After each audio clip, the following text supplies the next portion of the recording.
Today is Tuesday, May 9, 2023. I would ask that the record reflect those council members that are in attendance, as well as staff members that are in attendance.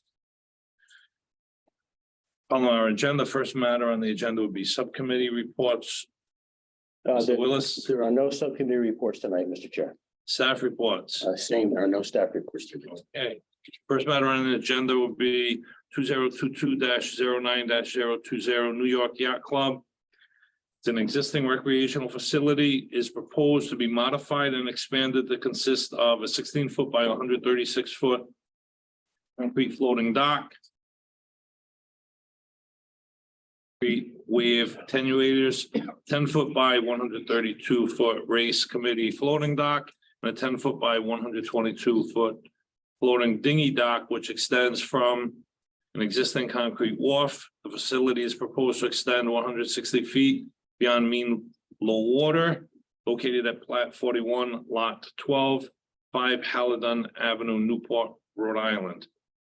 Is the applicant present? And if so, could you come forward to the table before us? And prior to your presentation, I would ask Mr. Lucia on behalf of the council to provide your report. Yes, Mr. Chair. Be seated.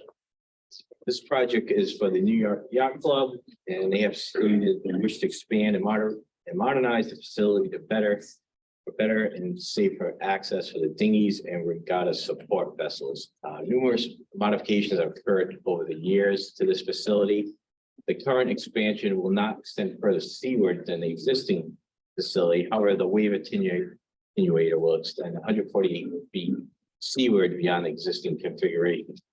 Also, the proposed race committee and dinghy docks are 22 and 32 feet longer than the existing docks. Since the project is a considerable expansion, CRMC staff and executive director had determined that a public access plan was required. To address the public access, the applicant consulted with the city of Newport, and it was agreed that the New York Yacht Club will donate a new ADA compliant ramp as part of the stone pier dinghy dock that was approved recently in CRMC Assent 2022-12-092. In addition, there will be a financial contribution. So it's not actually an addition, but it will total $100,000 with the ramp. It is staff's opinion that the contribution of 20 to 25% of the total cost of the City of Newport project is considered adequate compensation for the required public access. To note, there was objectors. There was one objection received from an owner of mooring number 629, which is located 117 feet from the proposed facility. This distance is greater than the 50-foot setback required for residential boating facilities, marinas, from mooring fields set forth in the Rhode Island Coastal Resource Management Program. Another objector was attorney Ryan Kelly, questioned whether the AD ramp and financial contributions to the City of Newport project provides a level of access proportional to that which will be imparted by the proposed project. Additionally, Mr. Kelly believes the one-time contribution, which requires long-term access of long-term maintenance to the public access, was not substantially covered with this project, but it should be noted that the dinghy docks will be maintained by the city. The long-term maintenance will be maintained by the city. It is staff's opinion the project is consistent with applicable Rhode Island Coastal Resource Management standards and policies. Staff defers to the council whether impacts on coastal resources caused by the project is mitigated by the proposed public access plan. That's all I have. Okay, any questions of Mr. Lucia from council members? Mr. Gomez? Yeah, Rich, the mitigation, was there a public access there before, or is this a new access or increased access? There's- A little bit deeper on that. There's no public access at York Yacht Club. Okay, There's lots of public access at the Stone Pier because it's owned by the city of Newport, Mhm. as we discussed last time that project was brought to us. So that's a public access pier, dinghy docks, and they came in to modify their dinghy docks and they added floats. And New York Yacht Club has agreed to provide an ADA ramp and 100,000, and part of $100,000 total. okay.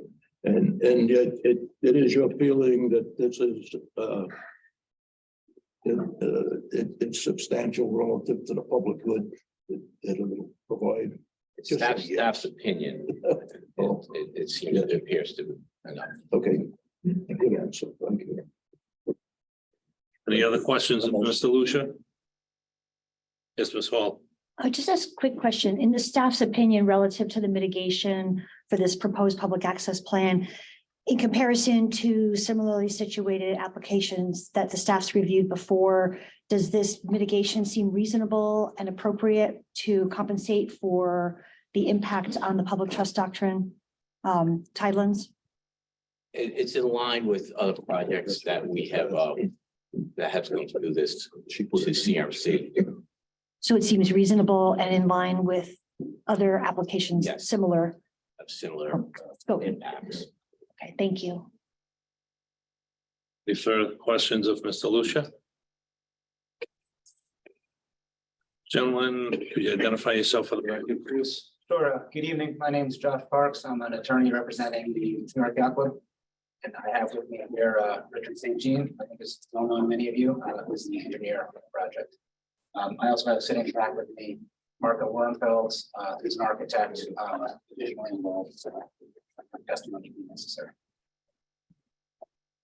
Mr. St. Jean, could you please raise your right hand? Do you swear or affirm to tell the truth, the whole truth, and nothing but the truth, so help you God? Yes, Please state your name and spell it for the record. Richard St. Jean, RICHARD, capital ST period, capital JEAN. Thank you. Thank you. I'm just gonna ask a quick question of the public before you begin. Is there anyone else present this evening besides your potential witness that will speak in favor of this application? Is there anyone that intends to speak in opposition of this application? And let the record reflect, no one raised a hand on either one. So you may proceed if there's anything you'd like to add to what's been already said. Certainly, I'll be brief. I won't take up much of the council. One just little point of clarification. In the introduction of the staff report, I mentioned that the facility is proposed to extend 160 feet beyond mean low water. It's 160 feet off the end of the existing stone pier, which is the exact same amount of distance that the current fixed wooden pier currently extends into the harbor.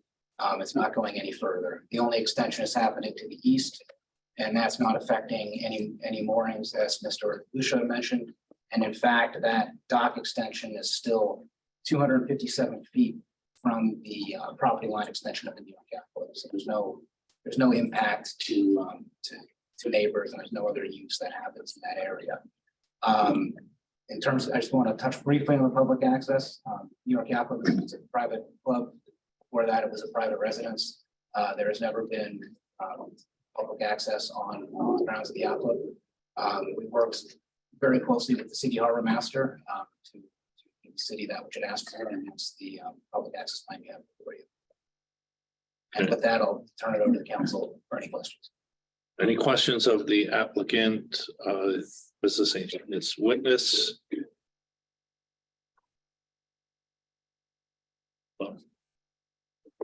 Mr. Gomez, You ready for a motion? I am. Based on the findings of fact, the correction that you indicated to the staff report, and I from that, I take that you have read the total staff report and have agreed with the stipulations that will be imposed. And the fact that it is ADA compliant, I think is a big issue. I would move passage for this cultural resources decision. Okay, motions are made to approve the application. Is there a second? Second. Seconded by Ms. Hall. No. Oh, Tricia, I'm sorry. I heard a woman's voice. That area. Seconded by Ms. Reynolds. Motion made and seconded. Any discussion? Hearing none, I will poll the council.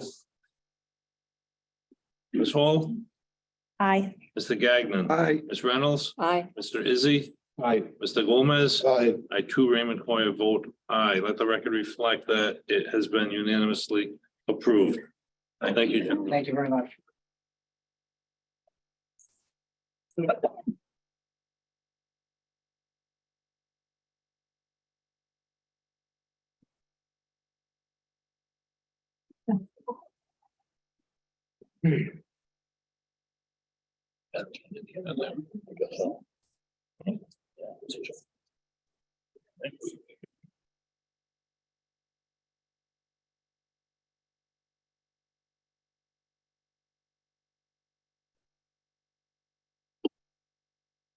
Next matter is 1994-11-030, Town of Portsmouth.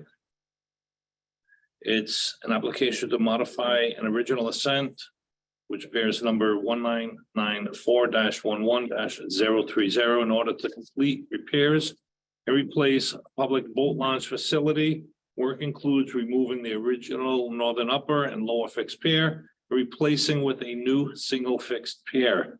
Also, a new precast reinforced concrete boat ramp, floating docks, and a stone protection structure will be installed. The boat ramp will feature a timber ground out floating dock system. The existing 8 timber piles to the southwest of the boat ramp will be removed and replaced by 7 steel piles to support the float system. The float system will have a deck 6 feet wide, will consist of 3 20-foot sections and 1 24-foot section. The float system will be preceded with a reinforced concrete abutment, approximately 20 feet long by 6 feet wide at shoreline. Additionally, to protect against wave action, a stone protection structure will extend from the edge of the existing revetment to the southwest of the boat ramp. The protection structure will have a bearing base with 47 feet maximum and tapers from the base to a width of 4 feet at the crest. The quantity of fill below mean high water is 18,500 cubic feet. It's located at 0 Burma Road, Portsmouth, Rhode Island, plat 50, lot 7. Are the applicants and or their representatives present? And if so, could you come forward?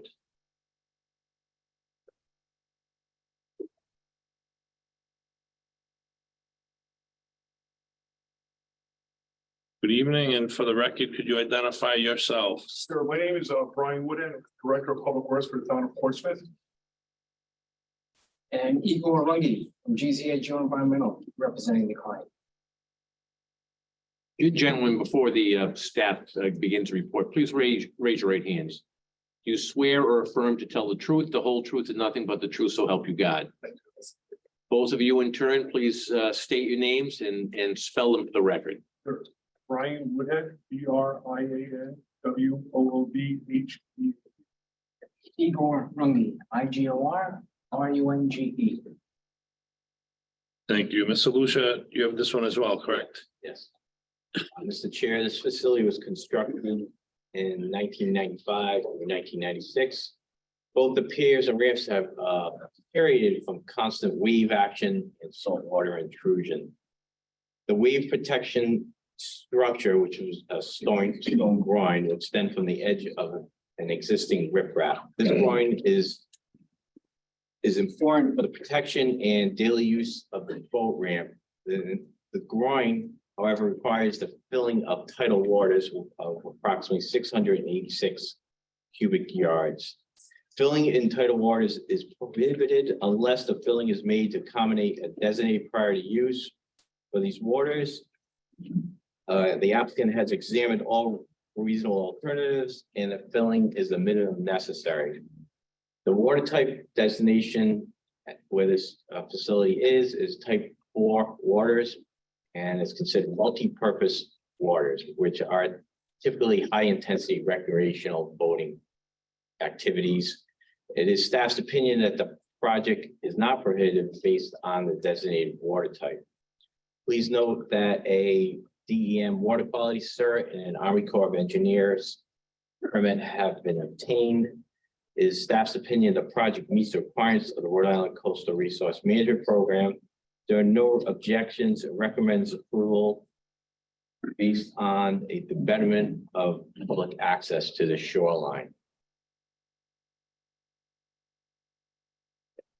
Thank you. Any questions of Mr. Lucia? Mr. Gomez? You stated something, the last line in your report about the subject to staff stipulations. I don't think I saw any staff stipulations. Is that correct? Right, they're just the standard stipulations. There's no additional stipulations, Okay. just the standard I thought it stipulations. was a test.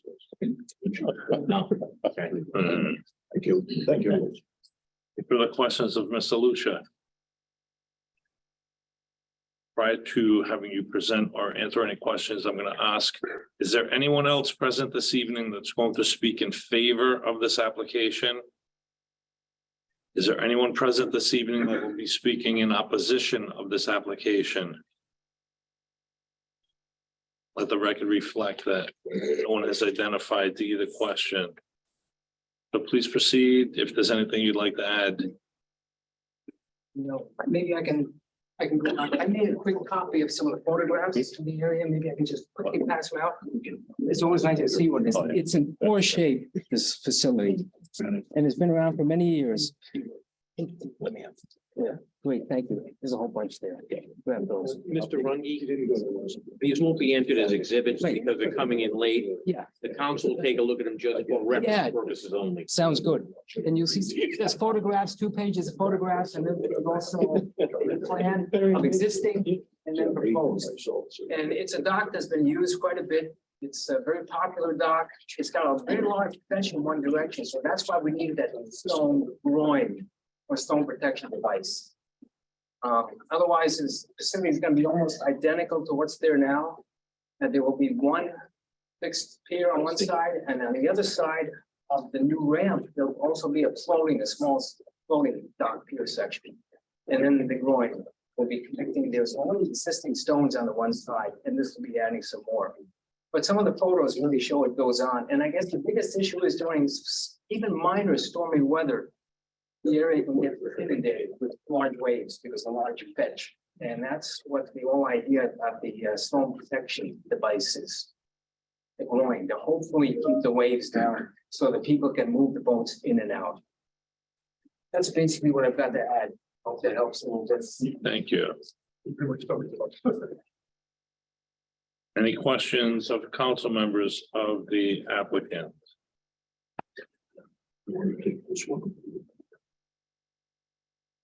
All right. Is council ready for a motion? Mr. Chairman.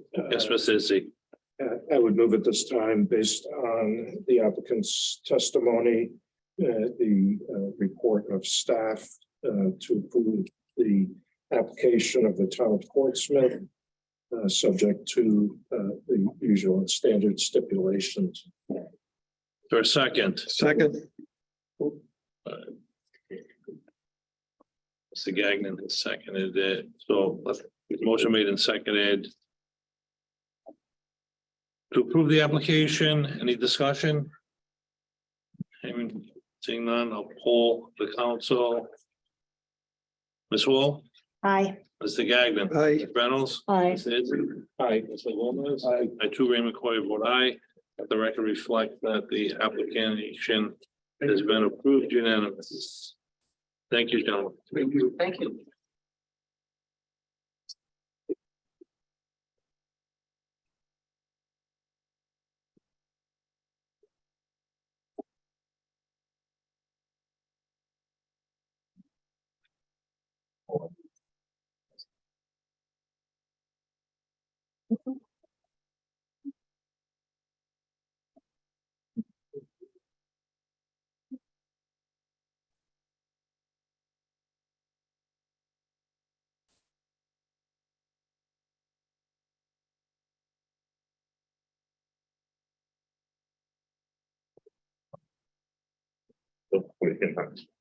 It's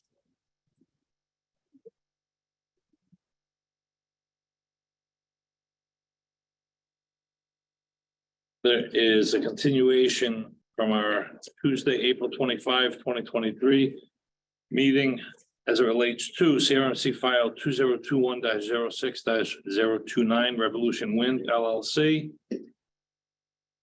It's an application for the Coastal Zone Management Act consistency certification for an offshore wind energy facility in federal waters. At the last meeting, much testimony was taken. At the point of public comment, we had recessed and matters continued to this evening for resumption of the public comment.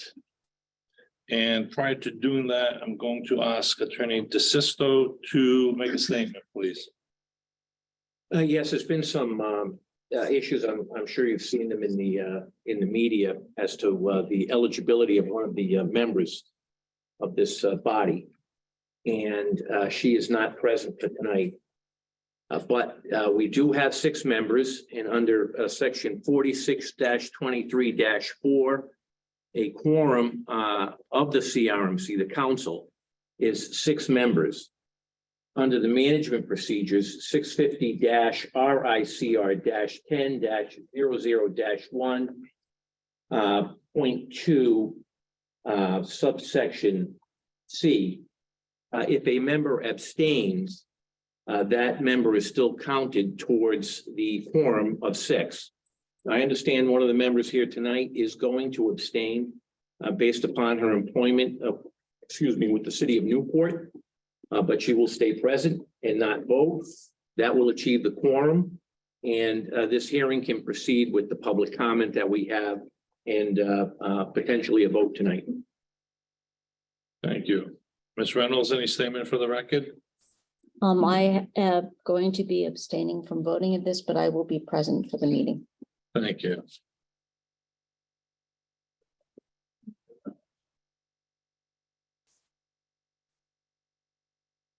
Right.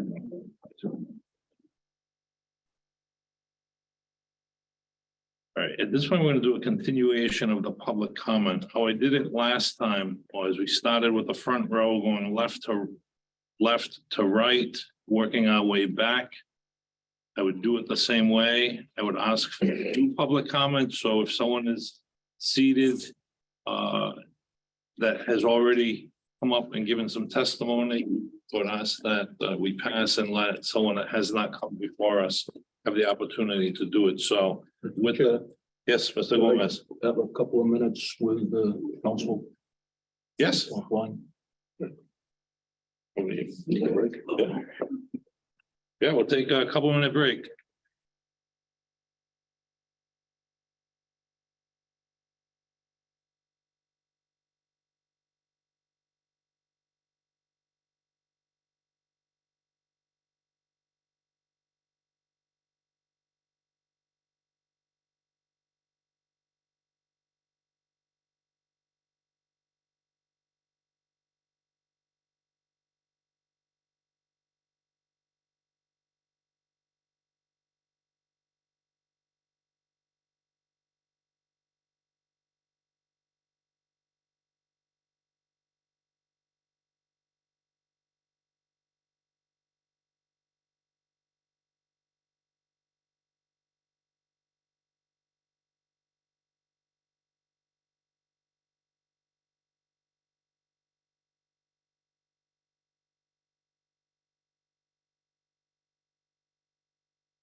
On Revolution Wind. And as I indicated, if we can start front row to my left, anyone that wishes to give public comment, raise your hand and we'll go back. So with that.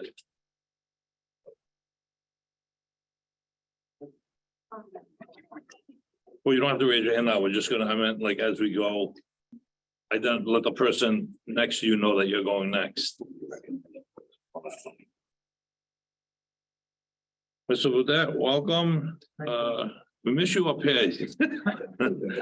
Thank you for your service when you were here. Thank you. Members of the council, my name is Paul Bodett. I am a retired school teacher, worked, I've done environmental advocacy in state and nationally for over 30 years. And I was totally involved with the council when the Block Island Mini Farm program was moving through. I'm here tonight as an individual. I sit as treasurer of the Environment Council of Rhode Island, but I'm speaking on my own behalf with my own read on the issues and knowledge of the science behind it. I'm here to support the staff, the work that they've done, and the thorough evaluation on issues, both on this particular issue and in my experience, many others as well. I'm not going to review the numbers. I think you've all heard them at least more than once. But what I'm going to propose or suggest as critical is that this project is critical to the legislation that the state has already passed.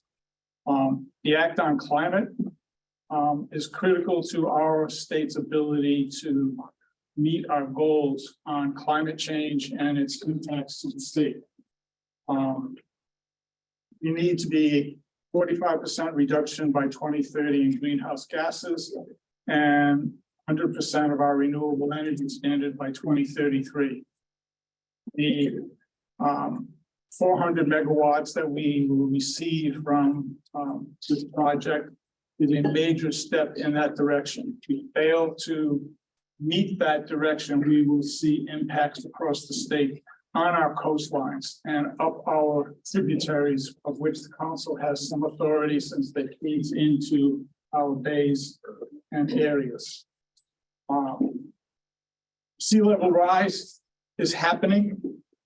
We know it is. You have programs where we monitor it on moon tides, and we see Wickford being flooded. We see Arnold's Marina being flooded, Portsmouth being flooded, Newport being flooded. It's happening. And so we need to address the issue immediately. And this is one step towards it.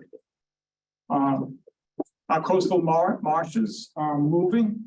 You have a tremendous program that maps those marshes and what's happening and how climate change is changing it and moving them and impacting the people that live there.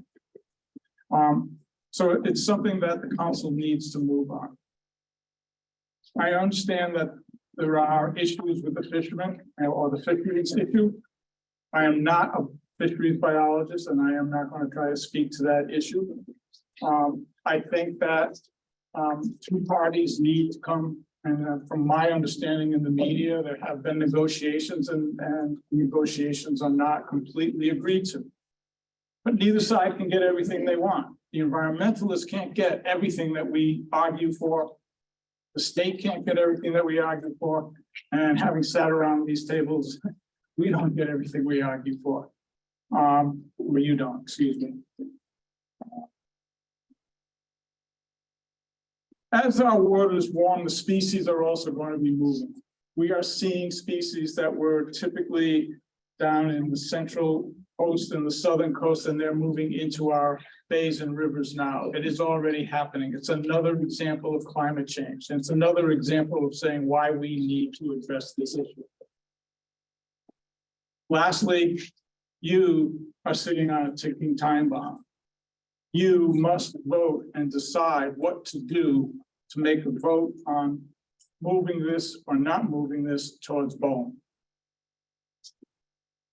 My understanding, and I will stand corrected, it's that deadline is close of business on Thursday. Maybe it's later, maybe it's been changed, but as I speak, that's my knowledge of it, and I'm not 100% positive. But that, to me, is where we are. So it must be decided tonight.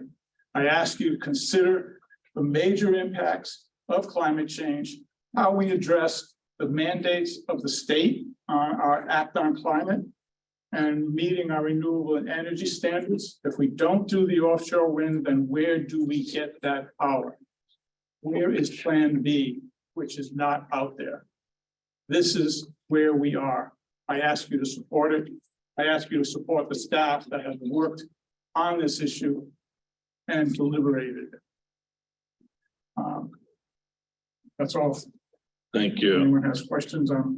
Questions of Mr. Burdette? Just want to say hi. Good evening, Mr. Gomes.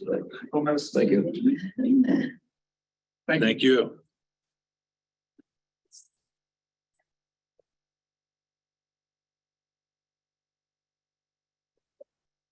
Next public comment, come forward, sir. Hi, Hello, just identify yourself for the record, please. my name is Stephen Porter. I'm a professor of ecology and evolutionary biology. I'm the associate provost for sustainability at Brown University. I am here to strongly support the Revolution Wind Project and to echo what the previous speaker said. I'll speak first as a global change scientist to the threat of climate change and as a sustainability expert as to the unprecedented opportunity Rhode Island has to become energy independent through a combination of offshore wind and onshore solar. So everything the previous speaker said about climate change is real. And of course, what we do here in Rhode Island cannot stop a global phenomenon, but the absence of our action can help exacerbate it. And we live in a very wind-rich ecosystem, which allows us for the first time in the history of our state to move towards true energy independence. I think that's an opportunity that is not often appreciated, but is a really remarkable chance. Brown is committed to reducing its emissions to zero by 2040. And in order to do that, we need to electrify all of the heating on our campus, which will roughly double our electricity demand. We need to get that electricity from renewables if we are going to reach our climate goals and if the state is going to reach its climate goals. In order to do that, there is no way we can leave offshore wind off the table. It has to play a major role if the state is going to reach renewable energy goals. So for that reason, the university strongly supports offshore wind as part of the renewable energy portfolio. I think I don't have a lot more to add except to say it's much more palatable to have a combination of wind and solar than either, but we're going to need a lot of both. And I think one of the things that's missing from the public conversation is the trade-off of the alternative. We don't necessarily see the infrastructure that goes into the fossil fuels that power our society today, but it's there, it's enormous, and it's having enormous impacts already, not just climate change, but in terms of oil spills, in terms of infrastructure, in terms of transportation networks. That infrastructure we are somewhat oblivious to because we're used to it and because a lot of it isn't here. So yes, windmills are going to be part of our ecosystem moving forward, but they have so much lower impact than the current infrastructure that it's hard to argue, at least from my perspective, that they aren't a boon to our state and to our society. So I very strongly support it as a citizen of Rhode Island and also as a representative and sustainability expert from the university. Happy to take any questions about global change or renewable energy. But thank you for your work on this issue. Thank you, sir. I have a question. Should we ask you questions? No. Oh, This is sorry. public comment time. It's not public question time. The speakers are allowed to speak. Thank you. Nice, thank you.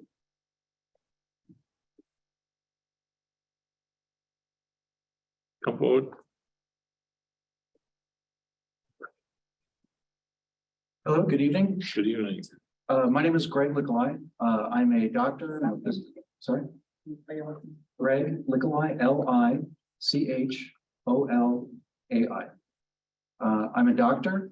I teach at Yale University. I live in Little Compton. And I greatly respect my colleagues that are here. I greatly respect the work that's been done. And I agree, paraphrasing my colleague here from academia, the globe is sick. our earth is ill. And we have a very strong sense of urgency to do something about that. And we greatly share that. In my profession, I've been involved in the development of a number of innovative products for medical applications. Now, those innovative products, they never go forward without an understanding of both the risks as well as the needs. I think the needs here have been absolutely clearly outlined, no doubt about it. But we never move forward without also identifying what are the risks, what are the mitigating factors, how do we get the patient out of trouble if trouble occurs. The fact is that to develop something innovative, you have to run experiments. And to run those experiments in medicine, we assess the risks and we do what's called an informed consent to make sure it's completely transparent. Everybody knows what's going on. The fact is that this is a huge experiment that has been proposed off our coast. It's an experiment that's going to be run treating our coast like a guinea pig, treating the citizens of our coasts like guinea pigs. Why do I say that? Well, we know that there's controversy around what are going to be the effects here. And some of that analysis has been held in private, not made transparent, not brought out for the public to assess. That sounds like a problem. We also know that these turbines, the fact is that these turbines in other locations have run into devastating problems within 10 years. The numbers that I've read is over 50% of them run into devastating problems within 10 years. That's a major risk. And so what do? We create mitigation programs, we create decommissioning programs, and we assess those risks going forward. My concern is that the entity, the sponsor, if you will, who's putting this up is going to get a tremendous benefit from that. The assets will be transferred into a holding company that is not insured, does not have those mitigation plans, does not have a decommissioning plan. My great concern here is that the results of this experiment don't turn out as expected, and that we're left with a multi-generation problem that is up to the taxpayers to take care of. So I share the sense of urgency. I share the deep need to do something. My concern is that the appropriate safeguards, mitigations, and decommissioning plans and insurance have not been put in place. So my request is don't treat our coast like a guinea pig. Don't treat our citizens like a guinea pig. And I'm afraid to request to not approve this. Thank you. Thank you.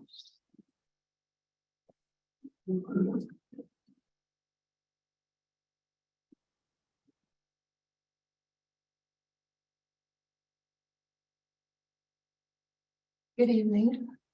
My name is Charlotte Duhamel, D-U-H-A-M-E-L, and I'm in Compton. I'm not a professor, so I am going to read from this, and I'm very nervous. So I'm glad to have a doctor around in case I faint.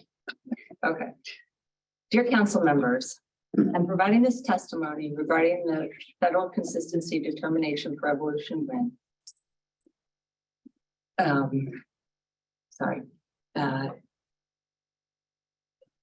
The Coastal Management Zone Management Act Consistency Certification Offshore Wind Energy Facility in Federal Waters, with the request that the Coastal Resource Management Council vote to deny federal consistency for this application.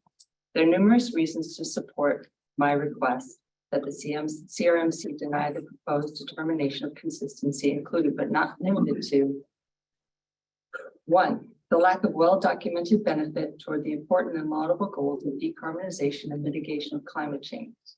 2, the endangerment posed to marine mammals and biodiversity. 3, the long-term adverse impacts on commercial and recreational fishing. 4, the likely negative impact on the state's tourism industry. And 5, the loss of world-class vistas from public beaches with resultant harm to all those who seek refuge there. Instead, I'll focus on one additional and very important reason to deny consistency. Specifically, their expectations that one, during Revolution Wind's operation lifetime, the equipment will be properly maintained, and two, at the end of operation, the project will be decommissioned in a manner that returns all of the areas affected by the project to their pre-existing natural state. Such expectations demand a realistic and fully budgeted plan to support such activities. And approved by the CRMC, and approval by the CRMC implies that there's a guarantee of funding adequate to carry out such plans. Without carefully describing and fully funded maintenance and decommissioning plans, these expectations are merely hopes. Furthermore, there's an expectation that as part of the BOEM permitting process, the applicant shall approve an acceptable decommissioning plan and post surety sufficient to accomplish the plan as approved. The construction operation plan for Revolution Wind states the following regarding decommissioning. At the end of the project's operational life, it will be decommissioned in accordance with the detailed project commissioning plan that will be developed in compliance with applicable laws, regulations, and BPMs at this time. All facilities will need to be removed to a depth of 15 feet below the mud line unless otherwise authorized by BOEM. They will be taken to handle waste in a hierarchy that prefers reuse and recycling and leaves waste disposal as the last option. Absent permission from BOEM, Revolution Wind will complete decommissioning within 2 years of termination of the lease. Revolution Wind will develop a final decommissioning and removal plan for the facility that complies with all relevant permitting requests. This plan will account for changing circumstances during the operational phase of the project and will reflect new discoveries, particularly in the areas of marine environment, technological change, and any relevant amended legislation. There's no allowance that Revolution Wind may proceed as proposed in the COP. Providing a plan as part of the permitting process, which is the expectation, is not the same as providing a promise someday submit a plan. There is within the OSAMP and BOEM regulatory language the opportunity for alternative decommissioning plans to be considered at the time of decommissioning. However, there's no language stating that a baseline plan is not expected before approval. In fact, the opposite is stated. A plan is expected before the fact. There's similarly promissory and vague language regarding the decommissioning of the offshore interlake facilities. Throughout the COP, there are numerous references to repair of wind turbine generators, offshore substations, interconnect cables, power export cables, among other aspects of the operation. All without even the most cursory budgetary estimates to accomplish the promissory and vague description of such aspirational goals. These do not represent actionable plans. There are no concrete and specific plans for either maintenance or decommissioning, and there's no concrete and specific budgetary plans to accomplish these activities. Most worrisome is a complete lack of required decommissioning plan that must be submitted to BOEM as part of the permitting process, inclusive of a realistic budget to accomplish the necessary decommissioning activities. Should an alternative plan for decommissioning be submitted and approved at some future date, presuming consistency, budgetary adjustments might be in order at that time. However, there should be some guarantee that the required decommissioning goals and objectives are met by a clearly defined plan and that there are adequate funds on hand to accomplish the plan in advance of determination of consistency and permitting.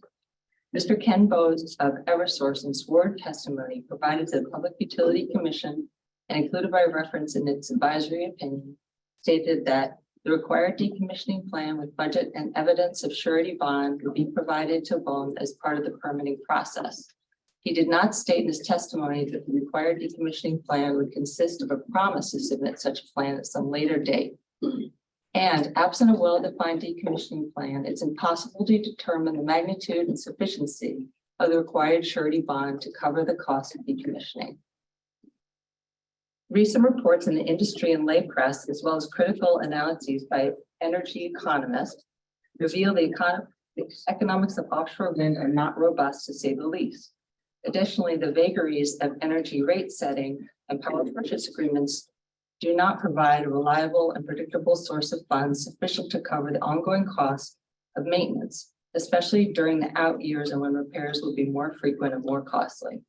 This is further compounded by the highly political nature of tax credits and RECs that might be rescinded at any time, as evidenced by the current debt ceiling limit and budget negotiations taking place right now.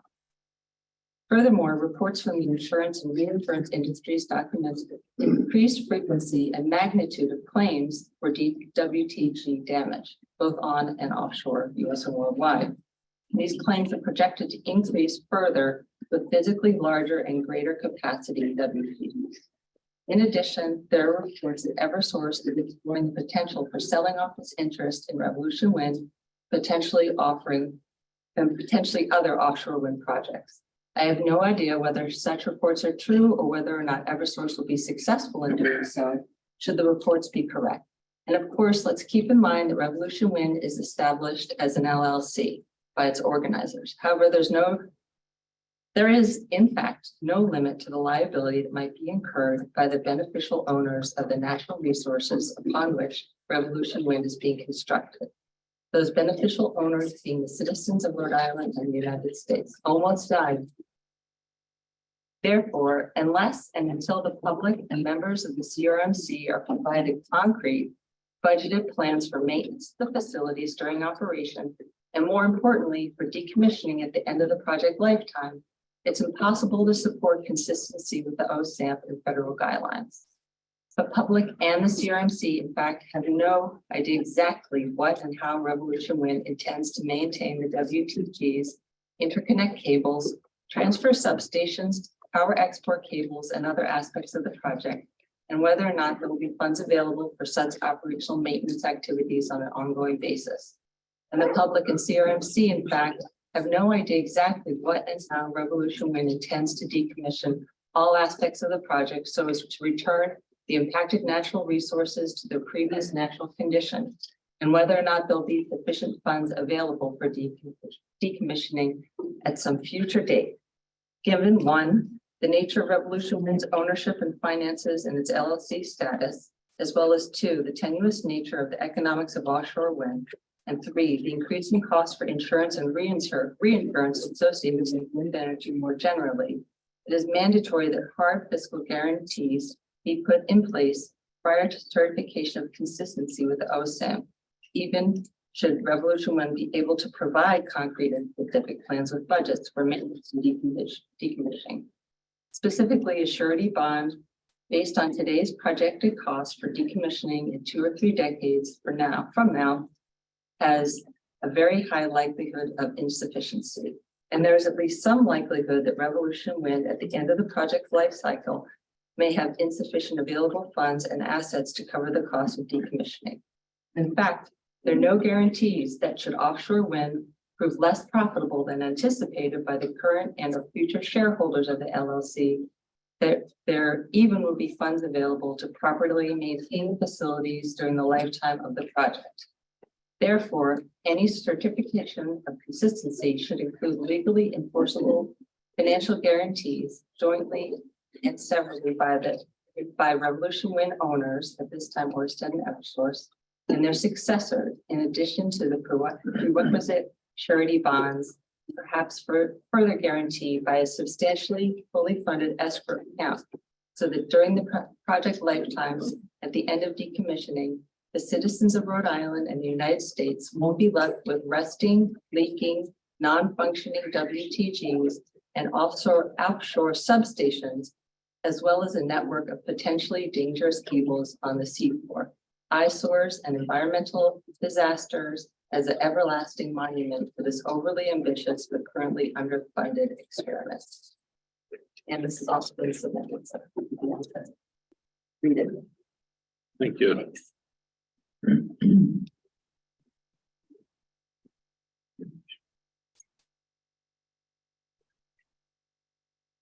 Anyone else in the front row? Come forward, please.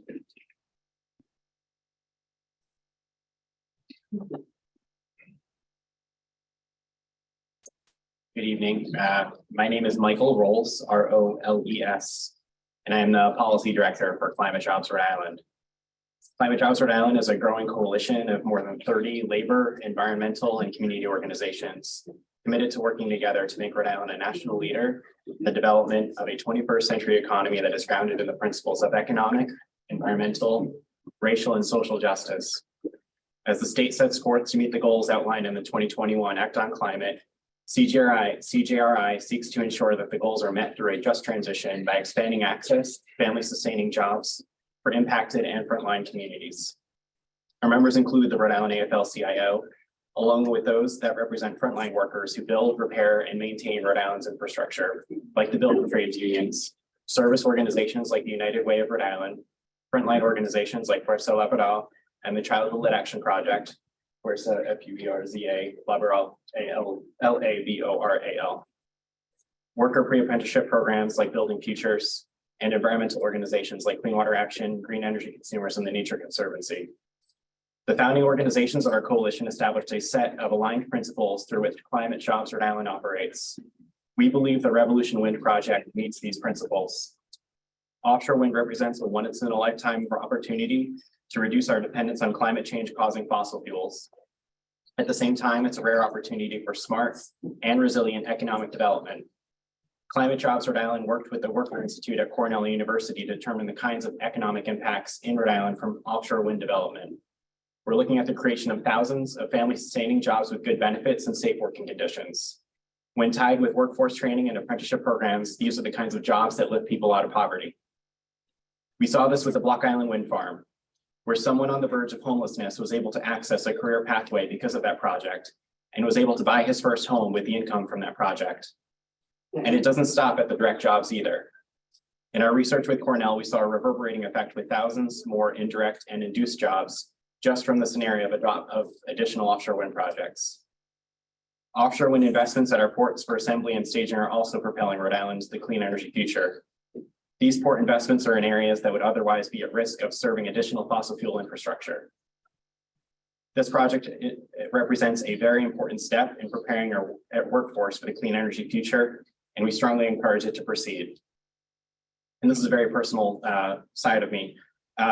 I urge this council moving forward to encourage better collaboration, facilitation, and transparency with Rhode Island's commercial fisheries community. Their concerns are very real, their concerns about habitat, their economic welfare, and the resilience of that community are very real. They are on the front lines of the climate crisis, and they deserve to be heard. And moving forward, I urge stronger collaboration with that community. Thank you. Thank you.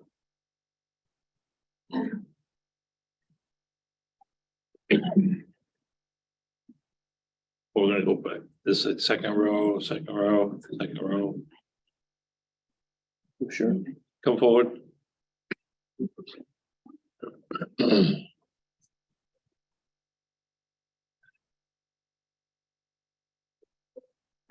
My name is Barbara Sullivan Watts. You need to spell it. Okay. I'm a senior marine research scientist at the University of Rhode Island, where I have worked for about 40 years. My expertise is in plankton, the base of the food web. And I have peer-reviewed publications relevant to plankton and climate change. And I have also taught climate change for 20 years at Providence College. So those are my professional credentials. But who am I and why am I here? Well, my particular calling has always been protection of marine species, specifically mitigating the harm from human impacts on the ocean. I started my career in 1972, studying the impacts of hot water being discharged from fossil fuel power plants into estuaries. So looking back, I'm finding it very ironic, and maybe you will too, that in fact, what we know that the heat causing us the problem today is from an invisible gas being emitted by these very power plants. So I am not at the moment, I'm actually retired. I am completely uncompensated by the wind industry. I never have been. Most of my funding comes from the National Science Foundation in the past, but I have done a study that is relevant through this discussion. So I have studied plankton from a time series that has been collected from Narragansett Bay without interruption since 1972. The tale it tells of change is what drives my current concern. So without financial compensation, but applying my expertise, I have chosen to read many vellum documents and peer-reviewed publications relevant to this problem. Now, one of the people who spoke before me said that the planet is sick and we're applying offshore wind as a medicine, so to speak, and that it has side effects. Well, it does. So I have looked very hard at these documents, and I've come to the opposite conclusion from that position. We have a lot of background in studies of the Northeast fisheries and continental shelf here, including the plankton. We can apply that knowledge and decide whether this is the right medicine to be applying. Can we withstand the side effects of this? I have been very impressed if you have read these documents. One of them is a 230-page document that BOEM asked you have done, specifically because they were worried, it says, and I don't have the quote here right here, but they were worried about the multiple offshore wind emplacements that are going in here. They looked at impacts on larval scallop, larval pike, larval flounder, as hard as we can, applying all our scientific expertise. I know these people are doing their best. So what am I afraid of? I'm afraid of delay. If we delay the implementation of offshore wind, we are going to face continued consequences that we cannot mitigate of climate change. The models which I have looked at, prepared by scientists, tell us that we must work immediately. We do not have a lot of time on all fronts. If I thought delaying the offshore wind development was going to accelerate it on land, I wouldn't be here, but I don't believe that. We have delays going on, whether it's on land or at sea. And these models tell us we have to put everything we have to this problem. So in the face of evidence for genuine, well-informed attempt to mitigate the impacts of offshore wind, contrasted with the evidence of human-caused disruption of climate that is not going to go away, I ask you to agree that we must develop offshore wind in a responsible way that respects the marine environment in order to avoid very real climate disruption at sea, here and elsewhere. And I also applaud your effort to compensate fishermen. I think this is very important. There may be impacts. If you are a solar developer on land, you can actually get paid for having that solar development or wind development on your land. Fishermen cannot get paid that way. So we do have to look out for them. So thank you. That's it. Thank you.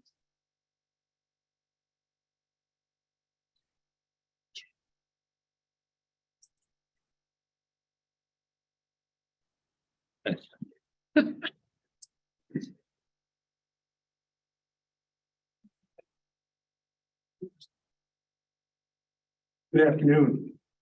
Steven. Chair Koya, members of the commission, respected members of the staff. My name is Peter Trafton. I live here in Providence. I'm co-chair of Environment Council of Rhode Island's political committee, but I'm speaking for myself and my family, my grandchildren at this point. And I'd really like to thank the CRMC for the opportunity to speak. Thanks also for your commitment to hearing diverse public opinions, sometimes from local minority groups.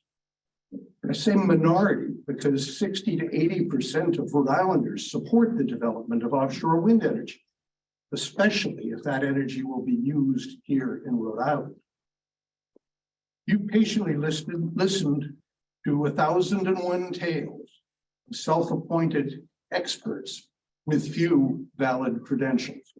2 weeks ago, we heard about problems using radar in offshore wind facilities. I was curious. I think I probably had my life saved by radar once in the fog in the middle of Buzzards Bay. So I value that contribution that it makes to small boat navigation. Curious about it, I went to the report of the Committee on Wind Turbine Generator to Marine Vessel Radar, which was published last year in the National Academy's Press. Turns out that impaired radar performance in wind turbine farms has been recognized and evaluated for over 15 years. This thoughtful report provides details and recommendations for mitigation. It does not propose that we cease or delay development of wind farms. Now, my father didn't serve in the Coast Guard. Does this limit my value as a witness? That was referenced 2 weeks ago. I would submit, however, that his military experience is relevant. As a U.S. Army soldier during World War II, he fought in North Africa, Italy, and France. And at that time, our country recognized the serious threat posed by the Axis, a threat on the order of today's global warming. Our military responded with courage and skill and defeated the enemies. It will take similar degrees of national mobilization and international cooperation to win our war against global warming. And one of the most important tools that we have here in Rhode Island is offshore wind power generation. The Act on Climate is our commitment to a fair and just transition from fossil fuels to renewable energy. This hearing and the expert work of the staff are part of Rhode Island's efforts to ensure both a successful and a fair transition. Inevitable changes and challenges will occur. I was enthusiastically greeted by some of the words in the many pages of material that's available, suggesting to me that there was a pretty well-established mechanism, not only for negotiation with those who might be threatened economically and socially by the potential problems of climate change and our fight against it. But I think that the fact that even going forward into the lifetime of Revolution Wind, there's really well-documented opportunity for fisher folk to reopen their claims and be treated fairly in the process. So I think that the hearing and the expert work of the commission staff are part of Rhode Island's efforts to ensure both a successful and a fair transition, and that with sustained commitment, fairness, and success can be shared. I urge the commissioners then to approve the conclusions of their staff and to certify Revolution Wind's application is consistent with the policies and the regulations of our state, federal governments. Thanks very much. I'm happy to answer questions. Thank you, sir. Seeing none. Next speaker, please. Thank you, sir.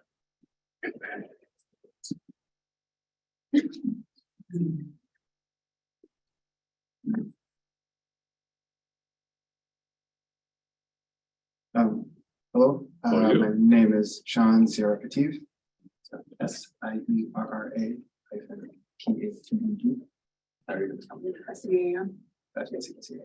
I'm a resident of Rhode Island.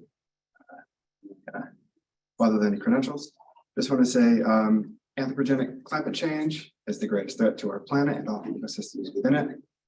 Whether it's ideal or not, our state's efforts to address climate change, including the Act on Climate, center around widespread electrification of activities like heating and transportation, and total decarbonization of our grid. We do not have the luxury of time in addressing climate change, and we cannot let the perfect be the enemy of the good. No infrastructure project is without externalities, but the trade-offs involved with this project are far preferable to the fossil fuels that it will offset. We cannot have a just and equitable decarbonization if we expect other communities in other places to shoulder the realities of our electricity generation. This is an opportunity to meet our energy needs right here in Rhode Island, with our resources in Rhode Island, and address climate change, and we should not miss this opportunity. That's it. Thank you. Thank you.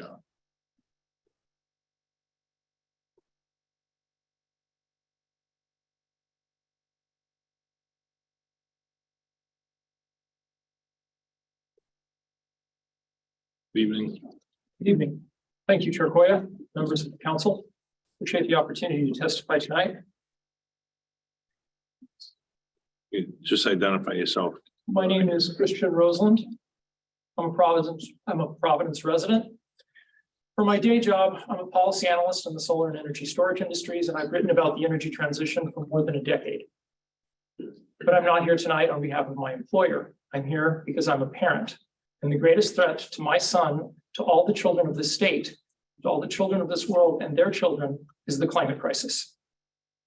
For the IPCC, we have 7 years to reduce our emissions roughly 50% globally, economy-wide, to avoid passing the 1.5C threshold, after which we could tip into complete climate chaos. In Rhode Island, we recognize this with laws, with the Act on Climate, which requires that we reduce our emissions economy-wide. It's either 40 or 45% by 2030. All state agencies, including CRMC, are obliged to comply with this act. I'm here to ask you tonight to expeditiously approve the Revolution Wind project. This would be your biggest step to date to meet the Act on Climate targets. This would be the state's biggest step to meet the targets. It would supply more than 20% of the current electricity demand in the state. It would also provide power in the winter. We've deployed a lot of solar in Rhode Island, and that's great in the summer and in midday. But what offshore wind will do is provide power in the winter and in the evening to complement solar and to allow for a year-round supply of renewable energy. There's also significant economic benefit to be spoken about in this. We're already seeing substantial activity in our ports, employing hundreds, in the future, perhaps thousands of union workers. But unfortunately, it takes too long to permit and build offshore wind. Many of the projects like Vineyard Wind and Sunrise Wind in the same area, this project, we're in the works for up to a decade or more than a decade before they were allowed to go forward. This is not a pace of construction that is commensurate with the risks that we face from the climate crisis.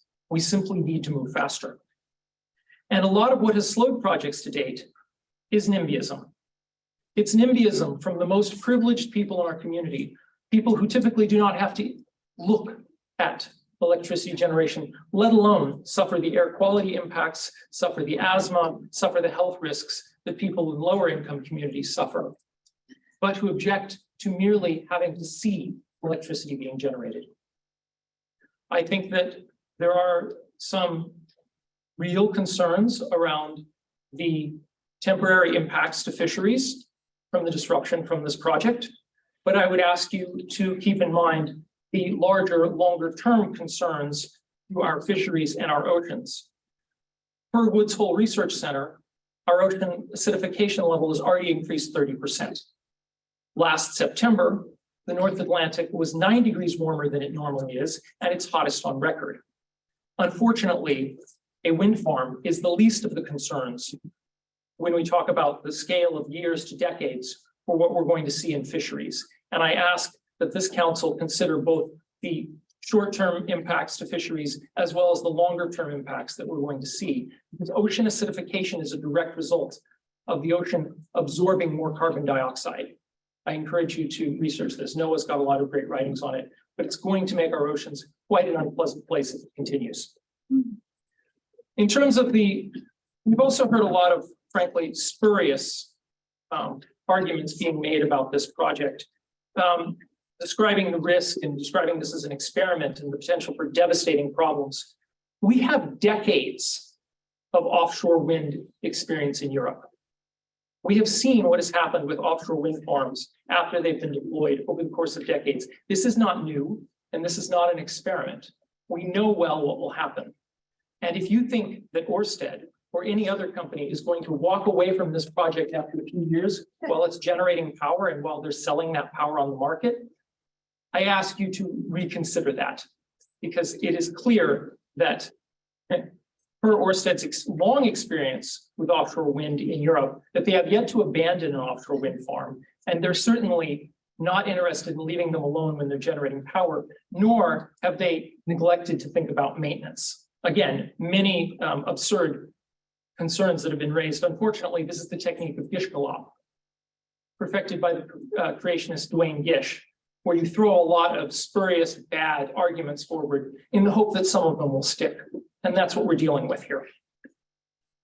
Again, we have decades of experience with offshore wind. It's a known, proven technology, and it's exactly what we need here in Rhode Island to combat the climate crisis. In terms of the confidential information in the appendices, that is normal and necessary. I invite any of you who think that there is too much confidential information in this application to look at a utility integrated resource plan and see how much of it is blacked out. We ask private companies to do this work, and as part of it, they need to protect some of their trade secrets. That's the way this works. So again, on behalf of our community, on behalf of our children, on behalf of their children, and on behalf of the future of this planet, I ask to strongly urge you to approve this project, to approve it tonight. The climate crisis is an emergency and it requires swift and decisive action. And you have already very good recommendations from your staff. I urge you to follow them and to approve this project. Thank you. Thank you, sir.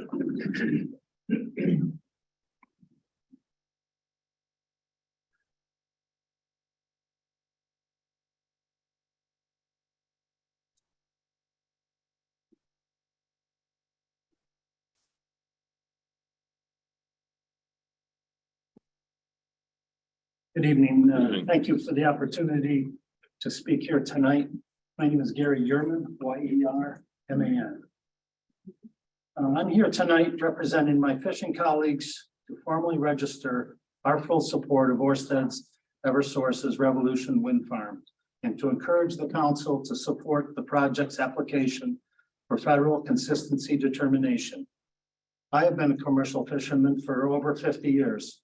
My son and I are the owners of New London Seafood Distributors, one of Connecticut's principal unloading facilities. It's home base for over a dozen commercial fishing vessels who need fuel, ice, and shipping to various markets for 6 million pounds of seafood annually. More importantly, my co-founders and I started Sea Services North America in 2020. Sea Services is a growing multi-state consortium of active fishermen who have chosen to be constructive commercial partners in the responsible development of U.S. offshore wind farms. Look, we are all too aware of the challenges that face our industries. Unending regulations, reduced quotas, our aging workforce, warming oceans affecting our traditional catches and migratory patterns. I can go on and on. The fishing industry has always been faced with a lot of threats.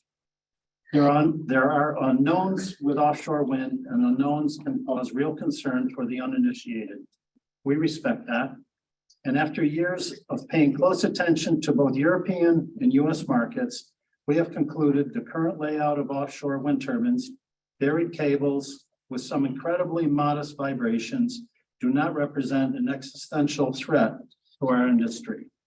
As some have claimed, just like a few offshore wind research vessels are clearly not the cause of whale deaths in New Jersey, as some opponents are claiming. Excuse me. Further, we do not believe that all the portions of wind farm areas will be functionally fished by fishermen over the life of the wind farm. If there are fish in a wind farm area, we will go and catch them. It's what we do And we all know that wind farm structures attract fish, not repel them. At Sea Services, our chief aims are to keep guys fishing by providing fishermen with new revenue opportunities, to offset revenue losses from federal regulations, and to increase the health and safety standards of all our participating vessels and crews. Over the last 2 years, our vessel partners have successfully conducted 6 scout vessel campaigns, resulting in 0 gear interactions. Right now, just 30 miles from here, we have deployed 8 upgraded active fishing vessels from Rhode Island, New York, Massachusetts, Connecticut, helping them build the Eversource Orsted South Fork Wind Farm. With owners, captains, and crew, that means that there are over 25 fishing families right now being positively impacted by offshore winds development. I'm not talking about theoretical future benefits. It's happening now. Offshore winds development is not a threat to commercial fishing. It is an opportunity. We strongly urge you to move the Revolution Wind project forward with all appropriate speed. Sincerely, I've got a list. Well, actually, I'll read them. Gary Yearman, Sea Services co-founder and fleet manager. Gordon Vidal, Sea Services co-founder. Captain Scott Yearman, co-founder, owner of fishing vessel, New London, Connecticut. John Reinhardt, co-owner of the fishing vessel New Horizon. Captain Rob Groves from the fishing vessel New Horizon. Captain owner Rob Cabral, fishing vessel provider, Charleston, Rhode Island. Captain Scott Dernberger, fishing vessel provider. Roy Campanelli, owner of the fishing vessel Mr. Marco. Barbara Ann Prudence from Point Judith, Rhode Island. Captain Scott Martin, fishing vessel Mr. Marco from Point Judith, Rhode Island.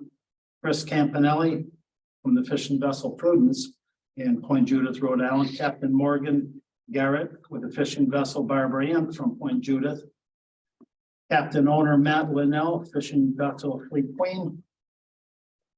Captain Bill McCann, fishing vessel Fleet Queen.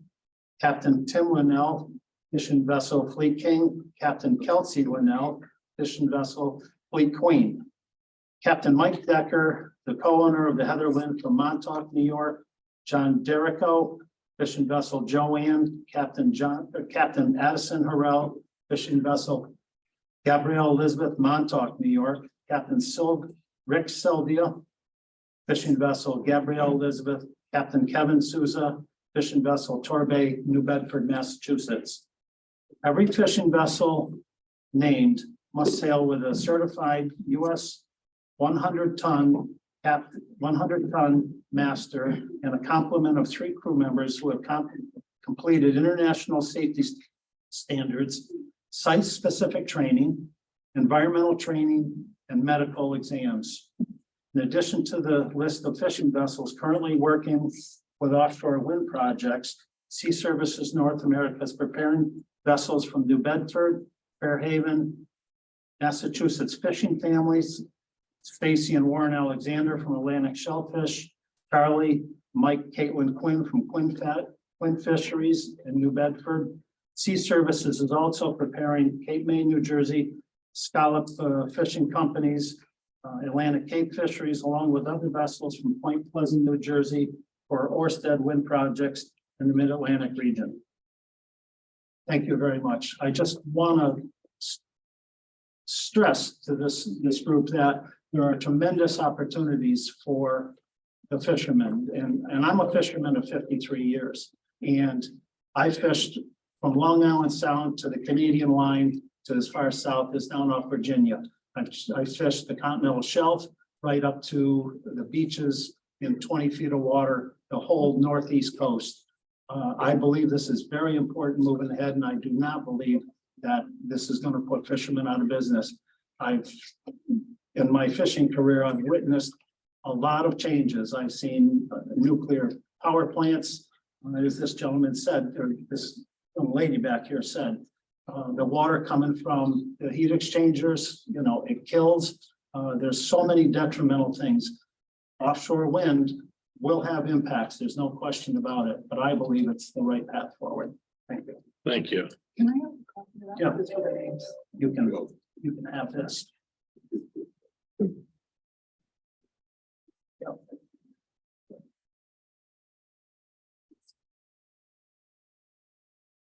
Next speaker, please.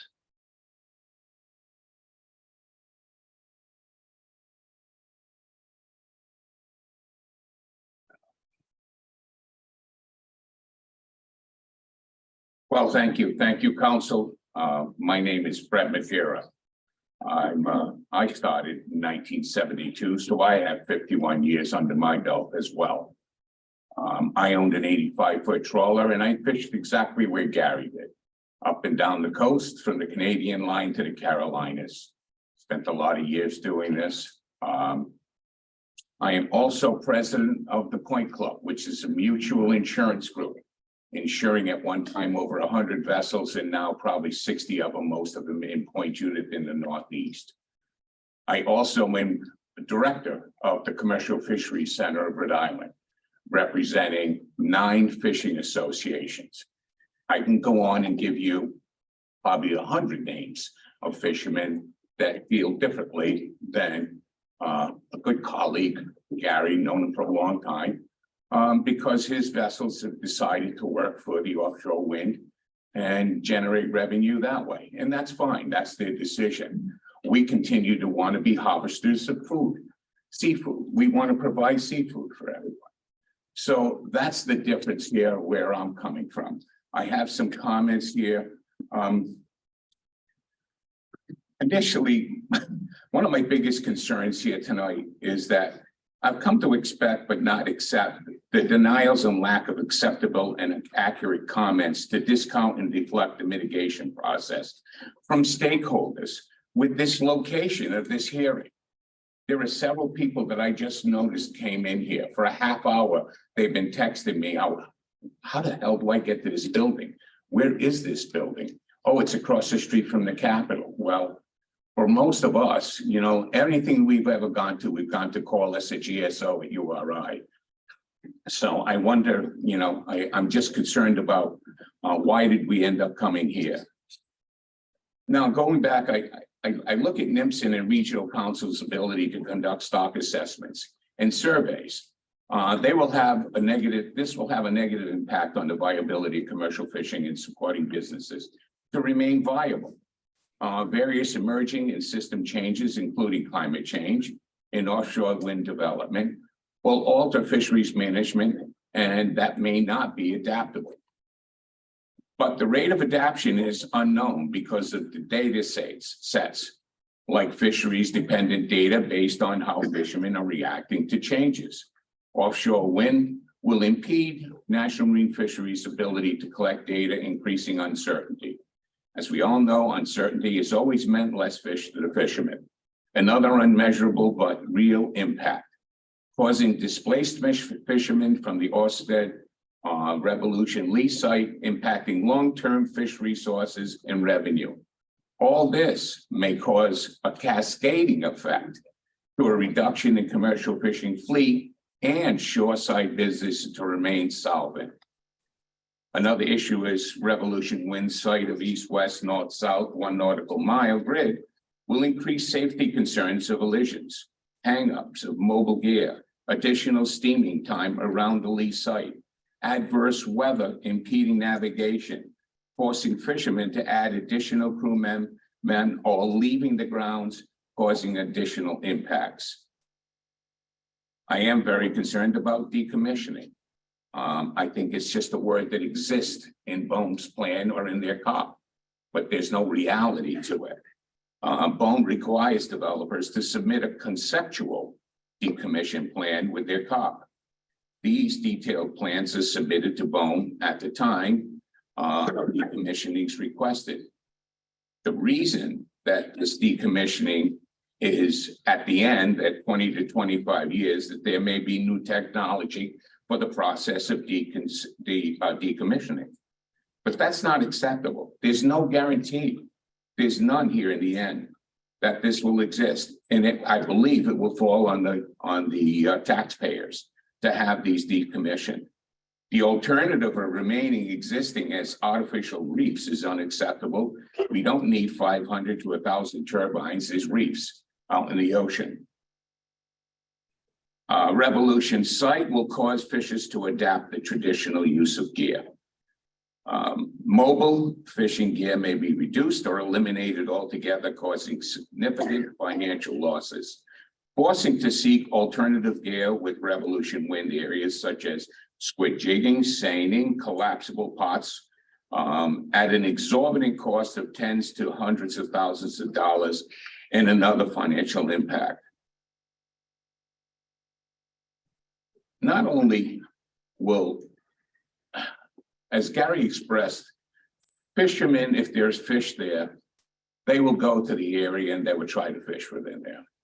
So that may be a reality, but the other reality is you start having elisions and issues and safety concerns, insurers won't let you fish in those grounds.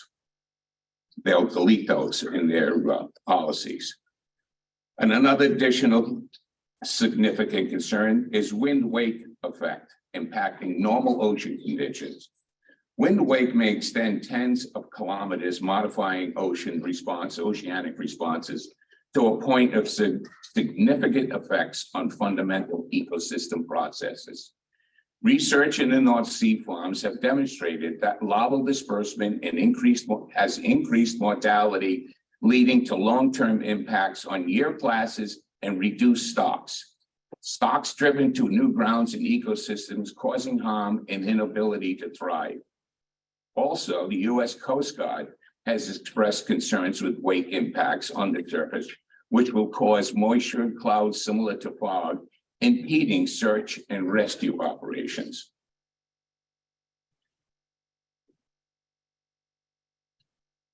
There's been an concern about radar. We've been talking about radar for over 5 years, begging the offshore wind developers to do a study. Now, military has done a study, and that's fine, and they're good, and they're excellent at it. But they've done a study without using these radars within a wind farm. The only way we can do a study that's valid is to go to the North Sea or go where this exists, and when they have 40 to 60 turbines, and do a comparison using conventional radar and these pulse compression radars.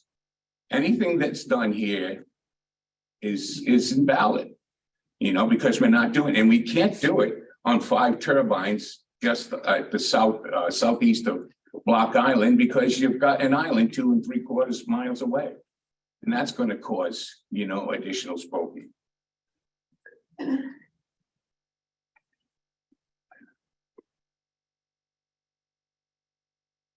I want to talk about boulder removal. This has been an issue now for about 4 or 5 months. This is new. I've been at this for a little over 5 years. This is the first time I ever heard boulder removal.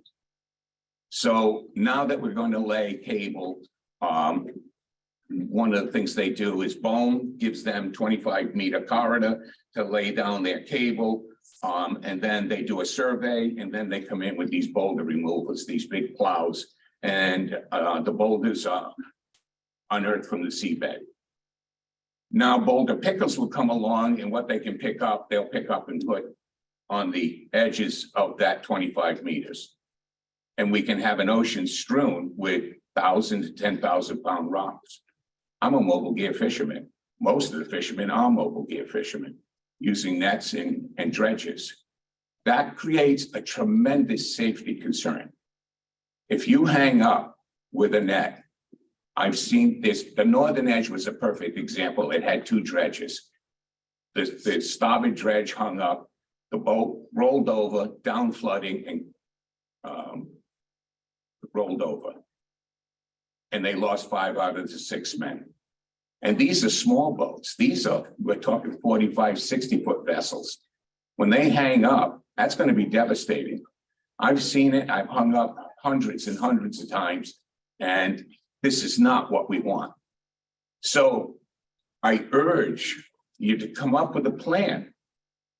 And this plan is to take these boulders and take them and put them on the deck of the vessels and have a fisheries working group that has knowledge of the gear and the hangs in the adjacent areas and then create a new cluster.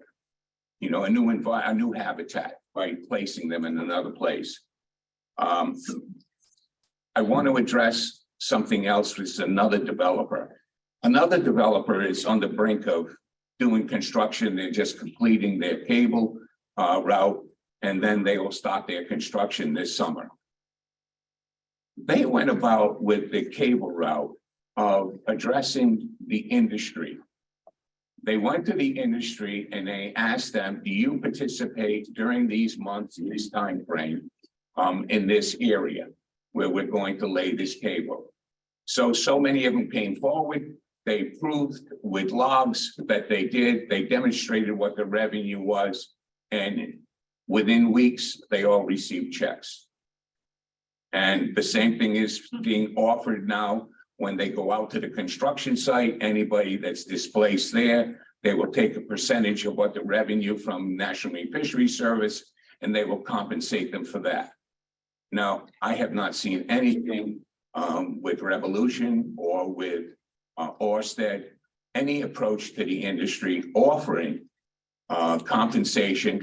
They're laying cable right now. It's different areas, South Fork to Long Island, but there's a lot of controversy and a lot of problems with the industry right now that's not being addressed.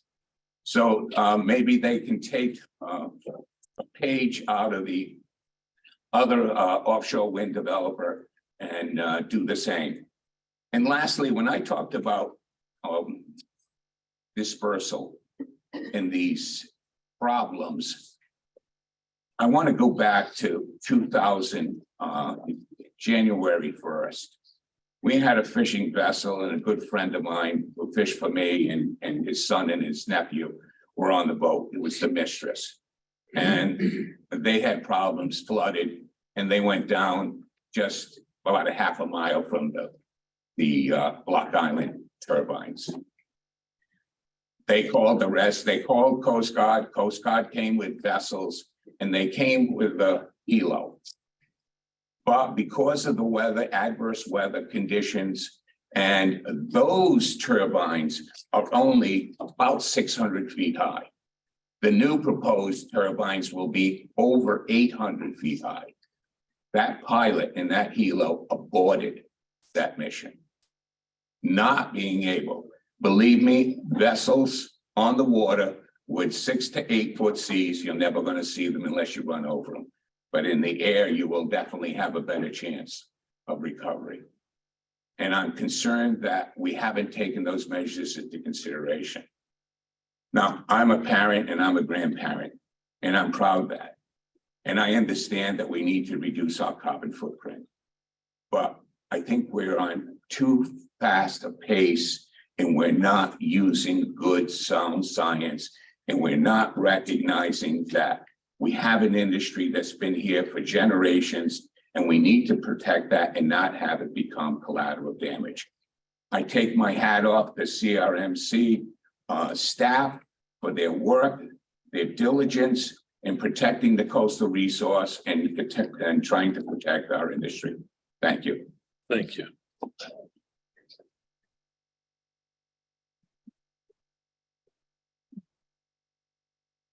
Cindy, how are you doing? You good? Okay. My name's Lou Wheeler. I'm a commercial fisherman from Secana Point. I was lucky enough to be born in Rhode Island, and I was also lucky enough to be born into a commercial fishing family. I realized pretty quickly that the ocean was a pretty special place to be, and especially to work. I'm 49, and I've spent the better part of the last 30 years at sea. I'll tell you what's out there, at least what I see on a regular basis. Lots of birds, hundreds every trip, more than a dozen species. Dolphins and whales, thousands every year. Millions of fish. I don't see all the millions, but I know they're there. Billions and billions of microorganisms that we all know are there that we don't see, okay? Besides that, a few fishing boats and maybe some shipping, depending how far out I'm fishing. But it's pretty much a pristine natural ecosystem. There's nothing out there but us, few of us, and the wildlife, okay?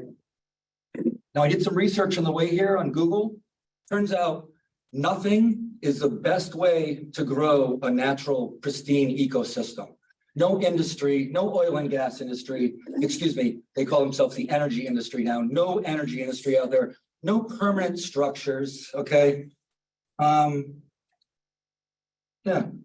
just nothing. That's the best thing for the environment is nothing out there. I think we can all agree on that.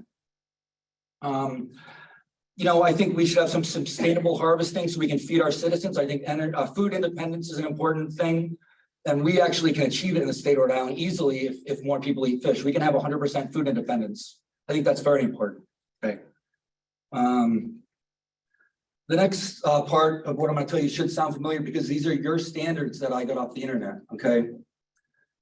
Surveys and construction from these mills, their noise will have an adverse impact on fish spawning and nursery habitats. The results of this impact will have a net negative effect on our fishing industry in the ocean state, which is an important cultural and historical occupation in our state. I don't know any commercial fisherman that is not an independent man.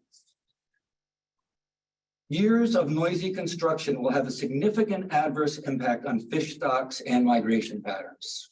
The finished product, if completed, will have an adverse effect on the safety of marine transportation and navigation. As a few more people have pointed out, I can only talk about the Block Island windmills. That's what I'm familiar with. There are 5 of them. They're half mile apart. They often show up as a solid 2-mile blip on the radar. If depending, I think it depends on which way the blades are facing you. So, and Coast Guard helicopters will not go within a half mile of these things. So if there's if a boat goes down near these things or in between these things, I mean, never mind the boat smashing up into this thing. If you can't get your anchor out in time and you have some kind of a mechanical problem, this is going to be a huge safety issue. One of my friends actually had the idea he wants to start. He thinks we should start a death pool. What's the first civilian that's going to be killed by one of these things? You know. So yeah, like small. Okay, so yeah, they show up as permanent. It's likely. Yeah, the Coast Guard won't be. I'm sorry, I'm getting behind myself. Okay, so this it's likely that because of the safety issues, there's going to be so many things that the Coast Guard will say this is going to be 100% unnavigable zone, and they're not going to want anybody to go near it or in between these things because of the safety issues. Okay, that remains to be seen.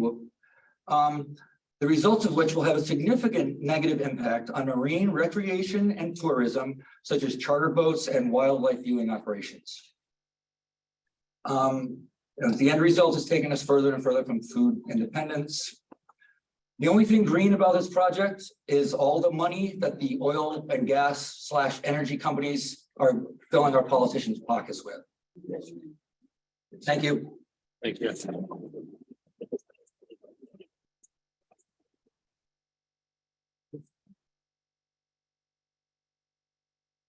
Do we finish this side? That's row 3. Row 3.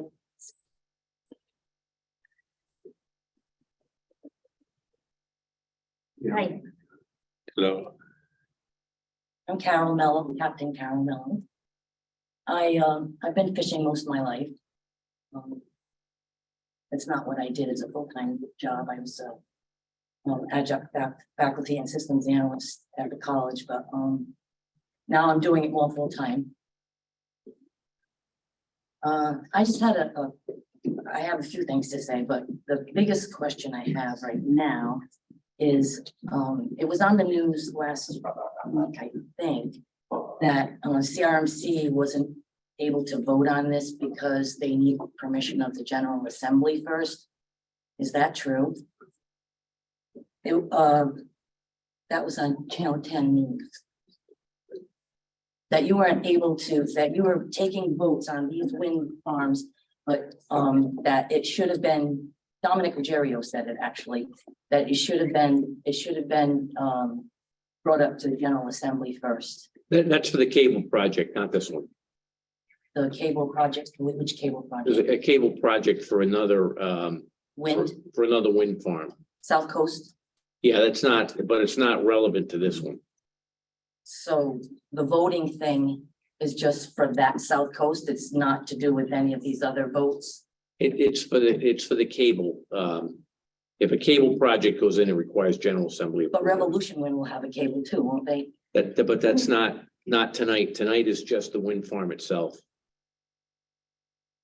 Okay. But we'll have the same problem, right, with the cable? We needing a General Assembly approval? Yeah, we'll take care of that when that application Okay. comes in. All right, so, this really is all about sustainability. It's about the fishermen here in this area. We have a huge pristine, beautiful area with fish. And I mean, people come from all over the world to come here and use and eat fish and chips and eat our cohogs and enjoy our shorelines. And this is just gonna smash everything, especially when fishermen can't fish. And they're told not to fish. When I fished with my dad, we threw fish traps out and we were in those waters and some of those waters that they're proposing this huge wind farm for. And now that's not gonna happen if this goes through. And people talked about the one at Block Island. Well, there's 5 at Block Island. And as far as I know, the last I heard, 4 of them are not working at all. And they're leaking oil into the water. They're leaking oil into the water. These things are leaking oil. We've had captains look at these people who have firemen who very legitimately said these things are leaking oil. I asked them to take pictures, so I'm waiting for those. So I also heard that they can't sustain a hurricane. Now, I can't substantiate that. But I heard that these farms will, now maybe somebody else can correct me on that, but as far as the seismic surveys that are being done, they are disorienting the whales. Never in history have you seen since December,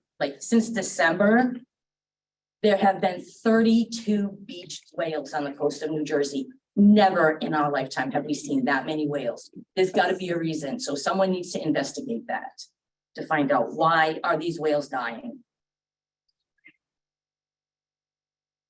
And Noah, our wonderful Noah, I love Noah. I love all of our wonderful people. But I'm really disgusted with them right now because they're proposing takes, okay? So what they say is you're allowed to kill so many fish, so many whales.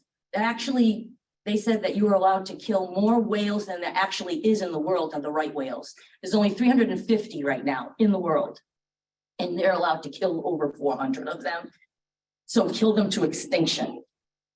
It's crazy. Sorry.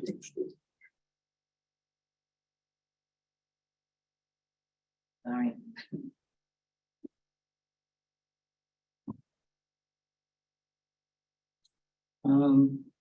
And as far as the green, well, I don't think it's green when you're killing marine mammals and oil is leaking in the water and even on land, and that has nothing to do with Revolution Wind, and even on land is they're knocking down trees. That's not green.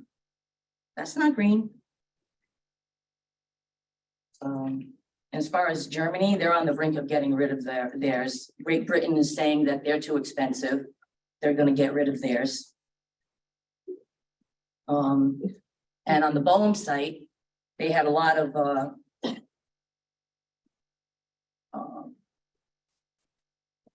people, I guess, complaining about all of the historical sites in our area that, you know, people come to see and people visit. And that they're going to see wind farms there. As far as Block Island, that cable actually came up. I know, and the only reason I'm bringing all these up is because people are talking about it, and I'm like, no, that cable came up out of the ground, and it's going to cost the state of Rhode Island $30 million to fix it. So who's going to pay for that? It's going to be us, not the wind farm company.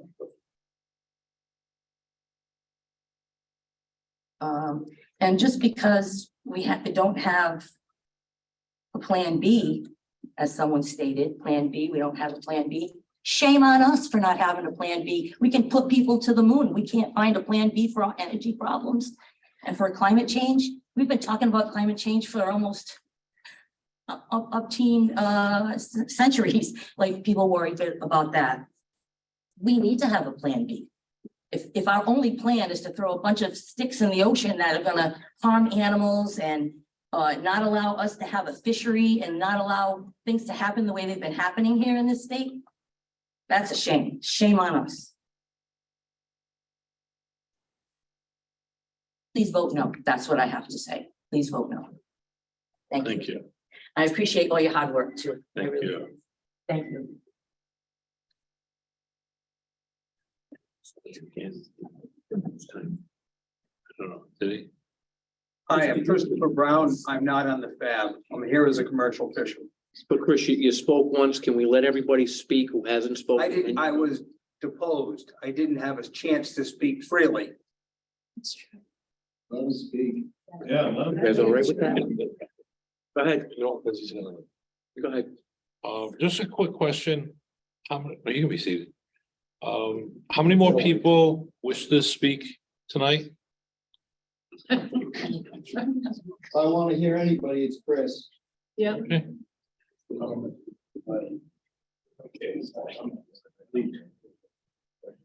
No, you can't because you didn't.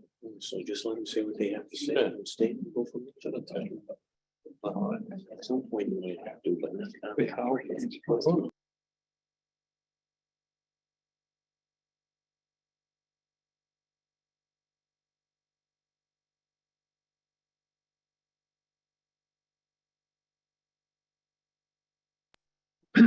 Hi, Chris Brown, commercial fisherman out of Point Judith. You know, it is largely understood, and it has been written, in fact, that when an ecosystem and the people that are dependent on it is properly managed, there is mutual benefit. When one or the other grows poorer, we do not have effective management. We do not have effective management in this area. The science associated with wind farms has been exclusively dedicated to the science of opportunity rather than the science of consequence. There are grave consequences. As a fisherman for in excess of 9,000 days, all within 5 miles of Block Island, I am an expert. I heard people casting dispersions on people who don't have degrees. I have a degree that was granted to me by the Atlantic Ocean. I started fishing there with my own boat in 79. I fish exclusively on the east side and the west side of Block Island, a little bit south of it, and out front of it. In the last 5 or 6 years since the electrification of the wind turbines, I have lost a flounder fishery, a cod fishery, a herring fishery, a mackerel fishery. I have lost a whiting fishery. These fish go a long distance elsewhere and still exist, but they are not available to the average fisherman. Relative to the compensation, you can't put a $50 Band-Aid on $1 million wound and expect us to be very happy about it. The anatomy of the decline in our fisheries is kind of antiseptic when we simply state it like that. But it will translate to vessels not being maintained properly. Our average boat is 40 years old. It will translate to men and women not being covered by health insurance because we don't get it handed to us. We have to go find it. And it will result in economic hardship that will break up families. I think everyone's familiar with that concept. Money gets tight, plenty to fight about. We don't deserve that. We have done nothing but honor the waters of this nation since 1976 through the Magnuson Act. We have brought stocks back from collapse. We are the gold standard. And now all of our work is being run under by a government who is more concerned with money in their own pockets, splashed around by the likes of Orsted and the rest of them. It's simply not fair. We are gonna advance so fast with this and be saddled with the consequences. We will suffer for generations if we ever recover. Capitalization translates to degradation. Why do we have to expect and tolerate environmental degradation in the name of an energy fad that was really popular in the 1600s? It's coming back now, and it won't be here in 10 years. These things are going to go away. The Block Island Wind Farm, should the cost of maintenance be ever disclosed, it is a money breaker. They must have a lot of money to keep that dog running. It's terrible. I go by it all the time. Half the time it doesn't have lights on it. I have to call the Coast Guard and tell them, get some of those duds out of bed and tell them to light that thing up. I'm going to run into it. It's awful. It will be impossible to navigate. It will be 3 or 4 watches to get through the full complement of developments. And there aren't that many good men left in this business. Not many boats have 4 good men. It's this is a race to get rich. For the record, for our experts in back of me, we do not have ocean acidification on the East Coast. It's a feature of the West Coast. Experts get things wrong. You know, we are as important in climate change. We are renewable protein. One of the most damning tenets of climate change is it compromises our food systems. Well, I'll tell you what, you go into a well-lit room with no food, I'll go into a dark room with a belly full of grub, and so let's see who taps out first. Food is critical in climate change. Wars will be fought over food. They won't be fought over electricity. So we got to get smarter. We got to slow this down.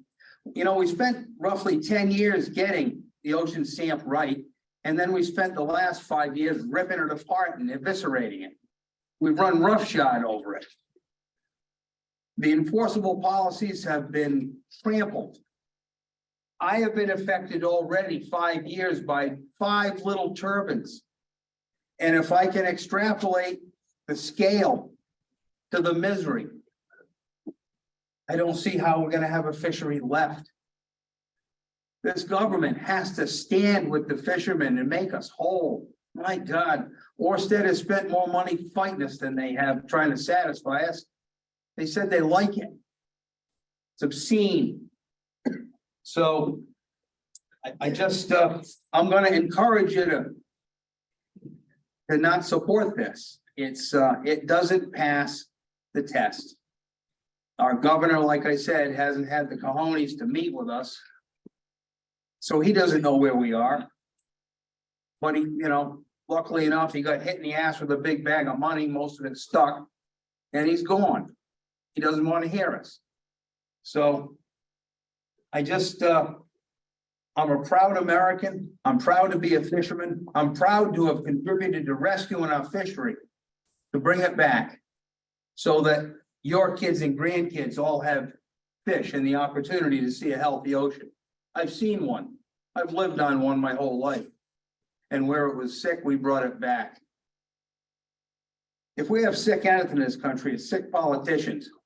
We have boogeymen running around trying to scare people at the end of the world's coming. I know climate change is happening, but if you're going to worry about getting wiped out by sea level rise, I don't know. I think you're going to die of old age a long time before that happens. I don't debate it. It's a real thing, but it's measured in, you know, fractions of inches over decades. So I just can't support this. I have grandkids. They need renewable energy. They probably need nuclear more. They probably need a national energy policy where we force our leaders to actually lead. We need the synergy of two parties getting together and creating a meritocracy of energy sources where the low dog gets bumped. And this is gonna be the lowest dog we have ever backed. So, thank you. Please vote no.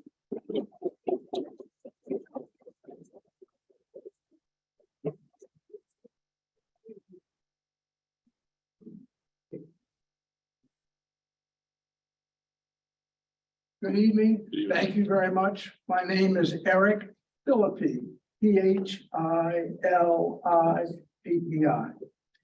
I live in Little Compton, Rhode Island. I've lived there most of my 80 years. And I've been a commercial fisherman during the mid-50s. Spent a lot of time on Cox's Ledge, finding lobsters and occasionally stumbling across the swordfish. This wind farm project is as complicated as going to the moon. We need many more questions answered before you go forward. You don't go out in the fog without a compass. You don't go out on the ice without having a pretty good idea how thick it is. I get the sense that we are in the fog without a compass, and we have a decent idea of how thick the ice is. This can be managed, but the way we're going, we are abdicating our responsibility. I ask you all to give this more serious thought. Thank you very much. Thank you.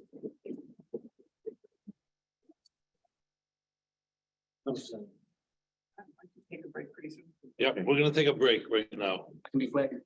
Okay. All right, Thank you. after this, we're gonna take a My name is 5-minute Evan break. Howard. Evan Howard, I can spell it for you. It's EBBENHOWARTH. I'm gonna read off my phone. I just been prepared for you all.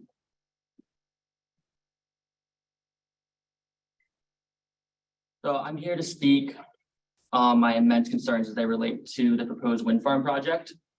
I am a second generation commercial fisherman from Block Island, and I am one of two current commercial fishermen on the island.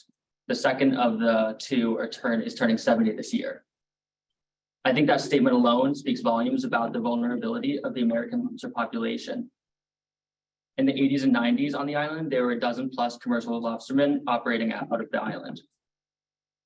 My concerns regarding the proposed wind farm project relate to the migration of the American lobster, the whale migration patterns, bird migration, cod spawning, and the ability of the seabed ecosystem to rebound from the destruction that it will see in the potential implementation of 100+ wind turbines and multiple cables. Whilst I was reviewing the economic impact statement, the largest aspect that stood out to me was the overwhelming amount of uncertainty of how this project would affect the populations of countless marine species.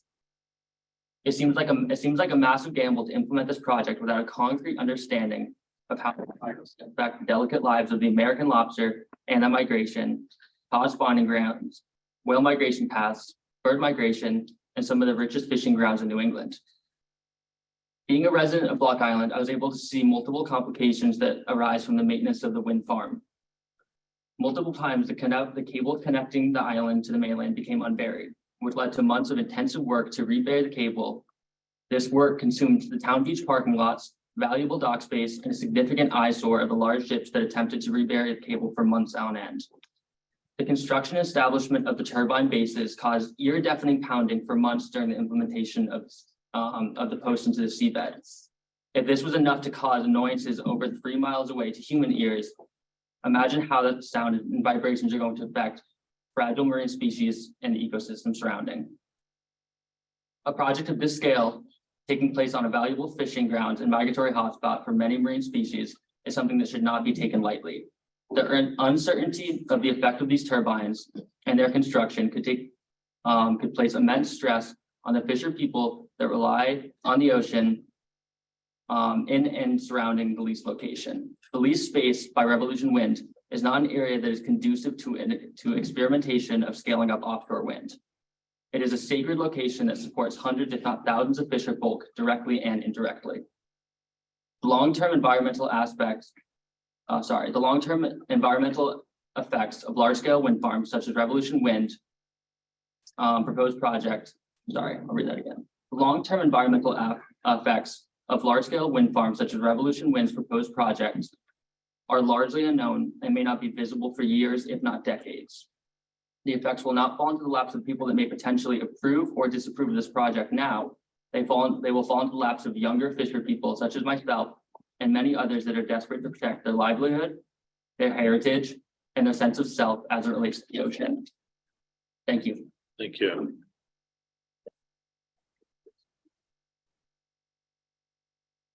All right, we're gonna take a short recess.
All right,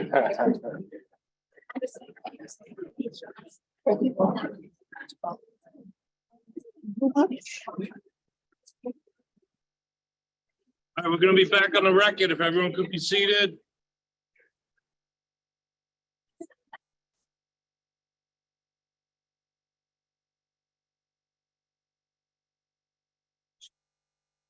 Yeah. Everyone's here. All right, sir. Please identify yourself and you can begin your public comment. Good evening. My name is Chris Shore, S-H-O-R-E, and thank you for letting me speak tonight. Unlike many here, I was not born fishing in Rhode Island, but I am now the definition of a Rhode Island recreational boater and fisherman, and I am perhaps the most avid fisherman you know. I bought my first boat 22 years ago with my father-in-law and uncle right after the birth of my third child, Lily. And since then, I have run boats out of Secundit Harbor. You're hearing from a lot of us because we are the closest harbor to the site.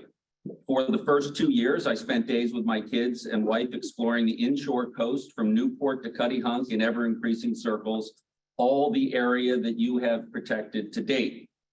I made mistakes, I hit rocks, I once fell off underway, but I got better, more experienced, and more confident. And 20 years ago this summer, I drummed up the courage to find a calm day and go offshore.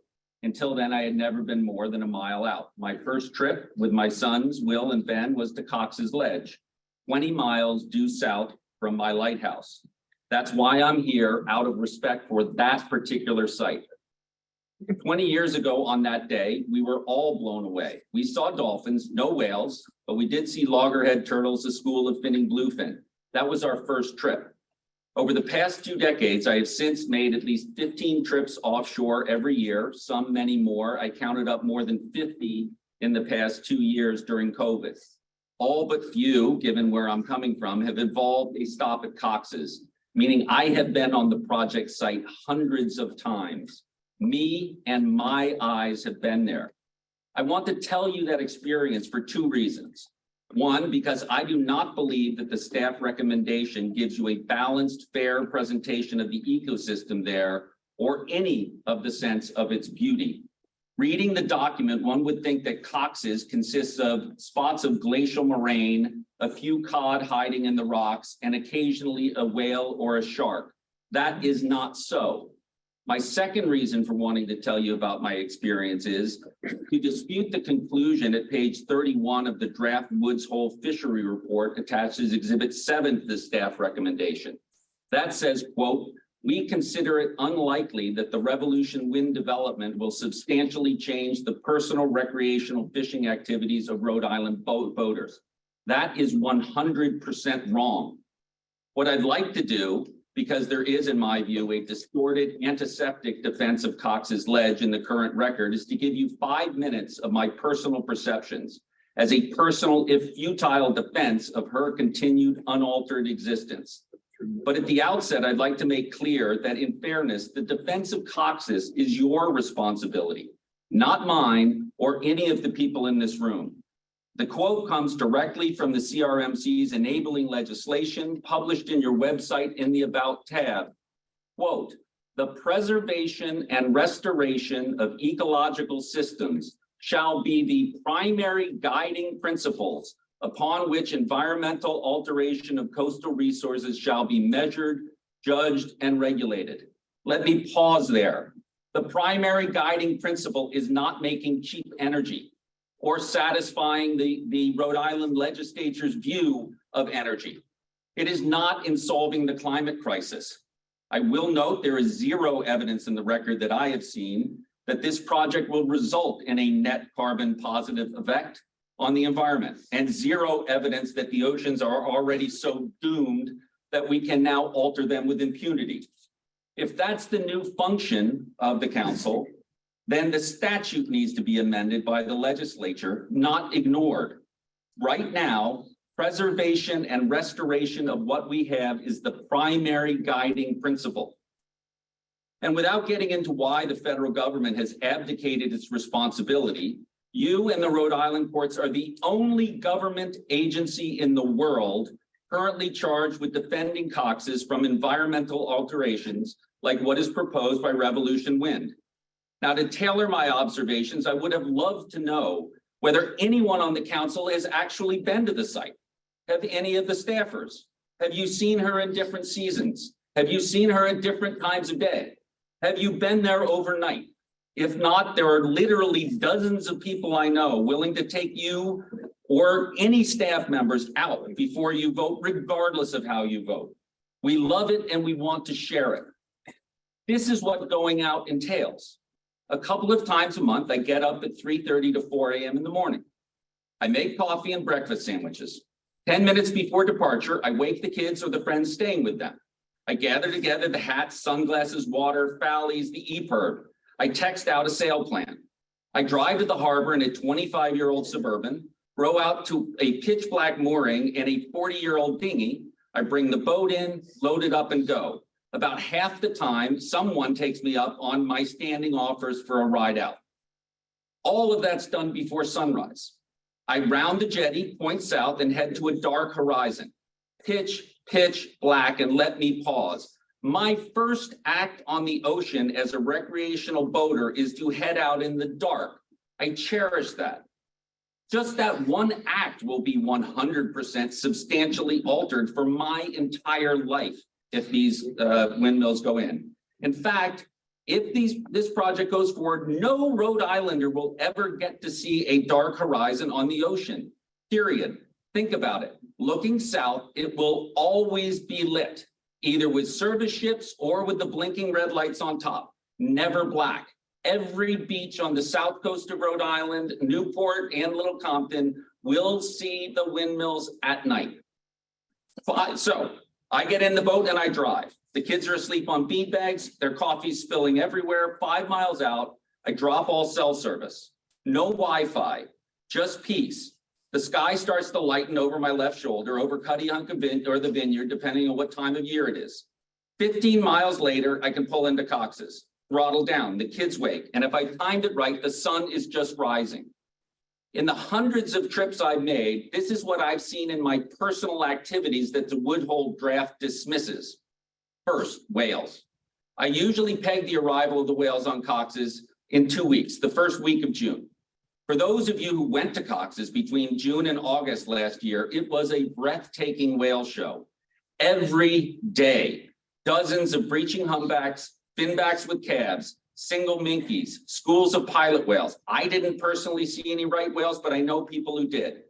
All of them are feeding on schools of sand eels more than 50 feet thick on your sounder. Billions of bait fish on Cox's.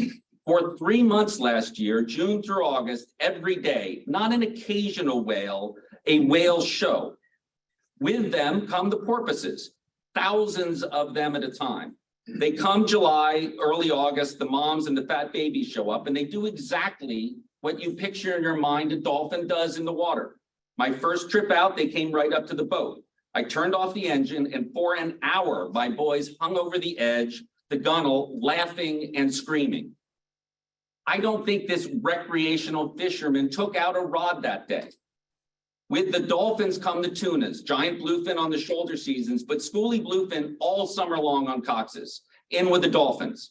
Yellowfin tuna, skipjack tuna, albacore tuna, false albacores, bonitos, stripers and bluefish find their way out there too. They all love it there. If you drop a jig to the bottom of Cox's in a whale feed area, you are as likely to catch a tuna, a cod, or a foot-long whiting, which will attack a lure that's twice its size. To be clear, I talk about fishing a lot, but this fisherman takes maybe a dozen offshore fish home in a year. And I hope you are getting the point.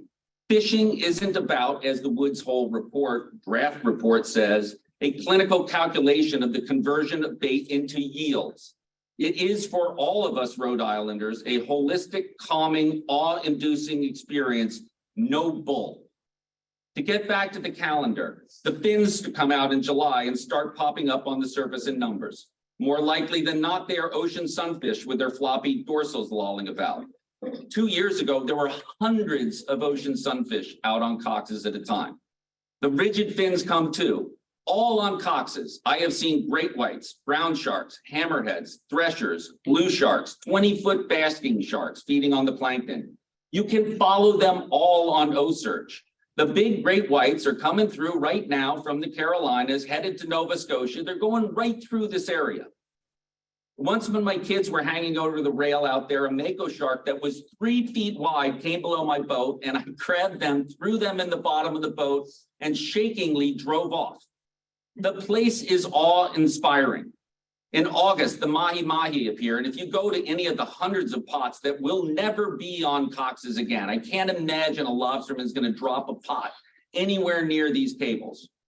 You're going to see the mahi-mahi, the prettiest fish in the ocean, guaranteed. If you find a log or a floating fish box or barrel, it's fish taco week.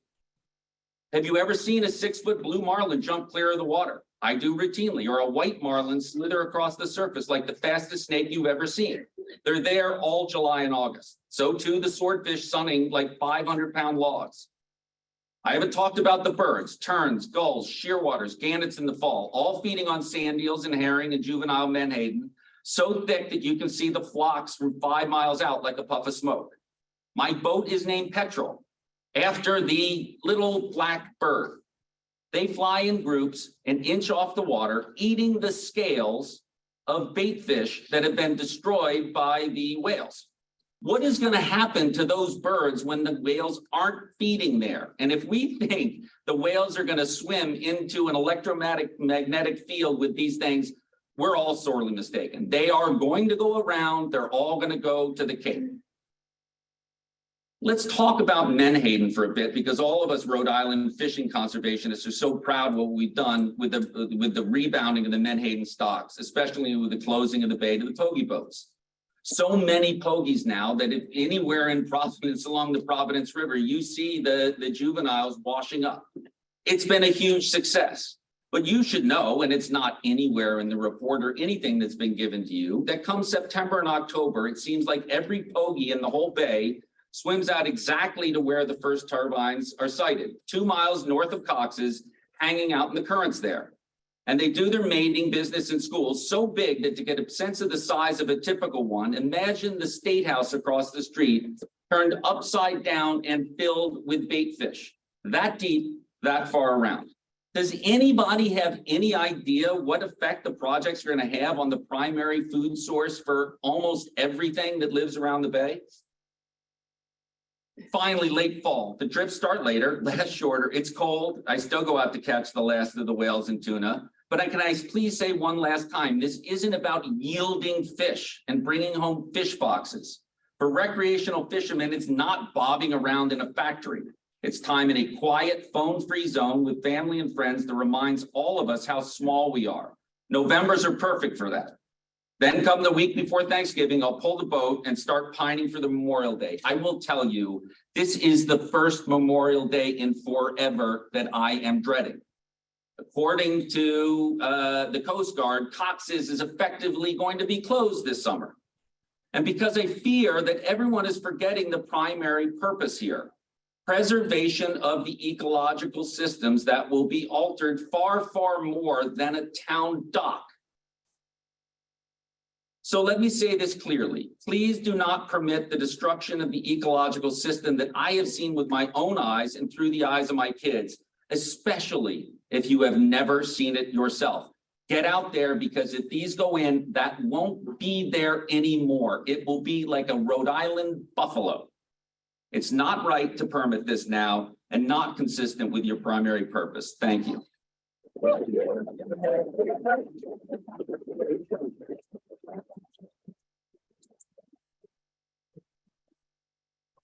Who's next?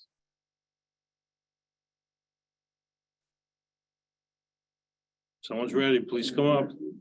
Go ahead.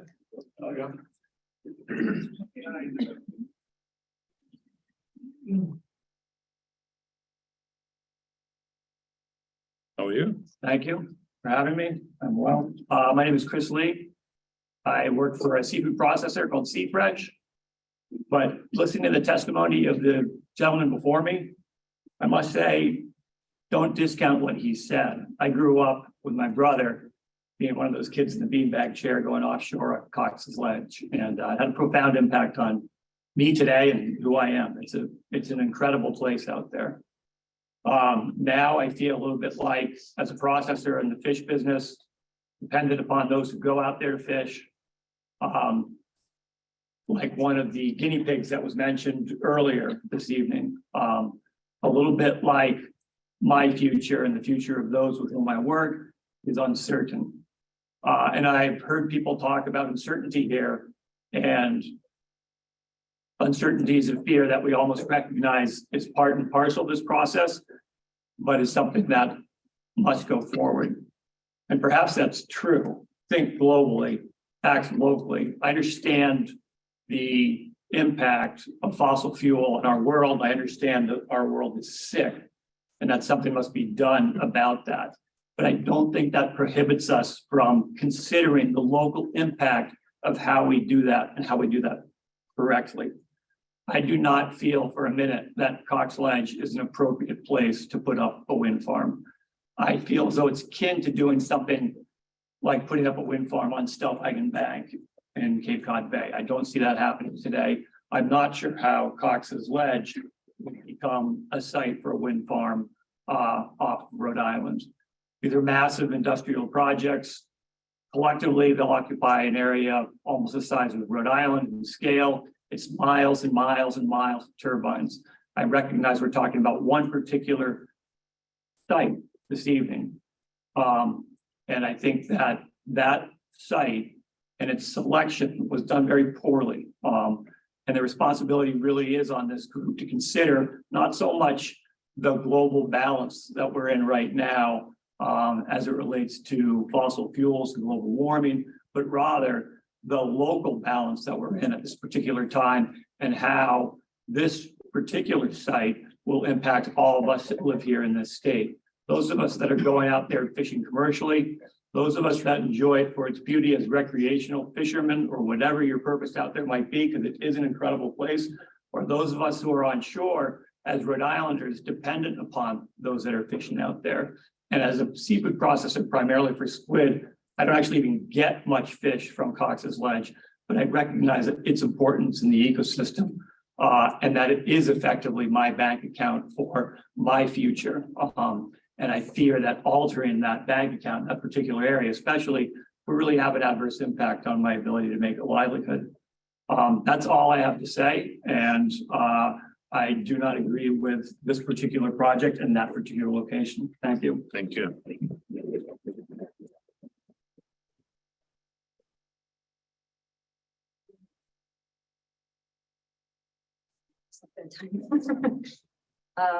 My name is Corey, Corey, Wheeler, Wheeler, Forrest, Forrest.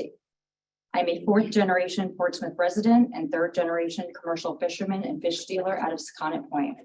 Along with my father, who I work with every day, two brothers, my son, my daughter, and my niece, we all grew up working in our family's fishing business.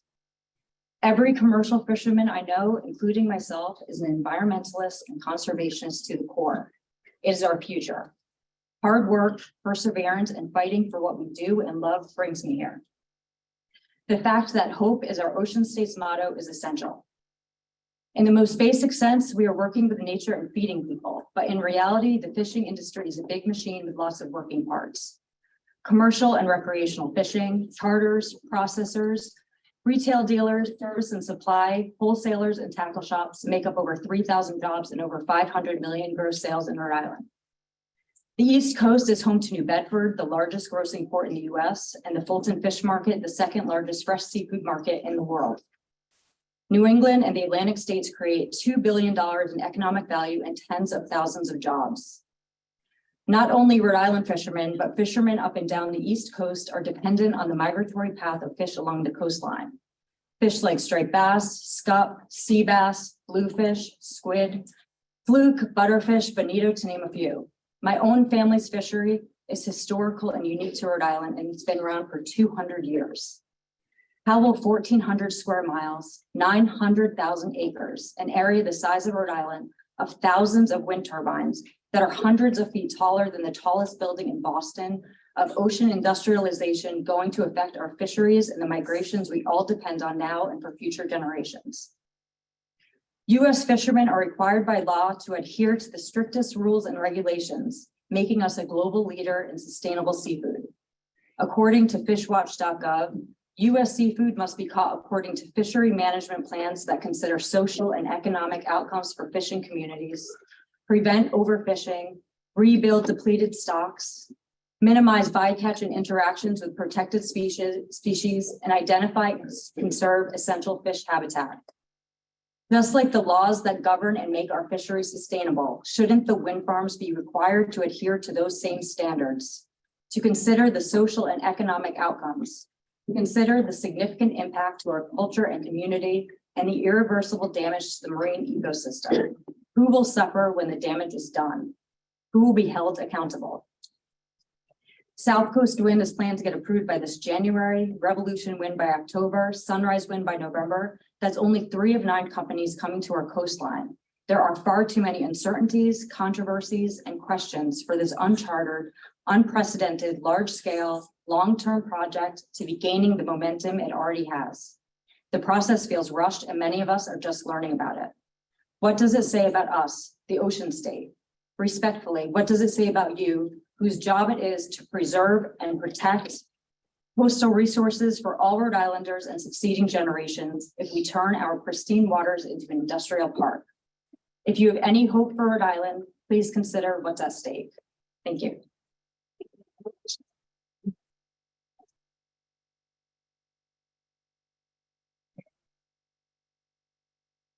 Good evening. Good evening. My name is Mara Shore, Marashore. I'm a lifelong citizen of Rhode Island, a sailor, and a recovering lawyer. I've done many hundreds of hours of volunteer work for my community, Little Compton, which is the closest community to the Revolution Wind project. I am a lifelong environmentalist, and I am deeply concerned about the climate crisis. I agree with those speakers tonight who emphasize the urgency of our transition to alternative energy sources. But I fear that this ill-conceived and poorly cited project on and around Cox's Ledge will harm more than help this transition. I wrote our harbor's hurricane preparedness plan along with Mike Massa, Little Compton's harbor master, who's here tonight. We publish the hurricane preparedness plan on our websites, and every year we spend time thinking through various risk scenarios and how to minimize those risks. So when I learned that foreign developers plan to build a city of wind turbines 12.9 miles off our shores, dozens of 1,000-foot tall skyscraper turbines with football field-sized blades sitting on monopiles 36 feet in diameter driven into the ocean floor, each turbine connected to the others and to substations by hundreds of miles of high voltage cables, and that there was no publicly available hurricane plan, I couldn't believe it. It seemed insane to me. I imagined a steel drinking straw driven an inch into the sand, then imagined 3, 4, or 5 gale winds blowing on it. But I figured that lots of people smarter than me had put time and money into this idea, and I believe that our government must be absolutely certain that the benefits of offshore wind in this special place outweigh the risks, or they wouldn't be willing to sacrifice our oceans and our fisheries. I was wrong.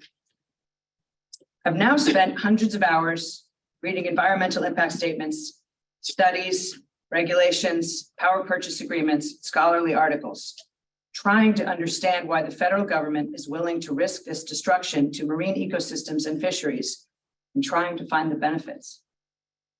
All I can come up with is political ambition and corporate greed. The science and economics of these projects, this one, don't add up. I've been trying to understand how humanity got to this place, where we have the hubris to think that we can solve the damage we have done to our atmosphere by industrializing our oceans and by spending taxpayers' money to incentivize foreign oil companies to do it for us. I've tried to make peace with the idea that our horizons and coastal oceans will be destroyed forever. Not to save the planet from global warming, because BOEM has already admitted this development will not have a measurable impact, but to satisfy political ambition and corporate greed. I wish I could agree with the representative from Climate Jobs Rhode Island that this project will result in a significant number of clean energy jobs. And I'm sure he believes what he says, but everything I have read has led me to believe that this is a Trojan horse. These jobs will not materialize, not for Rhode Islanders. Ørsted has only promised 50 permanent jobs. From what I can tell, not even 50 will materialize for Rhode Islanders. I'm struggling to come to grips with the idea that all the values our oceans give to Rhode Islanders, from the solace of contemplating an open horizon, to the livelihoods of my friends and neighbors, to navigating the peace and possibility of an endless expanse of blue water in the quiet of a sailboat. All of these will fall victim to a corporate campaign to fool our legislators and regulators into allowing developers to industrialize the last truly wild and pristine place on Earth. This is so much bigger than 65 turbines.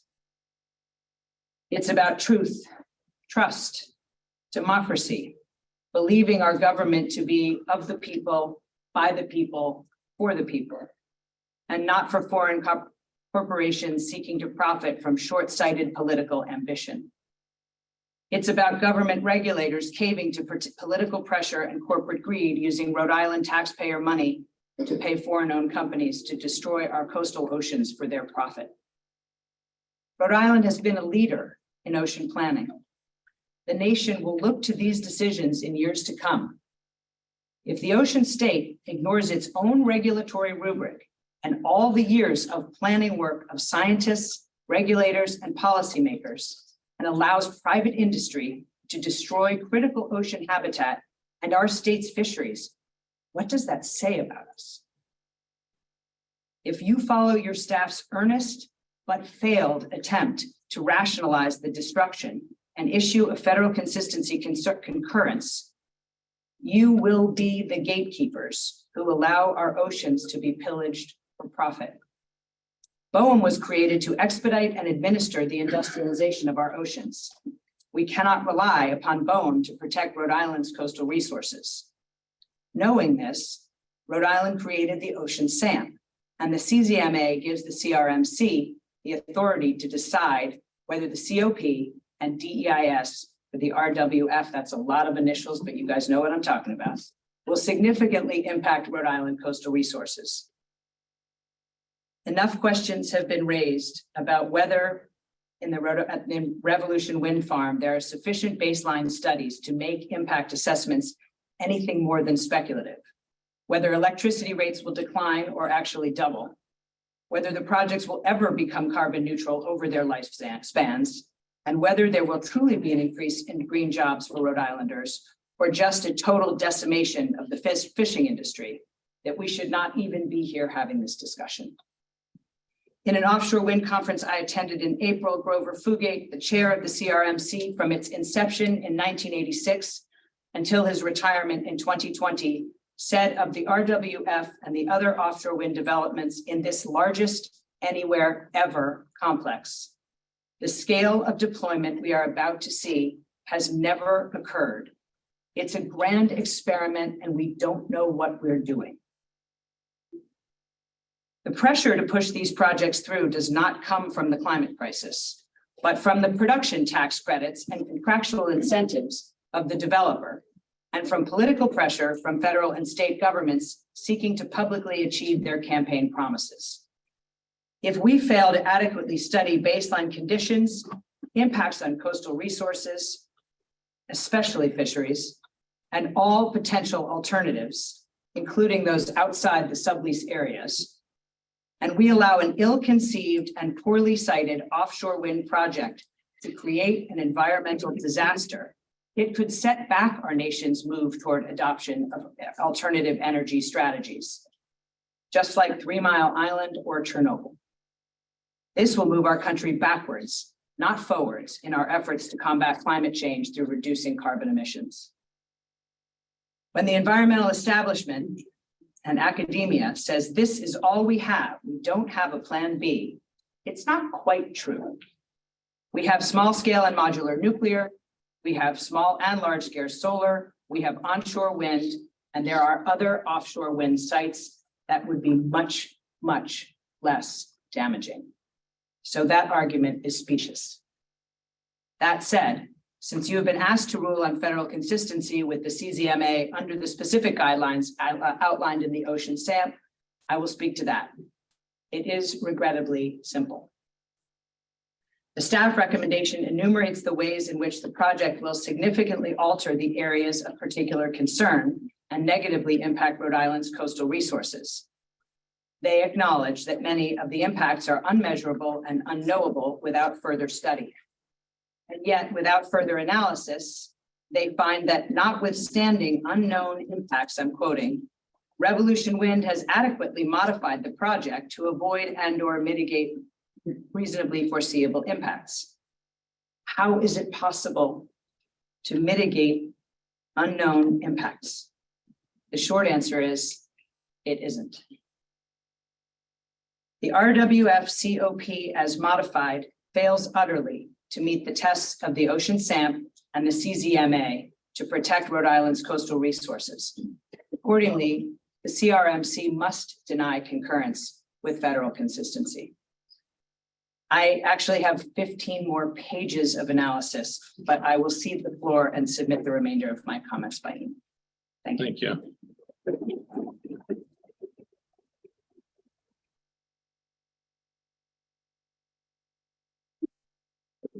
Good evening. My name is Rowan Rowenstein, ROWAINKALICHSTEIN.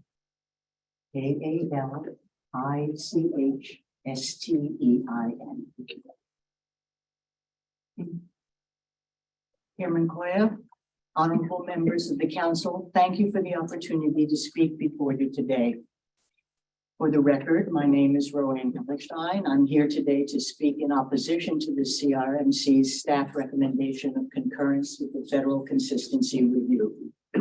My opposition is derived directly from the CRMC staff's April 25th, 2023 report. Pursuant to enforceable policy section 11.10.1 capital C, offshore developments shall not have a significant adverse impact on the natural resources or existing human uses of the Rhode Island coastal zone as described in the Ocean Special Area Management Program. Staff conducted a two-part review to evaluate whether the impact of Revolution Wind would be significant and adverse. In the first part, staff determined whether there would be an overall net benefit to the Rhode Island marine economic sector from the development of the project or an overall net loss. In the second part, staff assessed whether the applicant, Revolution Wind, adequately avoided and or mitigated for the impacts. Staff cites these impacts in the report. 1. Negative impacts are anticipated for Rhode Island-based commercial and recreational fishers from the development of the project. Regarding the commercial and for hire recreational fishing sectors, the project may cause major adverse incremental and overall cumulative impacts. 2. Temporary navigational restrictions during construction will preclude fishers from accessing some areas of the project cable and lease areas. 3, if fishers are unable to find suitable alternative fishing locations, the adverse impacts will be temporarily major. 4, the presence of structures will also alter navigational patterns in the long term. This displacement is anticipated to create user conflicts and force some fishers to find alternative fishing locations or exit the fishery permanently. 5, changes to benthic habitat through construction and operation maintenance activities and the presence of structures are anticipated to have negative impacts on the Rhode Island marine economic sector. 6, complex glacial moraine habitat and boulders will be disturbed and moved, impacting the ability to safely and productively fish in the project area. 7, Rhode Island fishers will need to assume more operational, economic, and personal safety risk during the one-year construction phase and beyond. 8, other small businesses that make up the shoreside supply chain will also be negatively impacted by the development of the project. This includes, but is not limited to, fish markets, distribution, processing, recreational fishing licenses, bait and gear sales, boat repairs, hotels, restaurants, shoreside fish sales, fuel, travel, and taxes. 9, the potential exists for an insurance company to evaluate the evolving risk and deny coverage in specific areas, effectively precluding Rhode Island fishers from an area and exacerbating costs. At present, there is no way to predict how the insurance industry will respond until we have information regarding how fishers operate within wind farms. 10, the addition of structures in the water and the potential for any vessel to enter the area in inclement weather adds to the risk of human mortality that currently does not exist. 11, changes required in federal and state sampling to assess the fishery stocks will result in a burden on Rhode Island taxpayers to fund the retooling of important fisheries management research. 12, overall, there will likely be a net loss to existing Rhode Island-based marine businesses who either directly or indirectly profit from fishery resources located within the proposed RWF project.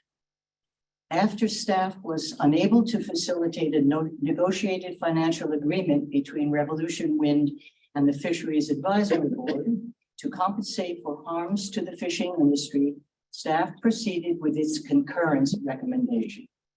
In effect, staff placed its thumb on the scale in favor of mitigation through compensation, accepted Revolution Wind's amended project plan to exclude turbines the company could not fit into the lease area, and walked away.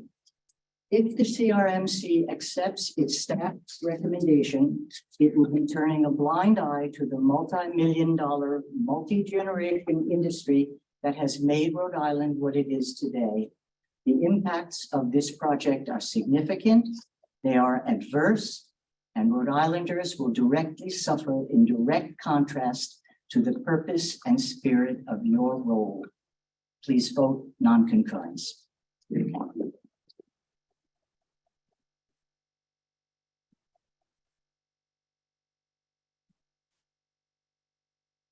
Excuse me, Chairman. I just wanted to know who these two gentlemen were on the council, because they lack courtesy, professionalism, haven't paid attention, worked on their computers all night long, especially with all these public comments and eloquently expressed. I'm just. Would you like to see what's on my computer? I don't see anything. Or do you want to fight? You want to come up here and criticize? I happen to be looking at the staff report. But you're not listening to the Of comments. course I'm listening. You think I can't do two things at I once? just wanted to know You can argue and shoot your mouth off at the same time.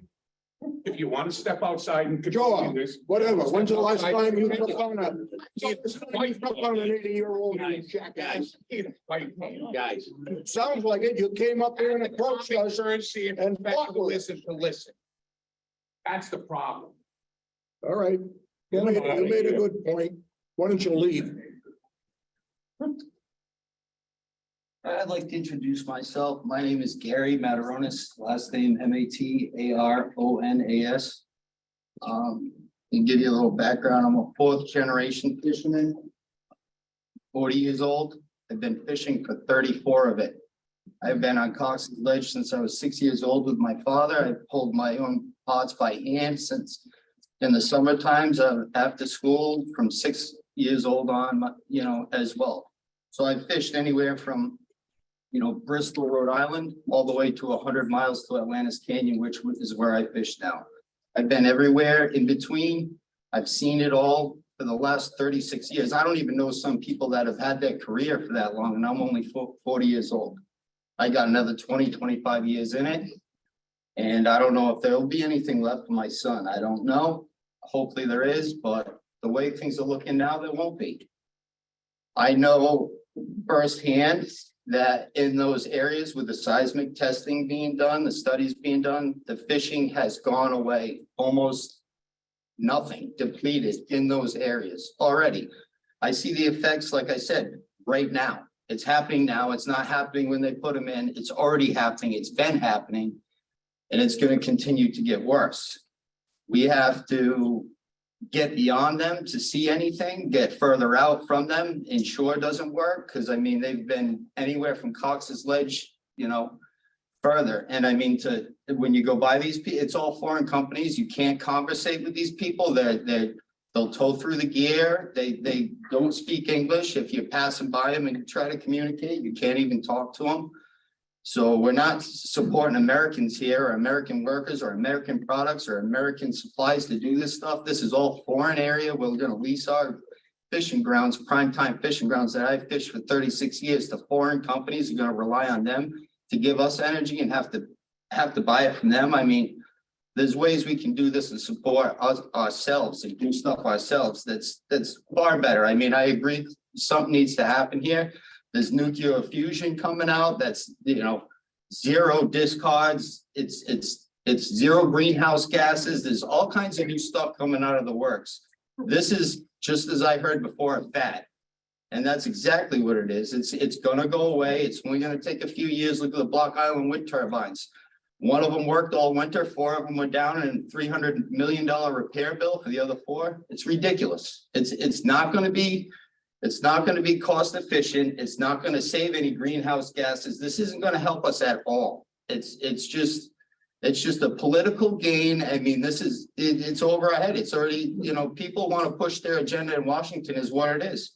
I mean, they want to be known for something, and this is going to be it. And it's going to be taking away from everybody that in Rhode Island, you know, everybody, fishermen, recreational fishermen, commercial fishermen.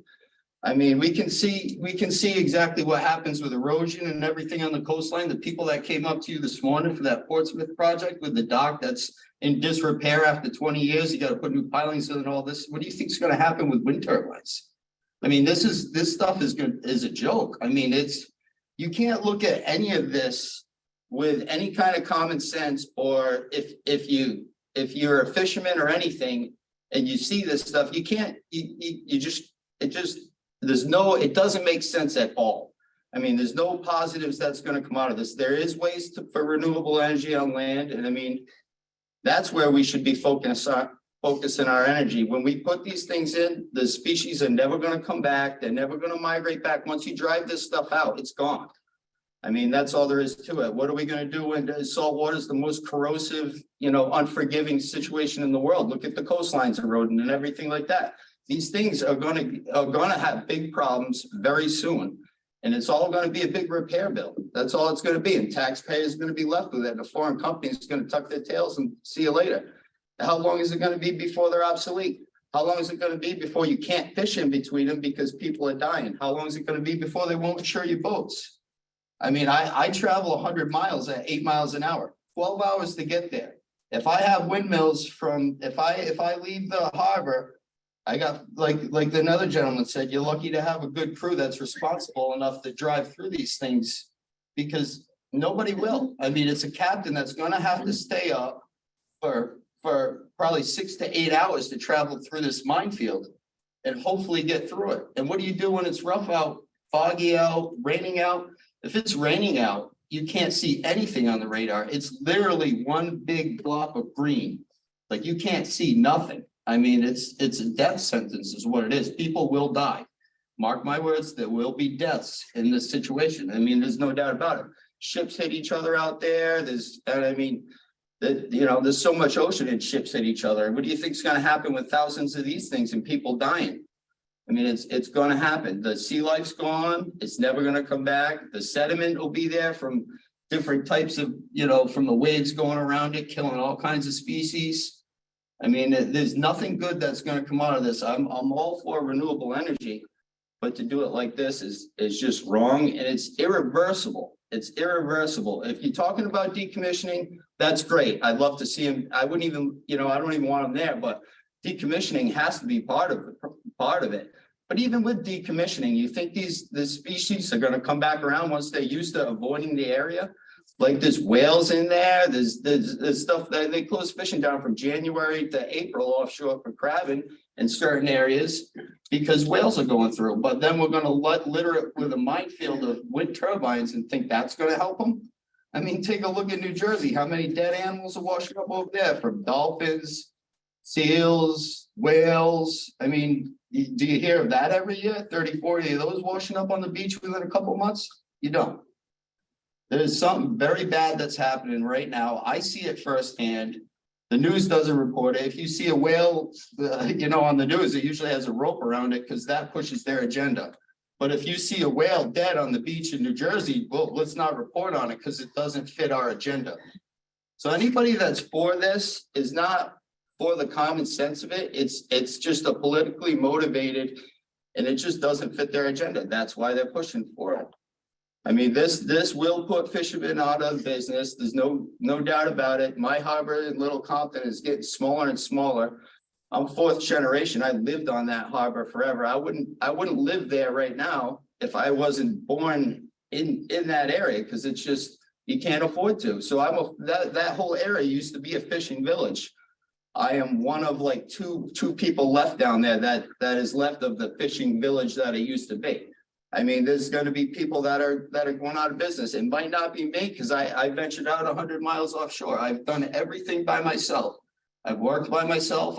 I've built my way up to where I am with no handouts. I've done it all through commercial fishing. You can't do that anymore. Big business is taking over, and you definitely won't be able to do it anymore, even in state waters, if this stuff goes through with dredging the cable through and whatnot. I mean, it's just nothing good comes out of it. I mean, look at the Block Island cable that washed up, that came to surface, and then you got to put that back down. I mean, we're going to experience all these same problems, but worse with how many turbines that are going to go in here. I mean, I can go on forever about it, but it's just not the way to go about green energy. I mean, I'm all for it. Like I said, there's a lot of research being done on nuclear fusion, zero greenhouse gases, all the energy you could want, and that would go on for generations, and that'll be here. By the time these windmills are put up, that'll be here. There's different ways of doing all this stuff. It's just doing this is irreversible, and it's going against everything you guys stand for. You know what I mean? We look to you. We're here today.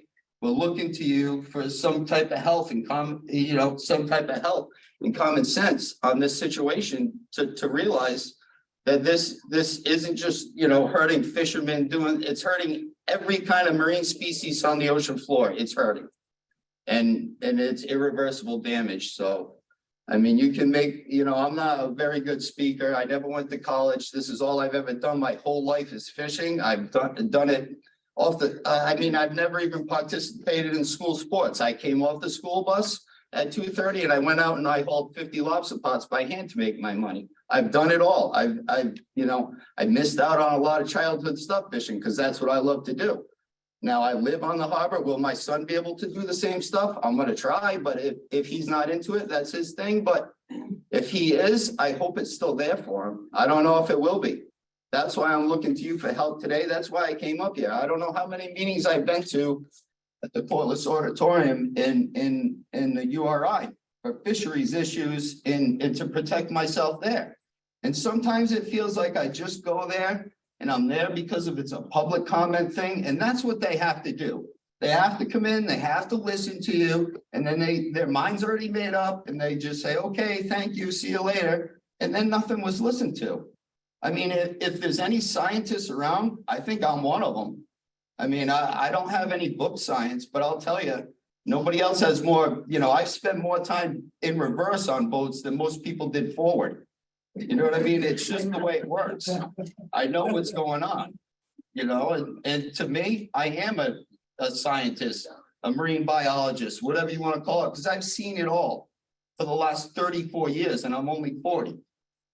And like I said, I've got more time right now at 40 into the ocean than most people do in their whole careers at wherever job they were at. I mean, you have to listen to people who have been there, done that.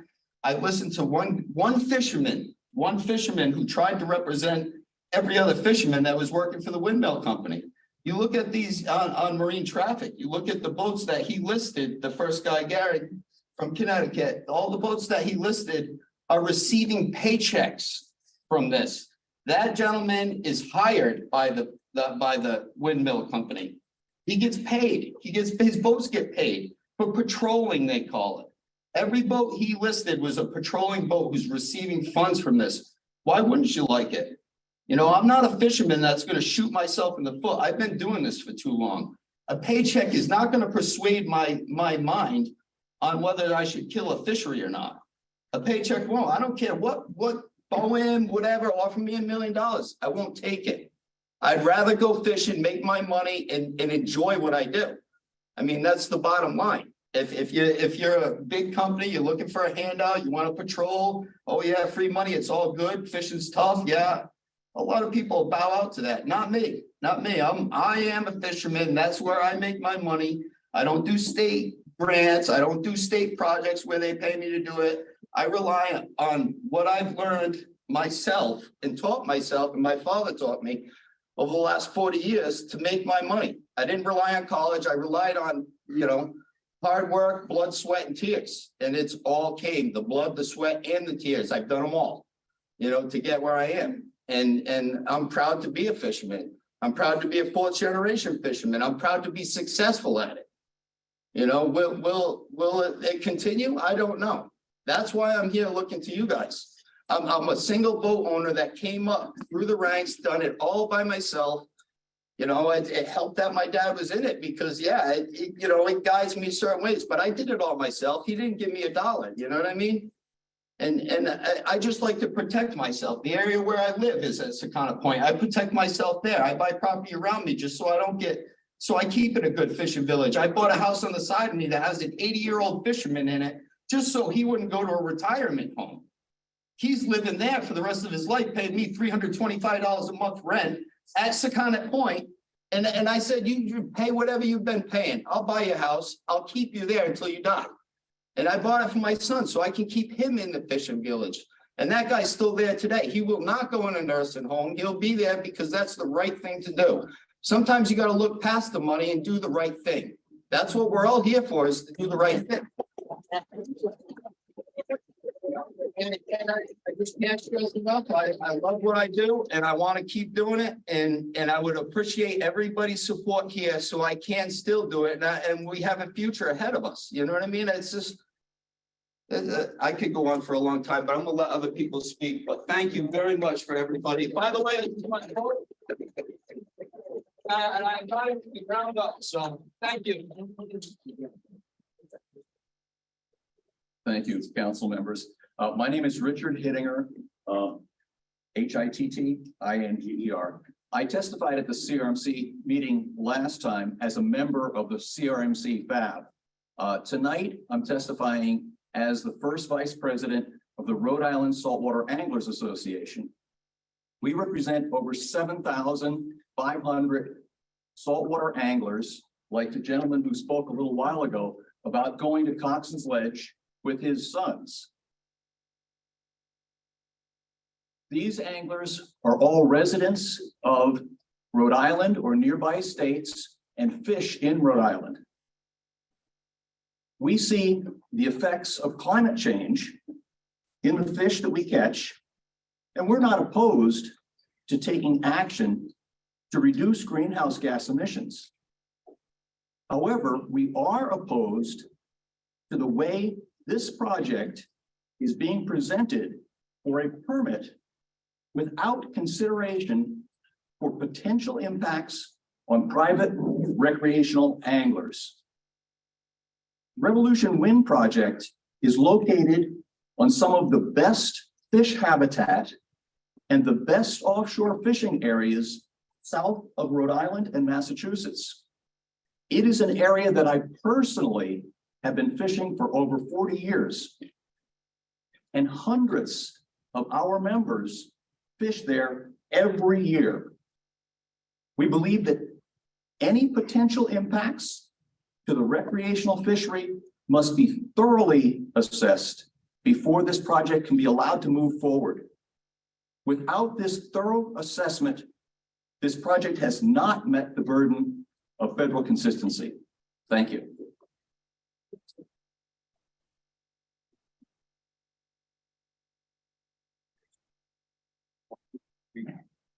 There an order that we're going in here? Well, yeah, we're doing the row, like whatever row we're in, going this way. Third row.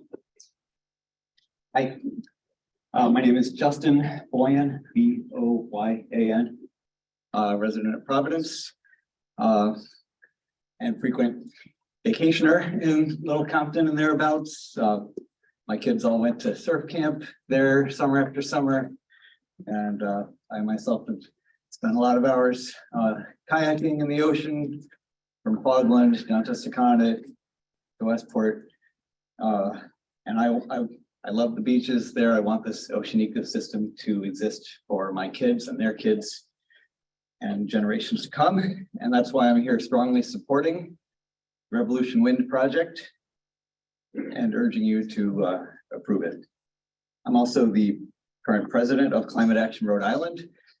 We were founded in 2017. We have over 3,000 volunteer members across the state, roughly the same as the population of Little Compton. We have regional groups in Greater Providence, Blackstone Valley, South County, East Bay, and Newport. Our logo, which we designed 6 years ago, features an offshore wind turbine on it. And I'm going to explain why. Our mission of Climate Action Rhode Island is to support the rapid transition of our energy sources from fossil fuels to renewable energy, as the world's scientists have stated with crystal clarity, decade after decade, that we must urgently do in order to sustain life on Earth. Where does Rhode Island get its electricity? Fossil fuels. 85% of our power comes from burning fossil fuels. Our cars, trucks, and home heating are powered by burning fossil fuels. So it's madness, it's immoral. We've known for decades it's incompatible with a world that supports life as we know it, marine life, terrestrial life, human life. And even leaving aside the global heating and climate chaos induced by the fossil fuel energy system, burning fossil fuels is killing us from air pollution. And a Harvard University study in collaboration with the universities of Birmingham, Leicester, and University College London found that air pollution from burning fossil fuels is responsible for 1 in 5 deaths worldwide. In the United States, 350,000 premature deaths are attributed to fossil fuel pollution. Transitioning from fossil fuels to renewable energy has immediate health benefits, including preventing premature deaths attributed to fossil fuel pollution. So the victims of this air pollution aren't here tonight testifying, but their health and their family's future is also on the line with this decision.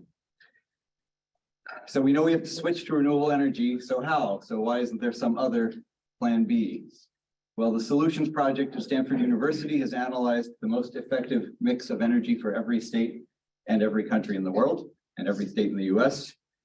They've analyzed what's the most effective, practical method for each state to develop 100% renewable energy. Their analysis for Rhode Island found that we need to generate our power as follows. Residential rooftop solar, 4.4%. Solar photovoltaic plants, 17.8%. Commercial and government rooftop solar, 3.7%. Onshore wind, 10%. Offshore wind, 63%. So that's what Rhode Island has. If we're going to do renewable energy and we're going to do it in a cost-effective way and on the time scale required by science, that's how we're going to do it. It's going to be offshore wind. 2/3 of our power has to come from offshore wind. These are just inescapable facts. And that's to make this work, we need to deploy as much offshore wind as possible, as fast as possible. So I hear and I respect the fears from the fishermen, from the coastal residents. And I hear their fears of how things will change with offshore wind development. What I'm not hearing is their fears of how things will change if we don't do offshore wind development, and how our oceans will continue to heat up and acidify. And yes, acidification is now accelerating in the Atlantic as it already has in the Pacific. As carbon dioxide emissions dissolve into the ocean, it turns into carbonic acid, which will be murder on shellfish. We know the storms will attack our coasts, will eliminate our beaches that we're worried about the view from, will eliminate our marinas, flood our cities and towns. These are the things that we should be fearing. These are the actual effects of doing nothing, of the status quo, which is fossil fuels. Plus our air is continuing to cause premature deaths. So yeah, we can't say, we believe in climate change, but someone else, somewhere else should fix it. It's on us to fix it. That's what the Act on Climate says. And that's why these projects are happening. And just in terms of this notion that we're like rushing into offshore wind, no, the United States is one of the worst, last place countries. We're not even in the top 15 for offshore wind deployment. We've got 60 megawatts deployed. United Kingdom has 14,000 megawatts. China has 27,000 megawatts. And have those countries reported all these deaths and shipwrecks and fishery loss and all these other feared impacts? No, they haven't. So, there are going to be side effects, but we're going to deal with them because the side effects of not doing this project are so much worse. And I just urge folks who are scared of this project to really get into the science, read the IPCC report, read the trajectory of the planet's temperatures, the ocean's temperatures, what's happening to the world's ecosystems, what's happening in the Arctic, because the future of the things that you care about, which are also the things that we care about, is going to be much scarier and much worse if we don't aggressively develop offshore wind than if we do. Thank you. Thank you.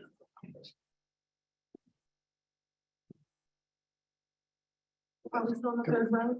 Yeah. She's next. Go ahead. Is there an order or not? Yeah. What's the order? It's okay, I'm glad you're here. Sorry, I have to leave right after. No, Is that- it's already been emptied out, so. I think we're still in the back. Well, Still working. for everyone, we started with this right here. And so we're gonna do the first row, my left to right, second row, my left to right, third row, my left to right, fourth row, my left to right. That's how we're gonna do it. This gentleman has to leave, so why don't you let him speak? I will. I mean, she was nice enough to say, stay there and then she'll go after you. I'm sorry about that. Yeah, my apologies for that. I do have to run right after this. My name is Leo Major. And I'm testifying in order to approve this project. I'm 20 years old. I'm studying environmental studies, environmental science. So this is something I've been thinking about sort of every day. And the reason I've chose to study this is because as a young person, I'm worried about my future. I'm scared about the impacts of climate change, the impacts of the warming world, and what that will look like. And I really have an intense admiration for the beauty of Rhode Island and its oceans. And it's one of my favorite things about this state. And I go on bike rides all the time down by the East Bay Bike Path. And it's really my favorite thing to hear. And my heart breaks hearing all those who will have to be dislocated and impacted by these wind turbines. That being said, the science is very clear on this. A lot of the talking points that have come up that are claiming to be scientific about this have clearly been disproven. Offshore wind, as you've heard from the last testimony, is Rhode Island's only chance. And this project right now, 400 megawatts of offshore wind, is critical to combating climate change.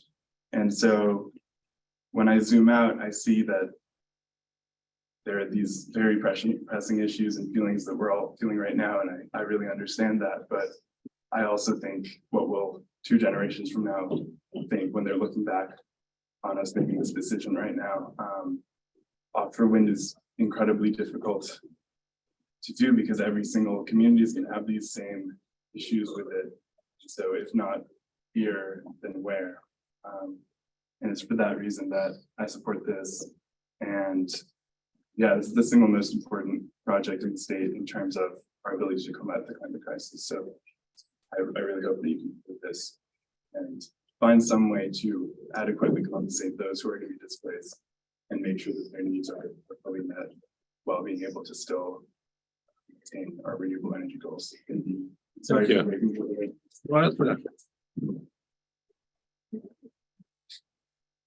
So my name is Abigail Huber, Huber, and I'm also a volunteer with Climate Action Rhode Island. I basically just wanted to mention that we are, we have in my volunteer work with this group and in Rhode Island, I've met a lot of very concerned citizens who are volunteering their time out of deep concern for what's happening with global warming and climate change. A lot of people who find it very important to have wind energy and would want a yes vote. I just wanted to mention that this is not motivated by any profit on our part. And I appreciate hearing all of the testimonies today. And I think that I can relate to wanting things to stay the same. And if we could have everything stay the same and keep going on business as usual, that would be great. But unfortunately, a lot of us have had to accept that a lot of things are going to be changing. I think we need to consider that the problems we are trying to address with renewable energy are so large, and they do affect more than, they will affect many industries beyond just the fishing industry. So there will have to be a lot of adaptation in terms of a variety of industries and the impacts. If we can adapt quickly and have wind energy and this a yes vote here, will be helping ward off a lot of those negative impacts that would be even worse for other industries. I mean, it's just think of the heat waves and the almost, it's just hard to even know which ones to mention. So I hope we consider the larger problem, and this is a good solution, good step toward a solution. Thank you. Thank you.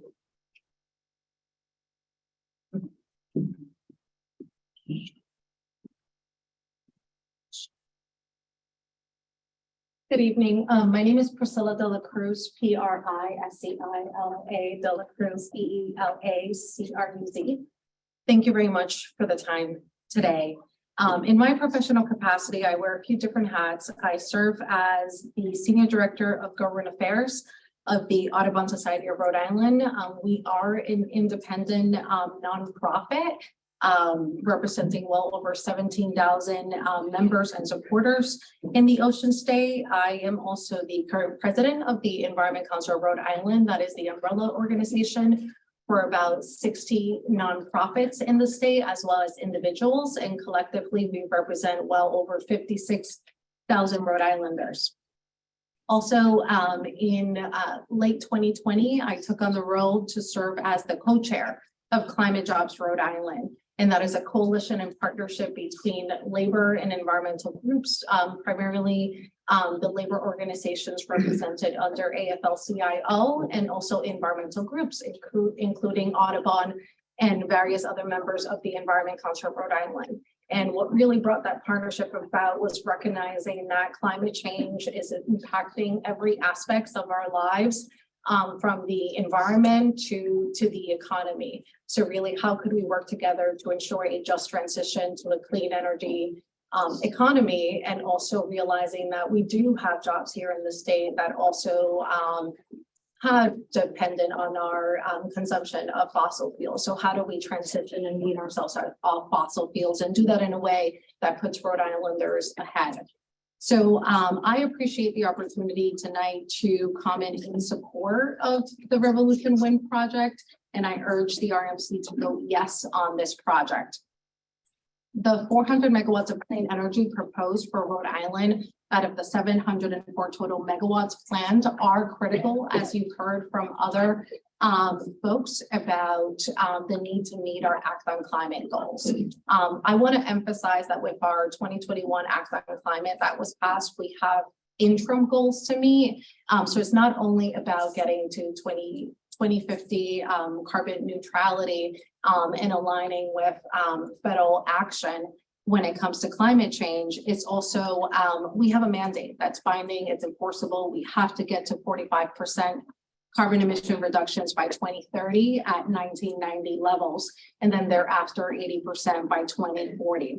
And I want to emphasize that because you've heard other speakers quote what global expert scientists are saying about the climate change crisis. The most recent IPCC report, there's been actually report year after year going back to 2021 from IPCC saying, you know, the climate crisis is unfolding right before our eyes and it's only getting worse. And every region in the globe is being impacted by climate change. And that's no different for here in the ocean state. And other aspects that I would like to point out in terms of our goals and targets, 100% renewable electricity by 2033. This really positioned Rhode Island as a leader. We have the opportunity to really move away from our over dependence on importing natural gas. Most of our electricity right now is coming from importing natural gas. So we have the ability to not only do right by the environment and public health, but also ensure that we are reaping the benefits of a clean energy economy, and that we are producing homegrown clean electricity here coming from wind, solar, and other renewable sources. We also passed an additional procurement of offshore wind through state legislature last year, and that's up to 1,000 megawatts of offshore wind. The other thing that was passed last year are labor standards and renewable energy projects of 3 megawatts or above. So again, Rhode Island has really signaled that we are here to not only meet climate goals and do our part, but to also ensure that our economy is thriving and that our small state can really elevate itself as a leader as we transition off fossil fuels. And I will say delays to this project would harm of course, our state's ability to meet our climate change goals. And it would result in increasing our reliance on fossil fuels. I spend a lot of time at the State House advocating for policies like this. And unfortunately, sometimes things get confusing with misinformation. And we get lost in the jargon. And one of the things that I've seen really elevated this session during this legislative session at the State House is that renewable energy must be the driver of why our electricity prices are increasing. And that's not the case. That's misinformation. As I previously stated a few minutes ago, our electricity is primarily sourced from imported natural gas. So we are dependent on fossil fuels, and we are at the mercy of what's going on, not only with climate change, but at the global scale when we look at wars, for example, in Ukraine. So I just want to go ahead and pivot now to say that in my role at Audubon, of course, I am conscious with our 125-year history of working to protect birds, wildlife, and their habitat. And we do that through conservation, education, and advocacy, which brings me here today. And we do that for the benefit of people and all living things. We adopted a new strategic plan where we are allocating all of our resources to addressing the climate change crisis, because that is the biggest threat that people and all living things and wildlife are facing today. And I will just say a personal anecdote. When I was working with elected officials and with advocates and concerned Rhode Islanders to pass the 2021 Act on Climate, things really coincided with the start of the pandemic. And that's when we saw right before our eyes how inequities were deepened. And it was clear that we had to do something about climate change, because those who are most vulnerable and are on the front lines will continue to be impacted firsthand by climate change. And I just wanted to point that out because one of the things we heard from Rhode Islanders when they were surveyed at the beginning of the pandemic is that, number one, of course, very concerned about COVID, like many of us still continue to be, even though we're coming out of those early dark years in the beginning of the pandemic. but second, climate change and really calling for climate actions. The majority of Rhode Islanders are concerned about that public health issue. And then I just want to lastly close by pointing out that the environmental community understands the implications of offshore wind, but I am confident that with ongoing engagement, education, and outreach and plans to avoid and mitigate disturbances, that we can achieve a project that successfully addresses the valid concerns that you heard tonight. I'm very sensitive to those concerns that were brought up in terms of the potential impacts to critical wildlife habitats and livelihoods. So I think we can come to the table, hopefully in the coming years as we procure also more offshore winds and really figure out a balanced solution and approach to mitigate those concerns. And you've done it before with the Block Island offshore wind farm and CRMC's ocean SAMs. So we know we can produce those type of solutions that protect, for example, marine birds. That's something that was really successful out of the ocean SAM with the Block Island offshore wind farm. The last point I want to make that I think is equally important, I talked about jobs, I talked about economic benefits. I briefly mentioned frontline and environmental justice communities. Want to point one out in particular near the Port of Providence. You know, as an individual, in my personal experience, and I hear folks when they say lived experience matters, it absolutely does. I grew up in the south side of Providence and saw firsthand how folks in my community were impacted by the overburden of pollution and the uptick in asthma rates and asthma attacks. So I think we owe it to ourselves, to one another, to really, of course, respect one another's perspectives, but also to look at solutions that ensure that everyone's going to be able to come out ahead, especially the folks that have been marginalized by our dependence on fossil fuels and suffer deep inequities. So I will leave you with that. And for those reasons, I urge CRMC to vote yes on Revolution Wind. Thank you for your time tonight. Thank you.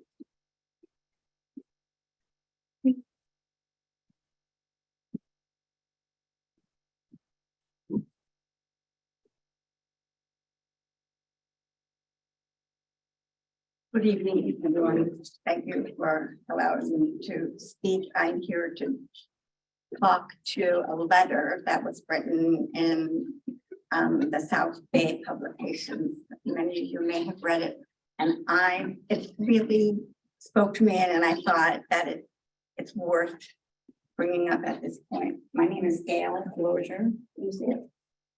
Sorry, you got to spell your last name. There you go.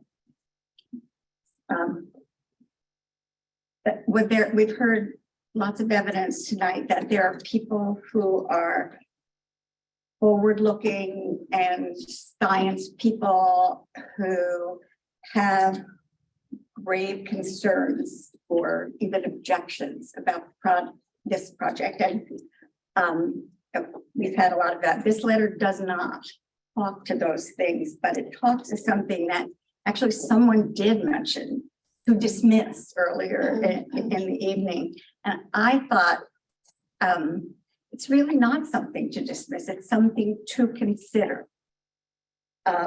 So I will go on to speak about those things. And the letter is written by a gentleman named Ara, and I'm sure I'm going to mispronounce his last name. Sadanians, I think, is as close as I can come. Did you spell that, please? Yes, SADANIANTZ.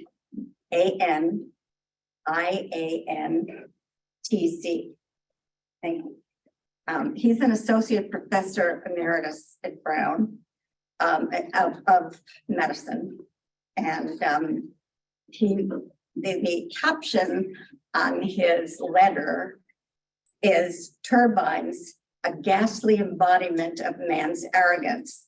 So it's bold and attention-getting, but in the end, it's a very poetic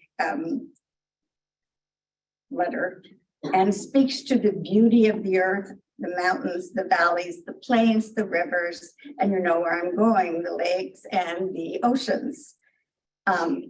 And we can't not think about this Rhode Island of ours as the ocean state. And I couldn't not think of that when I was reading his letter. In his letter, he speaks of poets and artists and musicians who throughout time, in their own languages and voices, have spoken to or about the unspoiled ocean and her horizon. He writes of those inspirations and the endless number of human engagements with the sea around us.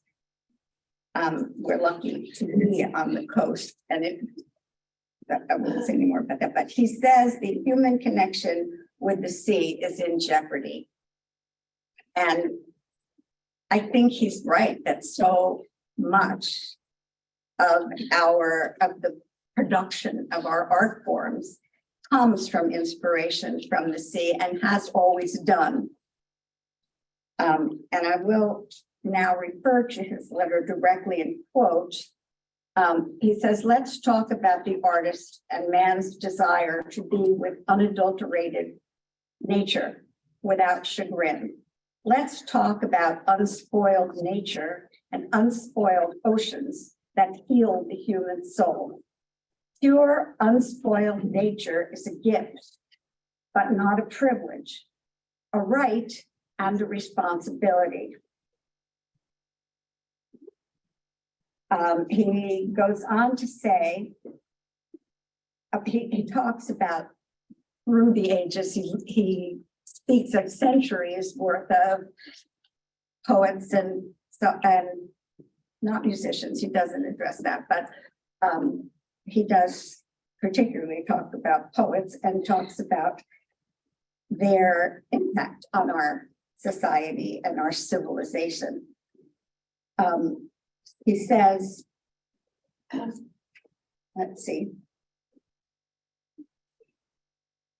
if the soulless and insatiable corporations, along with their servitude politicians and mouthpiece journalists, have it their way, the pristine ocean in our ocean state will no longer be where we can interact with unspoiled nature, where we can gaze into the endless horizon and escape from everyday toils of an industrialized world. And he speaks about how all over the world, where people who can get to the sea have always gone from the toil, the work and their labor for sort of revitalization. They have always gone to the sea just to sit and watch the horizon and that openness. He says the industrialized ocean will engulf our human experience. Nature is a resource, he says, but it is not just a resource. Its value is inherent, not merely in its use. How arrogant of man to presume that it should be, before all else, useful. Who are we to prioritize what we can take from it? Who are we to plumb the horizon for its usefulness? Beauty's value is not in its use, but in its sublime uselessness. That the horizon reminds us of nature's grace. I'm reading that wrong. That the horizon reminds us of this is nature's grace. Nature is to look out, to take man outward, away from himself before he returned to himself.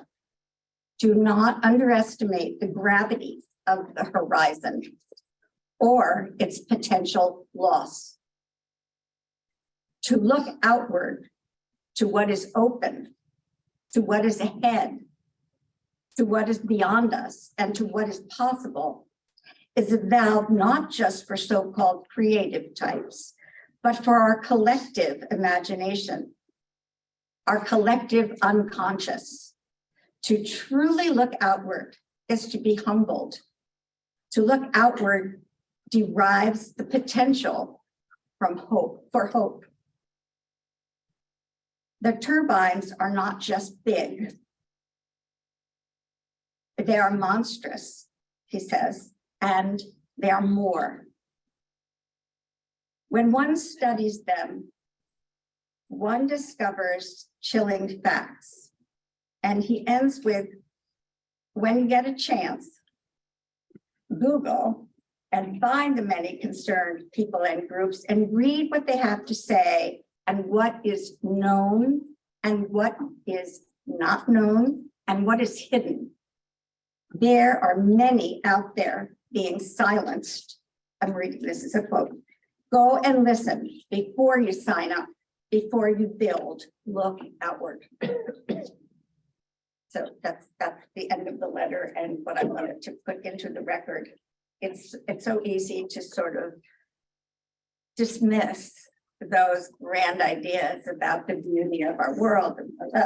It's not science, no, it isn't, but how many of us in this room, because we live where we live, have never just lost someone dear to us or a pet or had a fight with somebody and felt badly about our own positions and not gone to the ocean if we could and just sort of thought. I mean, how many of us really are driven to do that so that we can sort of collect ourselves and think? I just thought it spoke to some very deep human connection, and I don't think we can dismiss it. Thank you.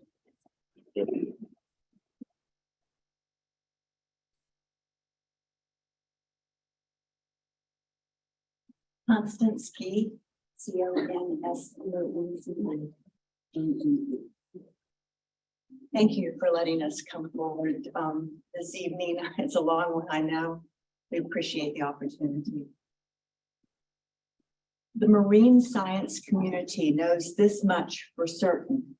The high-resolution geophysical surveys used to site offshore wind turbines and transmission cabling causes harm and mortality to marine mammals. They know the intense noise of pounding thousands of monopiles deep into the seabed, along with an increase of vessel traffic during construction and for maintenance afterwards, will do the same: disturb, injure, and kill marine life. I understand that you are here today to deliberate on the permitting of Revolution Wind, one project of at least 27 planned for the Mid-Atlantic Bight. Yet it would be ill-advised not to consider cumulative impacts for marine life, especially the critically endangered North Atlantic white whale. To date, NOAA Fisheries has handed out or is in the final stages of approving marine mammal incidental take authorizations to offshore wind companies to legally take over 730,000 whales, dolphins, porpoise, and seals. That's correct. Over 730,000 marine mammals. To be specific, over 25,000 whales, 540,000 dolphins, 38,000 porpoise, and 130,000 seals. The harassment, injury, and killing of marine mammals are referred to as takes. More broadly, takes include harming, harassing, trapping, capturing, wounding, or killing a species either directly or by degrading its habitat to such an extent that it impairs or disrupts that species' essential behaviors. NOAA has granted wind companies the legal right to harass 915 North Atlantic right whales. Since there are less than 340 of these animals left on the planet, that means repeated harassment for many animals. What does harassment entail? To inflict behavioral disturbance such as frightening an animal away from its normal migratory feeding or breeding areas, and temporary hearing loss. A deafened whale fleeing into a shipping channel is likely a dead whale. But let us not overlook the other means of inflicting takes by NOAA's definition. Killing a species either directly or by degrading its habitat to such an extent that it impairs or disrupts that species' essential behaviors. In a letter to NOAA Fisheries, Chief of the Protected Species Branch, Sean Hayes, warned of the potential increased risk to the right whale and other whales due to increased vessel traffic and noise. But he was most concerned about the operational effects of offshore wind and potential oceanographic impacts that could drive how the whale's prey is distributed. Dr. Hayes wrote, however, unlike vessel traffic and noise, which can be mitigated to some extent, oceanographic impacts from installed and operating turbines cannot be mitigated for the 30-year lifespan of the project unless they are decommissioned. Researchers found turbines will likely affect tidal currents and the water column in which zooplankton, right whale's food, are found. Whales require dense collections of zooplankton, and any disruption to that could have significant energetic and population consequences. It's like the perfect storm of what could go wrong, said Erika Fuller, a senior attorney at the Conservation Law Foundation. Fuller said, the area in and around the New England waters where wind development is set to take place was poorly surveyed for right whales before the federal government identified it for multiple energy leases. In recent years, aerial studies have shown our waters have become a year-round feeding ground.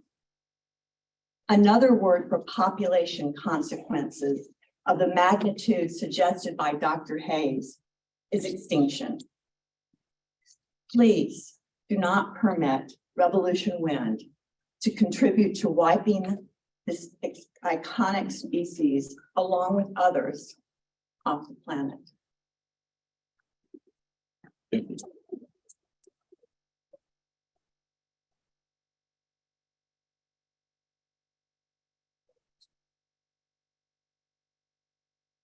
Good evening. Thank you for your time. I'm Denise Talafero, T-A-L-I-A, E-R-R-O. And I'm a resident of East Greenwich. I'm a member of Climate Action Rhode Island, and I'm also a mother of 2 children. And it's those children and my concern for their future, which has caused me to join Climate Action Rhode Island and spend all of my free time trying to advocate for climate action in this state where we can make a difference. My daughter is sick tonight, but I came here instead because I think this is more important for her rather than me being there to comfort her right now. Our state needs to take action. We need to be part of the solution, and not being part of the solution is even worse. And I think if we think about the thing that needs to be remembered, at least in my mind, in the context of this discussion, is the crisis that we're facing in terms of tipping points and the time we have to act to address the climate crisis. We have a solution in front of us. It's gone through the process. The technical staff of the CRMC has advised and given its recommendation. A lot of the claims and worries that have been brought up tonight seem to be based on unfounded concerns that could or could not come into a reality. But the suggestion that they have not been looked at and this hasn't received a scientific and rigorous review, I haven't seen that suggested anywhere. And I'm concerned because that, as someone who was actually testifying to oppose this, said, we've known about climate change since the 1970s and nothing's happened. One of the main reasons nothing's happened is because there's constantly delay. There's a constant concern and a throwing of different, this could happen, that could happen. But we have a process in place. It was followed, and the technical staff here has given its recommendation, and we need to act. Delay is harmful and needs to be taken into consideration in making this determination. So I urge you to move forward with approving this project. Thank you.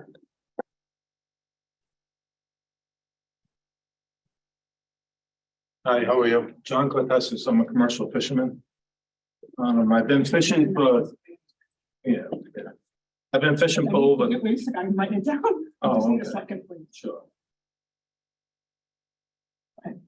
I've been fishing for over 30 years and I'm a first generation fisherman. My son's a fisherman now. We both went to college, but we became fishermen and I'm gonna try to, make it really simple. Now, you guys are a Rhode Island council, so I understand the situation in federal waters and Rhode Island waters and the whole situation, but in Rhode Island, this is what you guys should worry about. The sizes of the schools of fish that come into the Narragansett Bay are bigger than the State House. They're almost the size of the state of Rhode Island. When a school of scup moves out of Narragansett Bay and moves offshore, squid, fluke, about the only two species I know of, fish-wise, there could be more, but the ones I know of are blackfish and striped bass. They stay along the coast. But almost every other species comes out of the Narragansett Bay, goes to the offshore canyons, does whatever they do out there in the winter, and then they come back in and they travel the same route. The route that they take to get back into the Narragansett Bay, which is the biggest concern of a Rhode Island council, not a federal government council, a Rhode Island council. They come right through where all the wind farms are proposed. All of them. Now, the question is, are these schools the size of Coventry or the size of, the East Bay? Are they gonna swim through a wind farm to come into Narragansett Bay? Or are they gonna go left? Are they gonna go right? Are they gonna spawn too early? Are they not gonna grow at the right size? There's so many variables with the migration of fish through this wind farm that should be the biggest concern. You take a swimming pool, 18-foot above ground swimming pool, and you put a little school of sunfish in there, 20 fish, 15 fish in it. They're swimming around happy in your swimming pool. Say there's no chlorine in it, because that's probably the biggest issue in Rhode Island. But you let them swim around, they're swimming around happy. You stand on the pool ladder and you drop a penny. The whole school, bang, right to the other side. So now these fish, when they decide they're gonna come inshore into Narragansett Bay, are they gonna swim through that? Are they gonna swim through that wind farm to come back into our bay? So you're not just talking about commercial guys. I don't need any of their money. I don't want their money. Just like Mr. Matarona says, I'm all set. I'll go to work and make money. I don't, whether it's fishing or not. But I also agree with the woman that was reciting the poem, the guy from Brown. That's one thing that everybody's not thinking about. Even till this day, after 30-something years of fishing, I'm sending my wife pictures of sunrise. I'm sending my kids, my son who's 24 on a boat in Point Judith, they're sending me pictures of dolphins, whales. Almost every fisherman that I've ever met in my life is one of the biggest and best conservationists that I've ever known. We care more about the ocean than most people that I meet in public. Maybe not all, but most people that I meet in public. Like I said, one of the biggest concerns are those biomasses. And I'm not talking one whale or one dolphin or one anything, because it all works together. All of it works together. The whole ecosystem works together. Are they gonna swim through these wind farms to come back into where they spawn? Or are they gonna turn the wrong way and spawn at a different life, during their life cycle, a different age, a different group? So I guess it's the best available science. I've been hearing that for 30 years too. The best available science. That's what they give me for an argument when they're wrong. Every time they tell me, you got to do this, you got to do that. And I'm like, what are you talking about? That's not what happens. We don't want to kill fish. They make us kill more fish. The regulations make me kill more than if I just fished on my own. And I argue that, no, that's the best available science. What can we tell you? So it's the best available agenda, or is it the best available science? Depends on the agenda you want. I've lived on the water for years in a little shack, and we have a seawall. And we have a high tide on the seawall. I bought this house because of the seawall. The seawall was awesome. And there was a high tide step.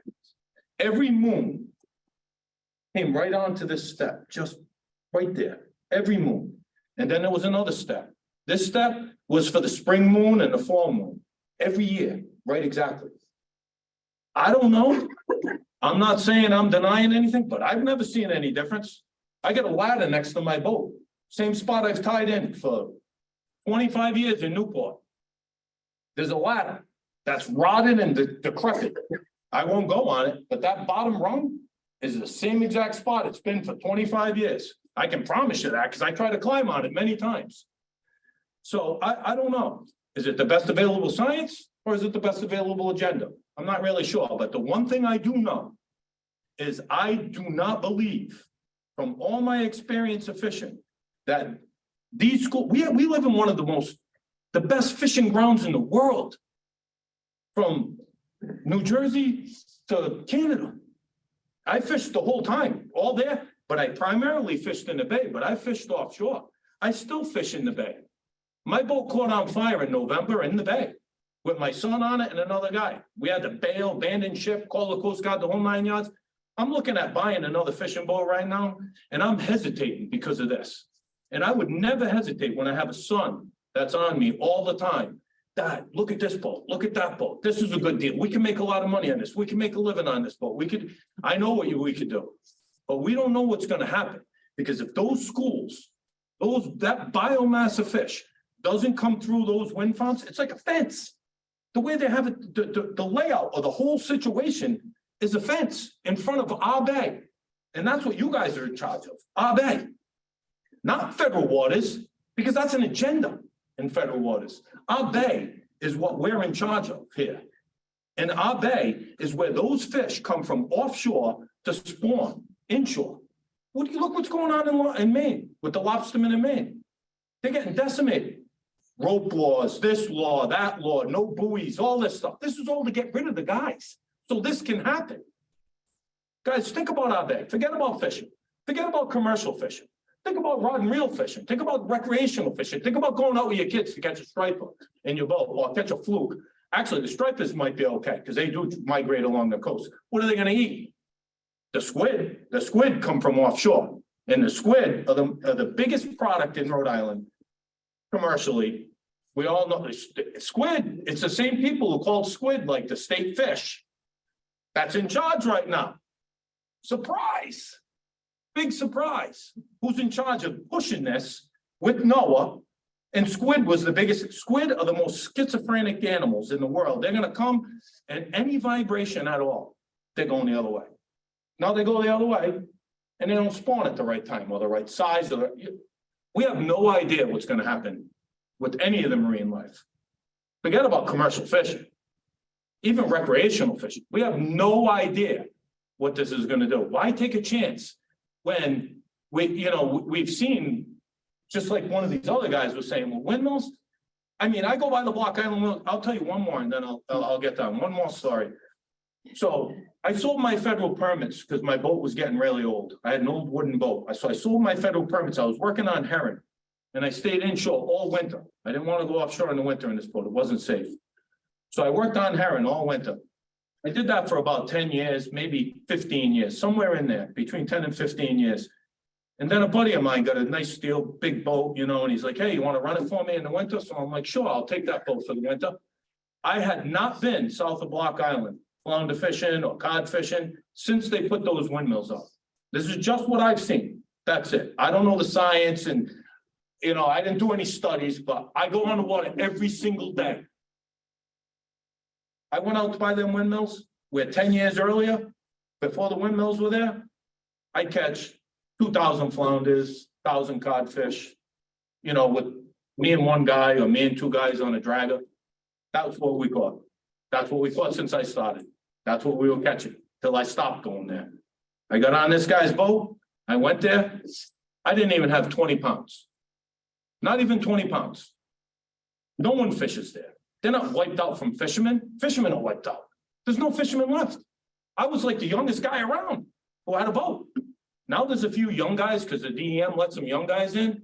But the young guys, they're all staying way inshore in the bay.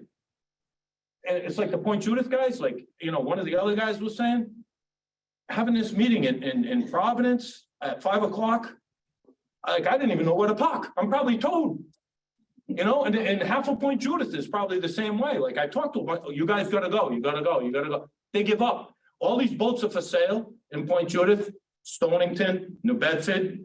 Everybody wants a ton of money for their boats to get out. It's not because they're worth a ton of money, it's because they're retiring. They're done. So regardless of commercial fishing, because, you know, everybody thinks it's about money and greed and everything like that. To me, I could go get a job at a shipyard making more than I make commercial fishing. So that has nothing to do with money. This has to do with, like that woman was saying before, you can't just take that for granted. The beauty that we have in our bay and that ocean that we have in front of here, that makes our state. We have the deepest bay in the whole East Coast, deep water bay, you know, all the way around. We have a huge migration of fish that comes right through this area that they're planning. And then we're gonna have an eyesore, and we don't even know if the fish are gonna go through it. So I'm not even just speaking for myself, because I'm pretty much up in the air. It doesn't matter to me. I can go work somewhere else. But I just can't imagine that those fish are gonna swim through that wind farm to come into our bay and spawn. You know, I mean, if you've seen fish, the way they react and how they spook and how they scare. Well, if they spawn at the wrong time, like those fish move. We'll go offshore. We'll go offshore at the end of March or first week of April, and we'll catch everything that we catch in our bay in Rhode Island waters. We'll catch it all. And then you could go the next week and have zero. And then come in our bay, and they're in our bay. They travel that fast. So they don't meander their way and find their way through like people think. They go bam, on the moon, they're through. They'll go 80 miles in a week. A week? That's a guess. After 30 years of doing it. So they're gonna go 80 miles in a week, swimming, massive schools, through a wind farm. I don't think so. Guys are giving up, fishermen are giving up. And you guys are representing Rhode Island. And let's forget about what the big agenda is or whatever the big picture is, because you know, it's who's in charge right now, and this is what we get, and then who was in charge before, this is what we get, and you know, that's how it goes. But right now, Narragansett Bay, these recreational alliance guys and recreational anglers and all that stuff, you gotta really pay attention to this, because this could drastically affect our recreational boating in Narragansett Bay by a lot. And now my boat burnt, I'm bull raking every day. I shut that engine off, I drive out there, I get to my spot, I shut that engine off. And the beauty of our bay is the number one reason that I fish. Not money, the number one reason that I'm a fisherman. And my family is the same way. And almost every single fisherman I know that's left is the same way. The most honest, hardworking, environmental, responsibly people that I know by a lot. But I appreciate you guys letting us speak, so. You know, I just think about that. That's a fence. All right? Think about a school sunfish in your pool, swimming around happy, drop a penny in. It's just like a bunch of frogs in your pool when you dump a cup of chlorine in there. 1 cup in a pool this big. 1 cup of chlorine. Next day you come out there all dead. Same thing in our bay. We all know what that is. So think about the windmills now. You got a school in there, you drop a penny. That little vibration sends them all over there. So what's this big vibration gonna do in the middle of our ocean, the size of Rhode Island? We have no clue. I just can't see it, but thank you.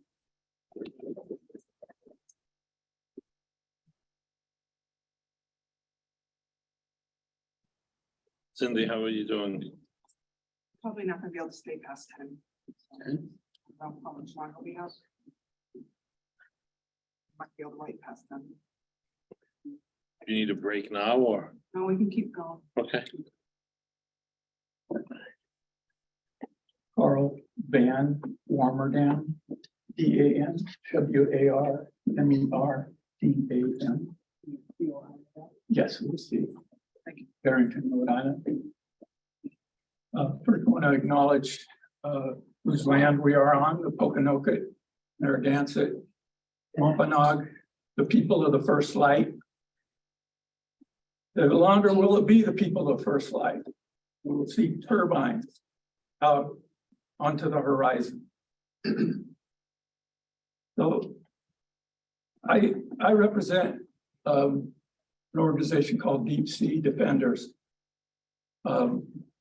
We're fighting to stop deep sea mining, which is about to start. They're going to get approval.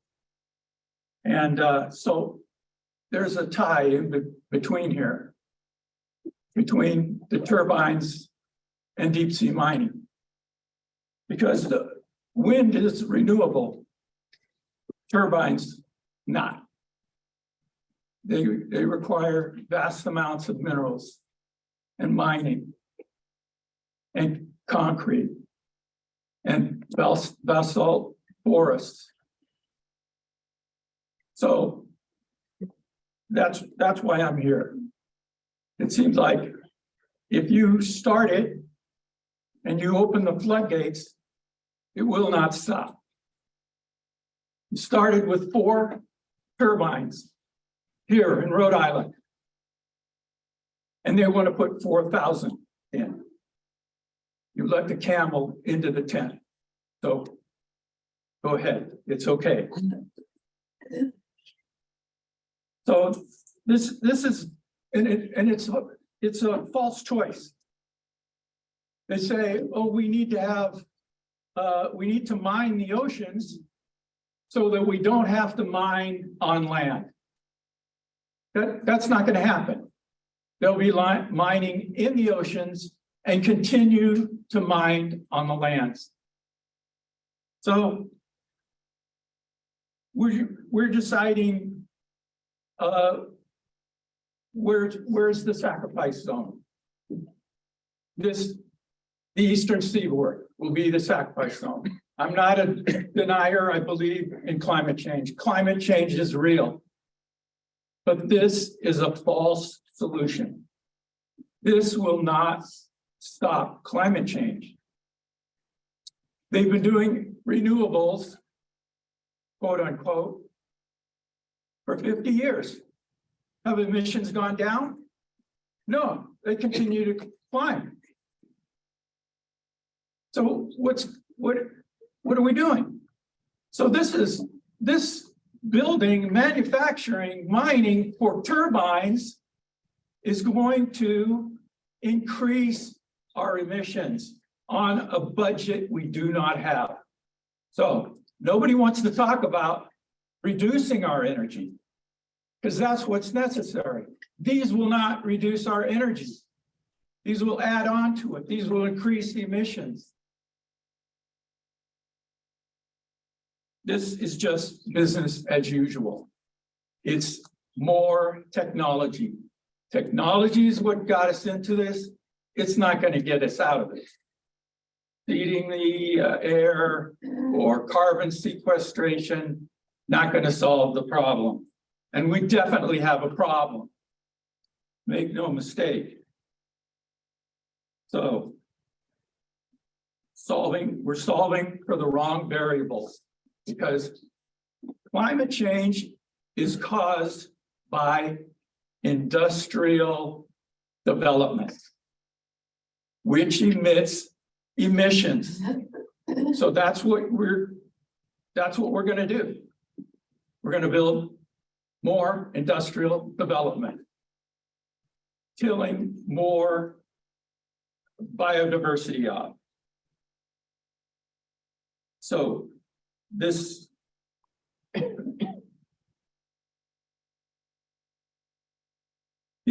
turbines are going to be extracting. So they're not renewable. They're going to be extracting the energy from the wind. That's what these machines do. That will take away the cooling breezes. So it heats the surface underneath the turbines. So those cumulative effects have to be accounted for. And this is not a NIMBY situation. This is a no situation, not on planet Earth. We have to stop. And exploitive industries will always offer jobs. So the green and the blue economy, as Clinton said, it's stupid. It's not ostrich money, Denmark money. It's our money. It's the US government money. they're using our money. Their money's going to them. So this is, yeah, I used to be in the Sierra Club. But the ENGOs and the regulatory agencies have been captured. They've taken the money. So everybody knows that wind turbines kill wildlife. There's no debate about it. It's known. These turbines will kill wildlife. That's why they need to have incidental takes. That's the reason for it. And I still don't know how they prove that, we killed that whale or we killed that whale. No, we didn't kill that whale. It wasn't us. What's the purpose of that?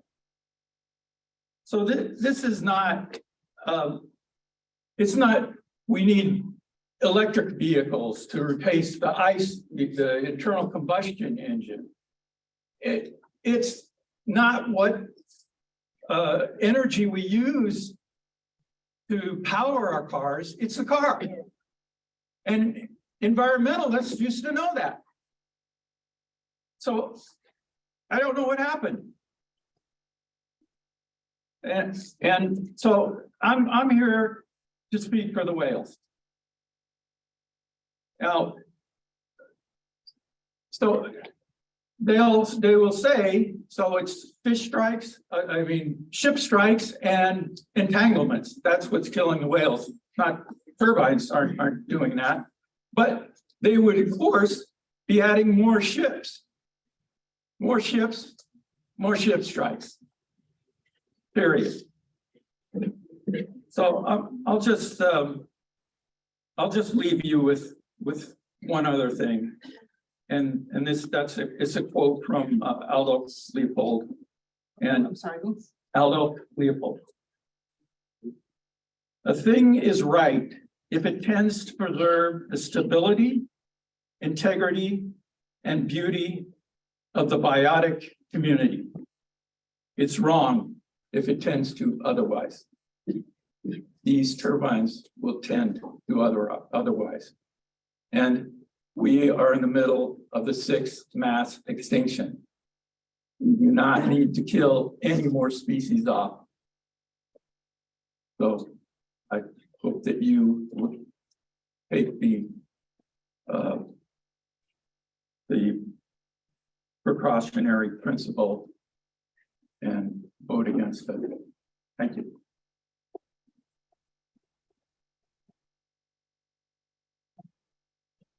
How many more people intend to speak this evening? I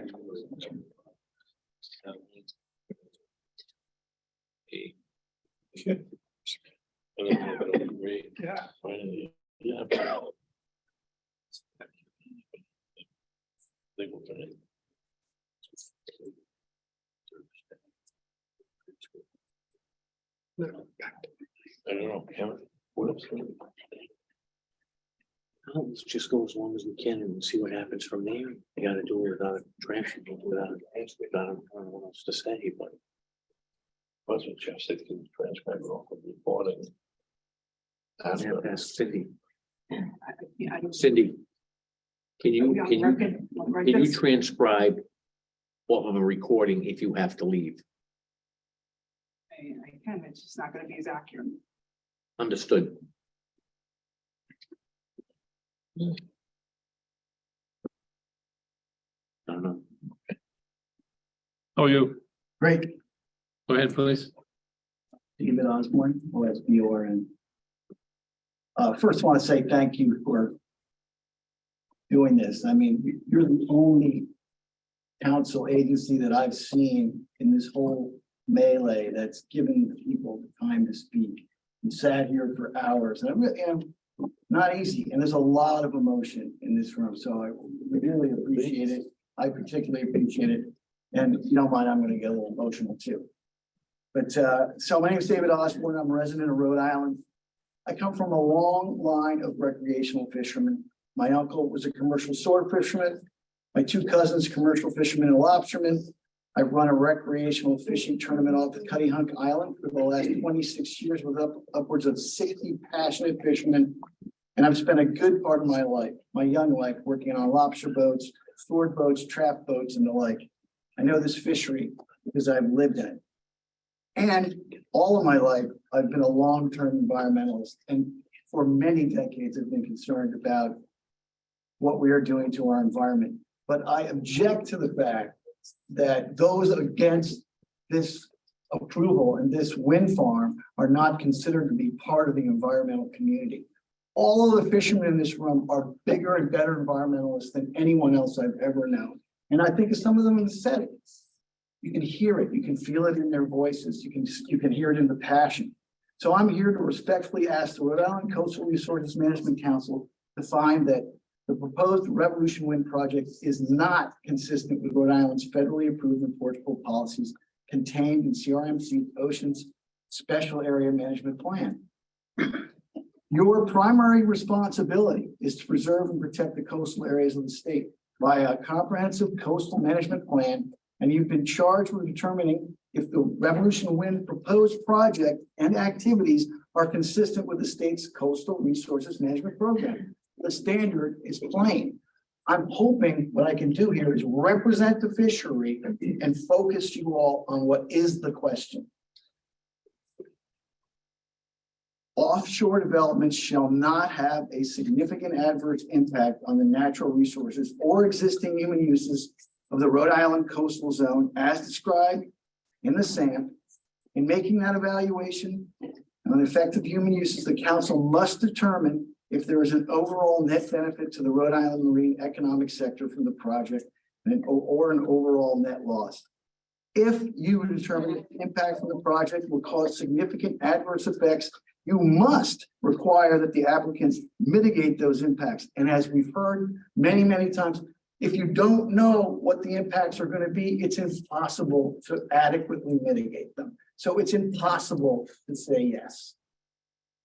It's clear from all the evidence presented to this council that the Revolution Wind project will cause significant adverse impacts to the fishery and that mitigation efforts offered by the applicant are inadequate.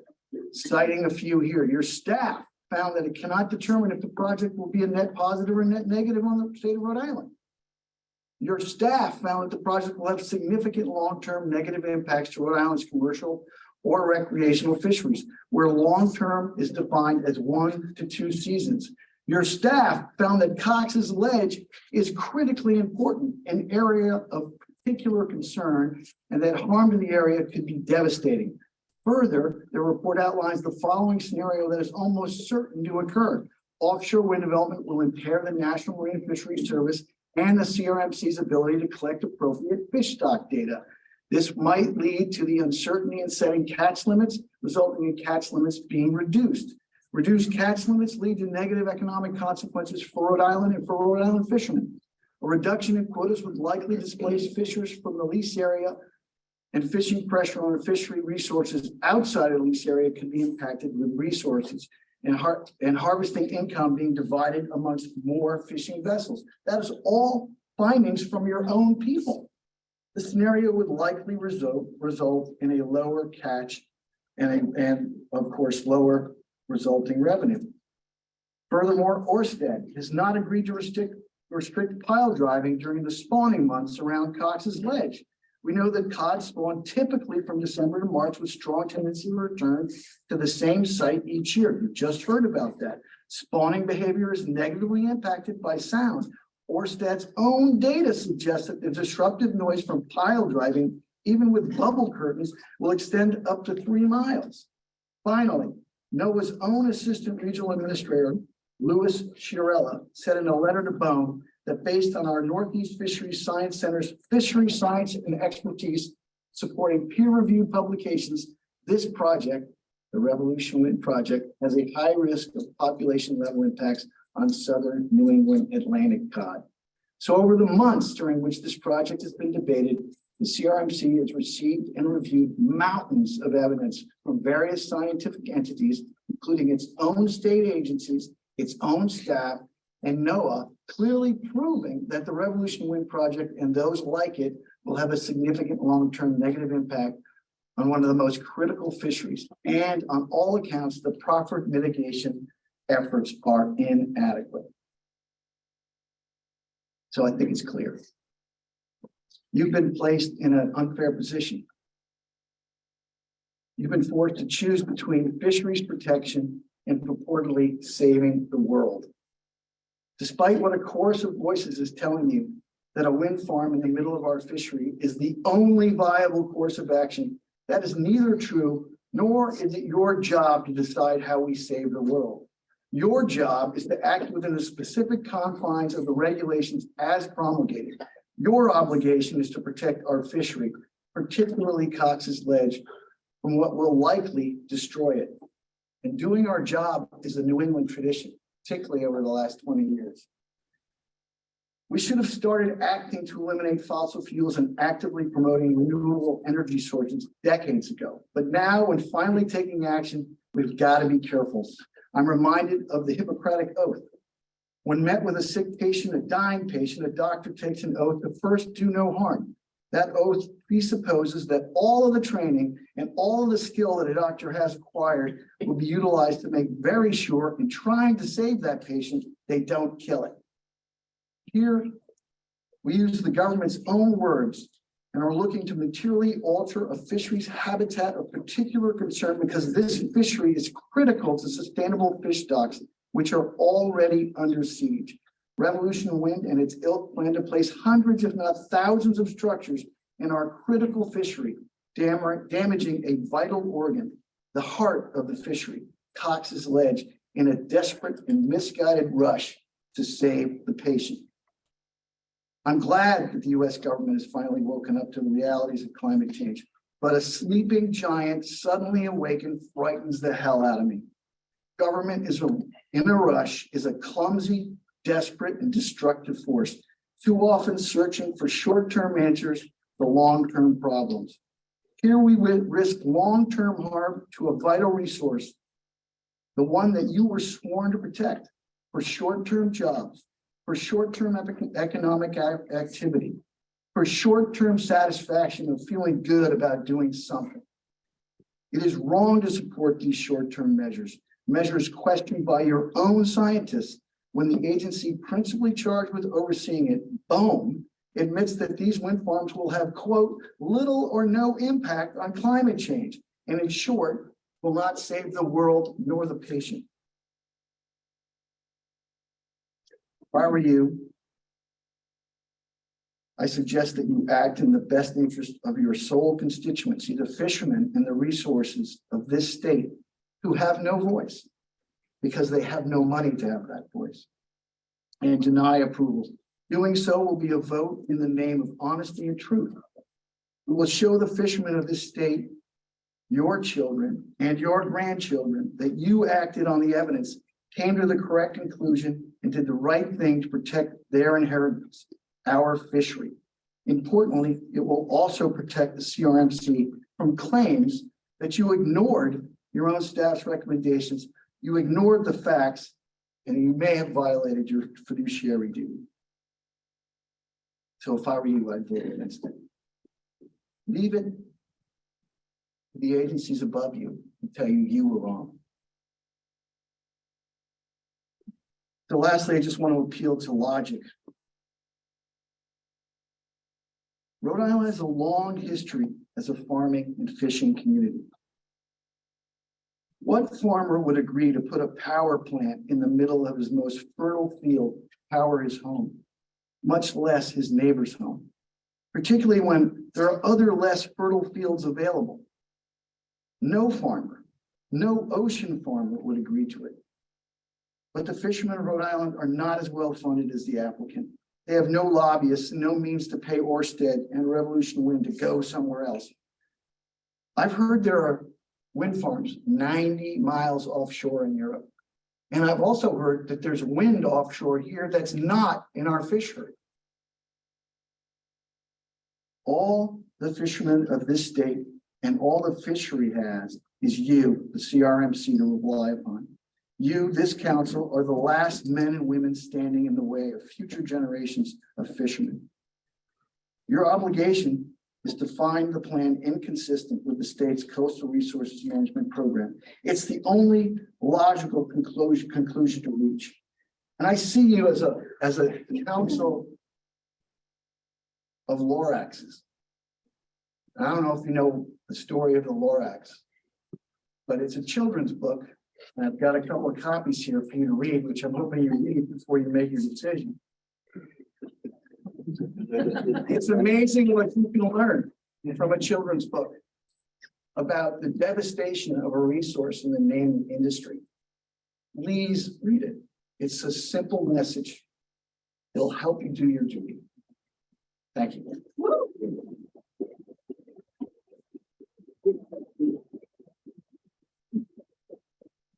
Take it home. It's Megan Lutz, GHANLA. Thank you, Mr. Chairman and council members, for continuing the public comment period for this action. My name is Megan Lapp, and I'm the fisheries liaison for Sea Breeze. We are a Rhode Island commercial fishing company. We own and operate 5 commercial fishing vessels and 2 shoreside facilities in the state. We are the largest producer of at-sea frozen fish on the U.S. East Coast. One of the last times I was in this room, I was opposing the council's decision to approve the Vineyard Wind project. My company is now litigating that project in U.S. federal court. I've submitted a longer, more detailed and fully referenced comment to the council, and it is available in your council packet, but I'll keep my verbal comments more concise. The current Revolution Wind proposal before the council violates the Ocean SAMP's enforceable policy 1110(1)E, which states the council shall prohibit any other uses or activities that would result. No, it's okay. Sorry. That would result in significant long-term negative impacts to Rhode Island's commercial or recreational fisheries. Long-term impacts are defined as those that affect more than 1 or 2 seasons. It also violates enforceable policy 1110(1)G, which mandates that impacts to commercial and recreational fisheries must be mitigated. While Revolution Wind's fisheries mitigation package offers a quote Rhode Island navigational enhancement and training program with a voucher program to provide fishermen with new pulse radars, also known as Doppler radar, as an attempt to mitigate marine vessel radar interference, this will not mitigate the actual impact of radar interference from the Revolution Wind project, because there are no current solutions to radar interference from offshore wind projects. In 2022, the National Academy of Sciences released a report entitled Wind Turbine Generator Impacts to Marine Vessel Radar, which I've submitted to the council. That report concluded that wind turbine generators reduce the effectiveness of both magnetron-based and Doppler-based radar, such as that of the Revolution Wind mitigation package, and that the U.S. Coast Guard recognizes that how marine vessel radar will lose efficiency in a wind turbine environment and corresponding impact on navigation performance requires in-depth testing and evaluation. Therefore, providing fishermen with a fund to purchase new radars that will themselves experience interference is not an effective mitigation measure. It is not a solution. Solutions will require the in-depth testing and evaluation that has not yet occurred and will extend beyond 1 or 2 fishing seasons. Project activity that disrupts fishing will also continue for well beyond 1 or 2 seasons in violation of Ocean SAMP enforceable policy. Revolution Wind survey and maintenance activities will also be continuing throughout the operational period and will undoubtedly lead to both continual interference with fishing operations, including both mobile and fixed pier fishing, and exclusion zones. The Federal Register notice for Revolution Wind's requested letter of authorization for incidental takes of marine mammals, which I've submitted, lasts for a period of 5 years, longer than the Ocean SAMP's 1 or 2 fishing seasons cutoff, and states, quote, high resolution geophysical site characterization surveys would occur annually throughout the 5 years, utilize up to 4 vessels working concurrently in the lease and export cable routes. And for the final 4 years that HRG vessels would survey, an estimated 2,117 kilometers over 30.2 days in the lease area and 1,642 kilometers over 23.5 days along the export cable route each year. Mobile gear vessels will be required to give birth to the operating survey vessels over these 5 years. Orsted's Mariners Briefing states all mariners transiting or fishing in the survey area are requested to give wide berth to survey vessels, as they may be limited in their ability to maneuver and towing gear out to 300 meters behind the vessel. Vessels in the vicinity of the survey vessels should operate in a manner that will not endanger the vessel or associated equipment. Fixed gear fishermen will be required to move their gear out of the way of ongoing surveys or risk gear loss. Therefore, the interference with commercial fishing will exceed the Ocean Sampson allowable impacts of a 1 or 2 fishing seasons, and the project cannot be approved. This will be compatible with exclusion zones for maintenance. Turbine failure is exponentially higher for large turbines like those proposed by the Revolution Wind project, more so than the sizes of the Block Island turbines. Recently, a leading underwriter for renewable energy projects compiled 10 years of company claims data and demonstrated that 55% of all claims by frequency come from component failures during construction from 8 megawatt plus turbines, and that 8 megawatt plus machines are suffering from component failures within the first 2 years of operation. Therefore, safety exclusion zones for repairs and maintenance are likely to be needed soon and regularly, further compounding fisheries impacts in excess of 1 or 2 years. Furthermore, Ørsted has already experienced issues with cable damage at 10 of its giant offshore wind farms in the UK due to the cable armoring eroding the cables themselves, leading to both short and long-term plans for repair spanning multiple years. These situations are likely to happen with Revolution Wind, especially since project cables will require cable armoring where unable to be buried, such as rocky glacial moraine areas. This also highlights the fact that the FAB's request of adequate funds for decommissioning and equipment removal at the time the structure is introduced into the ocean, including funding set aside for unforeseen circumstances that may lead to early decommissioning, is not just reasonable, but is necessary. The underwriter report also noted that, quote, rapid commercialization of prototypical technologies is now leading to a concerning number of losses, and subsequently piling financial pressure on manufacturers, the supply chain, and the insurance market. Should the council approve the Revolution Wind project in violation of SAMP enforceable policies, it must ensure adequate and early decommissioning funds at the outset, as demanded by the FAB. Rhode Island in general and the commercial fishing industry in particular should not be the collateral damage for potential project failures. The Revolution Wind project also violates the Ocean SAMP's enforceable policy 11.10.1e by creating long-term effects on National Marine Fisheries Services fishery surveys from which all fishery stock assessments and therefore commercial and recreational fishing quotas are derived. The NIMS survey vessels will be unable to survey in wind farm areas, leaving major gaps in data that will lead to quota restrictions due to scientific uncertainty. NIMS's comments on the Revolution Wind draft environmental impact, which I've submitted, state, as we have discussed previously, we have significant concerns related to the major impacts offshore wind will have on our NOAA scientific surveys. Regional offshore wind development projects are the primary cause of immediate impacts on NOAA scientific surveys and research due to the presence of structures, as noted in the DEIS. The DEIS states that implementation of the NIMS-BOEM federal survey mitigation strategy would reduce effects on commercial fisheries and for higher recreational fisheries. This conclusion is not supported, nor is it consistent with the best available analysis conducted by NIMS. Revolution Wind does not provide any fisheries mitigation to address these long-term impacts at the federal or state level. This violates the Ocean SAMP's enforceable policy 11.10.1g, which mandates impacts to commercial and recreational fisheries must be mitigated. The Revolution Wind fishery surveys do not meet the standards or criteria of the NIMS fishery surveys or fishery stock assessment standards, and therefore are not a suitable mitigation for these major impacts that elicit significant concerns from the agency. NIMS itself had stated that there is no mitigation for this impact. The Revolution Wind project also violates the Ocean SAMP's enforceable policy 11.10.1g due to the lack of cumulative impact compensation and mitigation. At the last council meeting on April 25th, the council heard from the developer that it plans to implement fisheries mitigation according to BOEM's mitigation guidance document, which it failed to mention is only in draft form, is not enforceable, and is not based on the available science, and is deficient according to the federal fisheries management councils. The New England, Mid-Atlantic, and South Atlantic fishery management councils had this to say about that document's approach to fisheries mitigation. Quote, "We are unaware of any attempts to estimate an individual project's contribution to cumulative effects. The inability to address regional mitigation and cumulative impacts is a serious shortcoming of the guidance. As we have stated in several past comment letters to BOEM, we are very concerned about the cumulative impacts of multiple wind energy projects on the fisheries we manage. The multiple wind energy projects planned along the East Coast will have cumulative and compounding effects on our fisheries. The synergistic effects of multiple projects may be more than additive, and this may not be sufficiently identified in project-specific documents. Therefore, losses may be undercompensated by taking a project-by-project approach. None of Revolution Wind's fisheries mitigation and compensation plan addresses cumulative impacts, and therefore those impacts are unmitigated in current proposals to the council. Other fisheries impacts that have not been mitigated by the Revolution Wind proposal include the Ocean SAMP Enforceable Policy 11.10.1I, which states that the council shall protect sensitive habitat areas.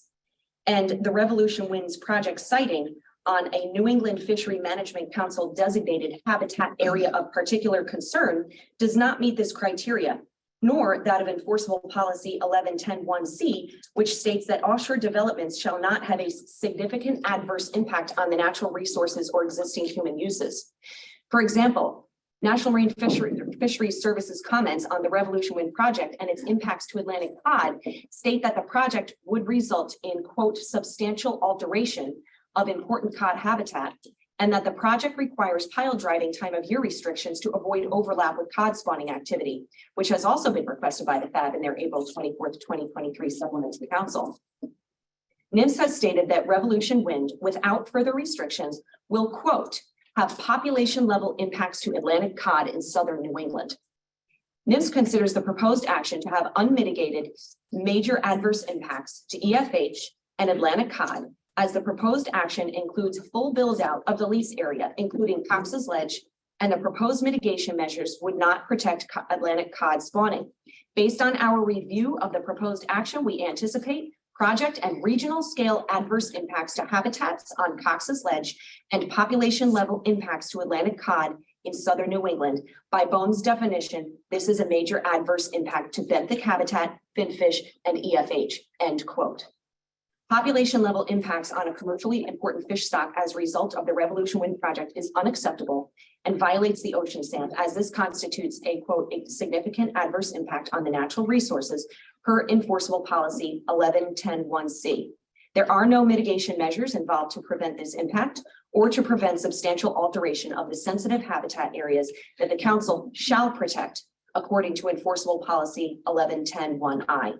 Therefore, the current Revolution Wind fisheries mitigation proposal before the council does not meet the criteria established by the enforceable policies of the Rhode Island Ocean SAMP and Rhode Island State Regulation, and I encourage the council to deny consistency determination. Thank you.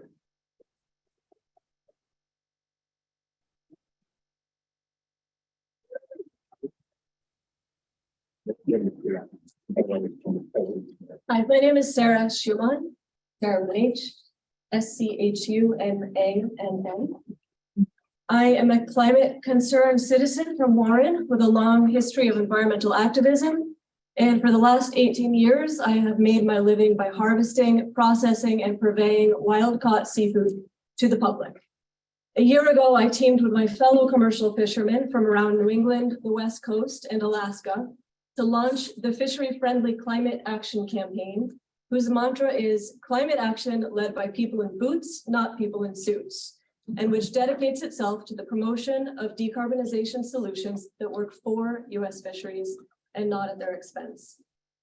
A necessary part of a just transition is ensuring that the communities that are most affected by climate change are not also disproportionately impacted by the solutions pursued to combat it.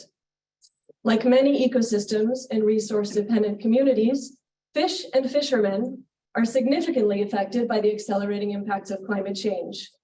It is imperative to ensure that ocean ecosystems and fishing communities do not also bear a disproportionate burden of the negative impacts resulting from climate solutions, particularly from the industrialization of nearshore waters. By absorbing 30% of anthropogenic greenhouse gas emissions and 90% of the additional heat resulting from global warming, the ocean is already doing more than its share to combat climate change. And in the process, it is straining many of its fragile ecosystems to the breaking point. It's vital to ensure that the work of addressing the climate crisis enhances and does not further burden or jeopardize the absorptive capacity and resilience of ocean ecosystems and those who depend on them. At the moment, Rhode Island and the US are banking on the fast-track development of industrial renewable energy in wild and complex marine ecosystems to save us from a climate crisis that has been unnecessarily exacerbated by decades of deliberate campaigns of denial led by global energy corporations. Is it a surprise that many people don't trust the same kind of global energy players and the same corporate model to get us out of this mess? The kind of industrial energy production being considered tonight clearly does not have the support of directly affected communities. And while it may indeed offer large quantities of zero emissions electricity that Rhode Island needs to meet its climate goals, it will do so in a way that is perilously risky, not only ecologically, technologically, and economically risky, but even more importantly, politically risky. Given the gravity and the urgency of climate change, Rhode Island and the nation cannot afford to take the kind of risks and the kind of setbacks and backlashes that these risks may unleash. To get clean energy policies to stick, we need strategies that are inclusive, fair, and that will be embraced and defended by all Rhode Islanders and all Americans. Therefore, I ask all of our state leaders, those here tonight and those who are not, to prioritize fishery-friendly climate actions that avoid zero-sum trade-offs and instead seek out win-win solutions that mitigate the root causes of climate change without further taxing the resilience of ocean ecosystems and their dependent human communities. I ask all of us, fishermen, environmentalists, and decision makers, to devote ourselves together to the task of identifying and then feverishly pursuing creative, resourceful, and community-led routes to net zero emissions by mid-century that benefit A, the global climate, B, the local environment, and C, the human communities who depend on them. Thank you.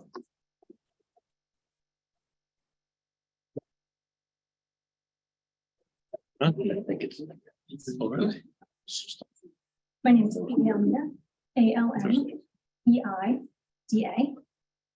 I work for the Town Dock down in Point Judith, Rhode Island, as their senior representative, government relations and sustainability.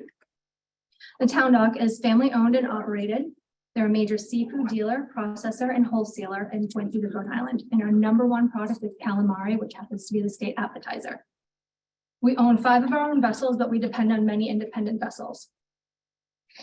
We are once again facing approval of a wind farm that severely undervalues Rhode Island's fishing industry, as what happened with Vineyard Wind and Southport. During last week's CRMC board meeting, Ørsted directly stated that they disagree with URI's economic assessment of our industry. CRMC repeatedly places more weight on the wind energy company's assessment of the industry's value than it does the fishing industry's own assessment. This leaves the fishing industry vastly undervalued. The fishing industry has asked wind companies to conduct research before, during, and after construction to study the effects of construction and operation on the ecosystem and fisheries. To date, adequate long-term baseline studies have not been conducted by any wind company. Ørsted has stated they only plan to monitor this area for 2 years, which is too short to understand the long-term impact, compromising data integrity. As I'll detail below, Ørsted has stepped away from a research project and changed another project last minute, putting necessary data sets at risk. The lack of proper monitoring and research of these projects will leave us without the critical data necessary to measure the changes resulting from construction and operation. This is a risk to both the fishing industry and the ecosystem. Without this data, there is no way to assess the impacts of wind projects versus other factors, including climate change. The lack of enforceable policies on research, mitigation, monitoring, and working with the fishing industry enables competing interests to operate with minimal oversight, not always in good faith and without full transparency. CRMC is not able to fix all these issues, but they can decide whether to approve consistency or not. Regarding the CRMC document, the following statements are concerning. Negative impacts are anticipated for Rhode Island-based commercial and recreational fisheries from the development of the project. Regarding the commercial and for-hire recreational fishing sectors, the Revolution Wind Farm may cause major adverse incremental and overall cumulative impacts. Yet we're slated to prove this project for consistency. The Revolution Wind DEIS states that the presence of structures would result in long-term moderate adverse effects to benthic habitat. The Rhode Island OSAMP is supposed to protect our habitat and ecosystem. This is a direct violation of that management plan. The presence of structures will also alter navigational patterns in the long term. This displacement is anticipated to create user conflicts and force some fishers to find alternative locations or exit the fishery permanently. You can find many written comments from industry members explaining why fishing locations cannot simply be relocated due to gear restrictions, gear conflicts, and permit issues. According to the FAB memo, despite developers' assertions based on developers' latest project map, there are at least 13 sites in which turbines are being placed in glacial moraines. Because of this, glacial moraines are being permanently impacted. Impacts to these areas like glacial moraines require more robust mitigation. Developer, therefore, shall relocate any boulders that need to be moved to areas that already contain high boulder density and provide an as-built plan evidencing boulders moved and their new locations. This issue has not been worked out at the CRMC level and still has been left unresolved. Credibility and confidence in Ørsted were brought up as another reason to reject consistency and send this package back for discussion and modification. I'd like to add a few reasons why Ørsted lacks credibility and our confidence when it comes to trusting them to carry out what they say they will as it relates to financial mitigation, research needs, and transparency. Ørsted canceled a NOAA and fishing industry supported gillnet study because of the optics of using gear that interacts with protected resources, leaving us without credible data. Ørsted made the unilateral decision to drop a traditional pot survey for a ropeless survey. Ropeless technology is still in development and is not approved gear for the industry to use yet. This decision puts this survey and the much needed data at risk. During the South Fork financial compensation discussion, the public asked for an explanation from URI economists on the two compensation packages. Ørsted opposed this discussion that would have helped the public better understand the issue they were commenting on. This is an example of not supporting a transparent process. That exchange is on video. At last week's CRMC meeting, a concern was brought up during the South Fork wind process. It's late. Ørsted's lawyer spoke up against discussing the issue because it concerned South Fork and not Revolution Wind. However, this is an Ørsted issue in general and should have been allowed to have been discussed, once again thwarting transparency. Lastly, Ørsted and other wind companies often bring up the one-by-one turbine siting as an example of how they've considered the fishing industry needs.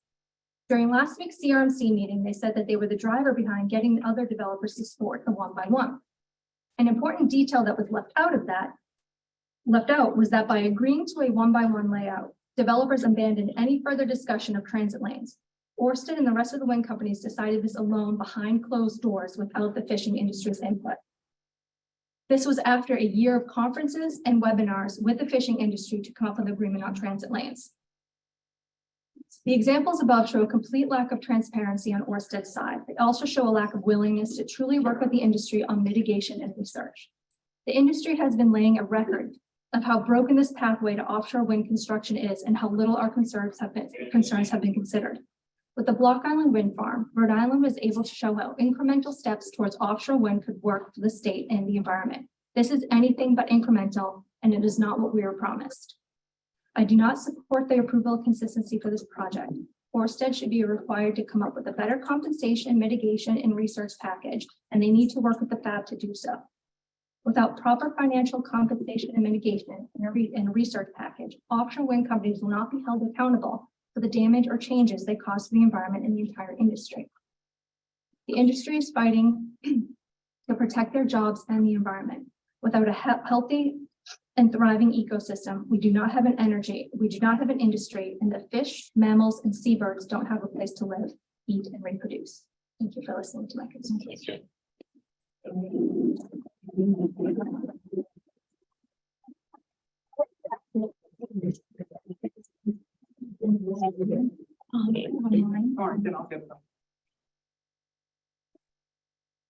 Doug Marzoni, Marzoni. I too want to say thank you to the council. Thank you guys for being so patient. We really do appreciate it. I'm going to take a little bit different tack tonight, and I hope I don't distract you away from the most important piece of the discussion, which is the fisheries.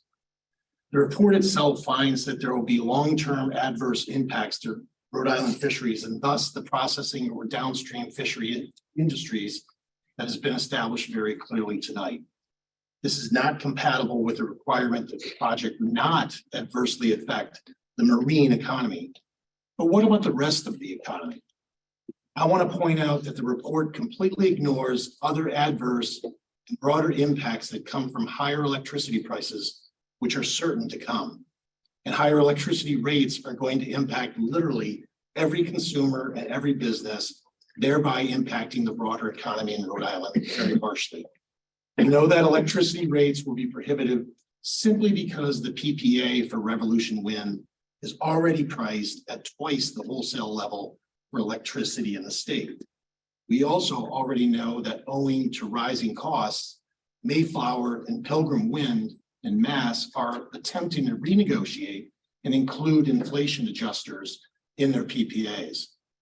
With global input costs rising like they have been for the last year, and central banks aggressively pushing rates higher to combat inflation, I don't see how anyone can't see the cost of this project rising substantially.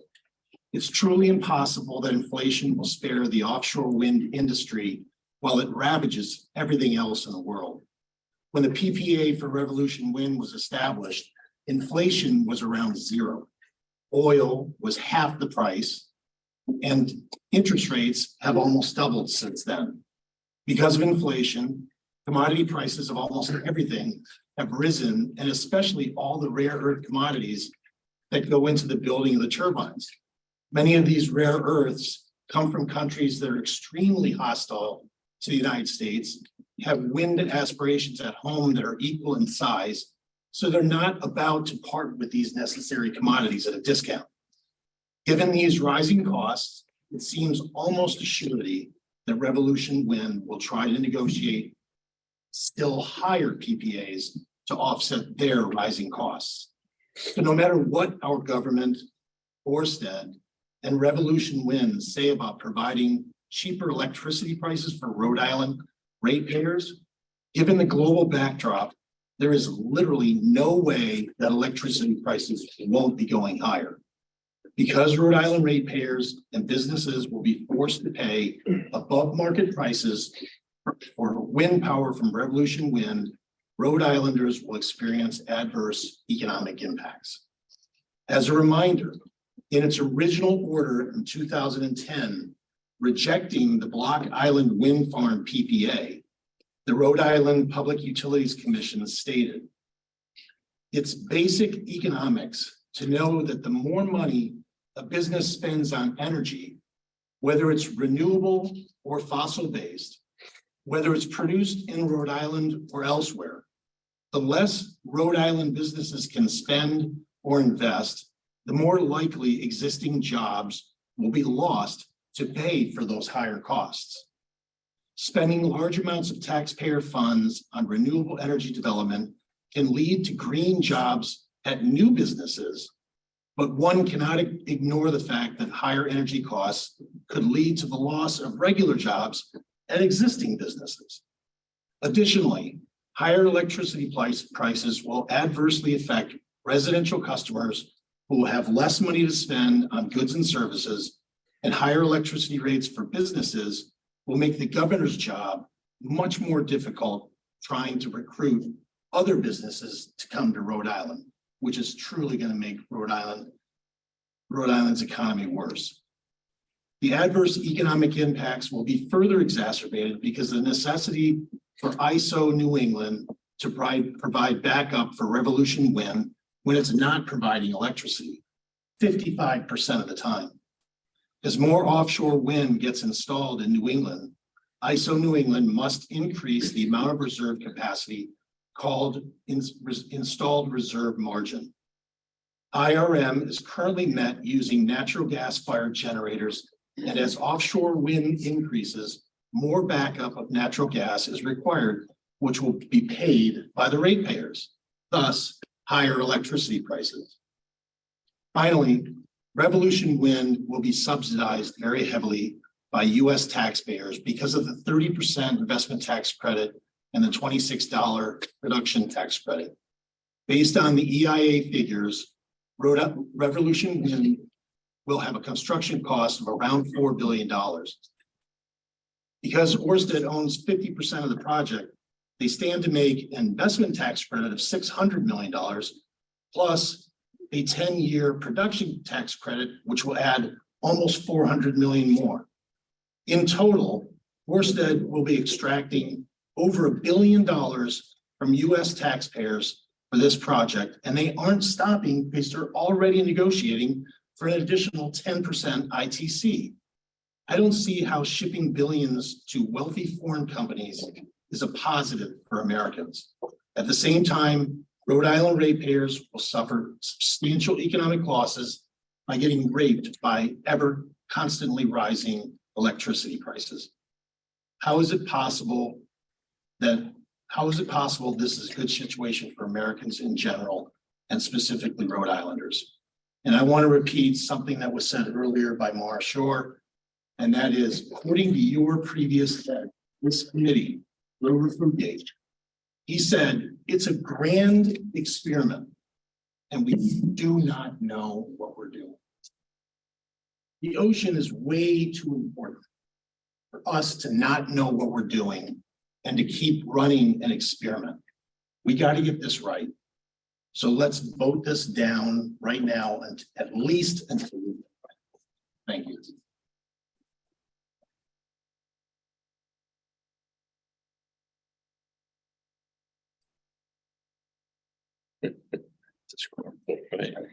Gary Mataronis, ARONAS. I'm the original Gary Mataronis.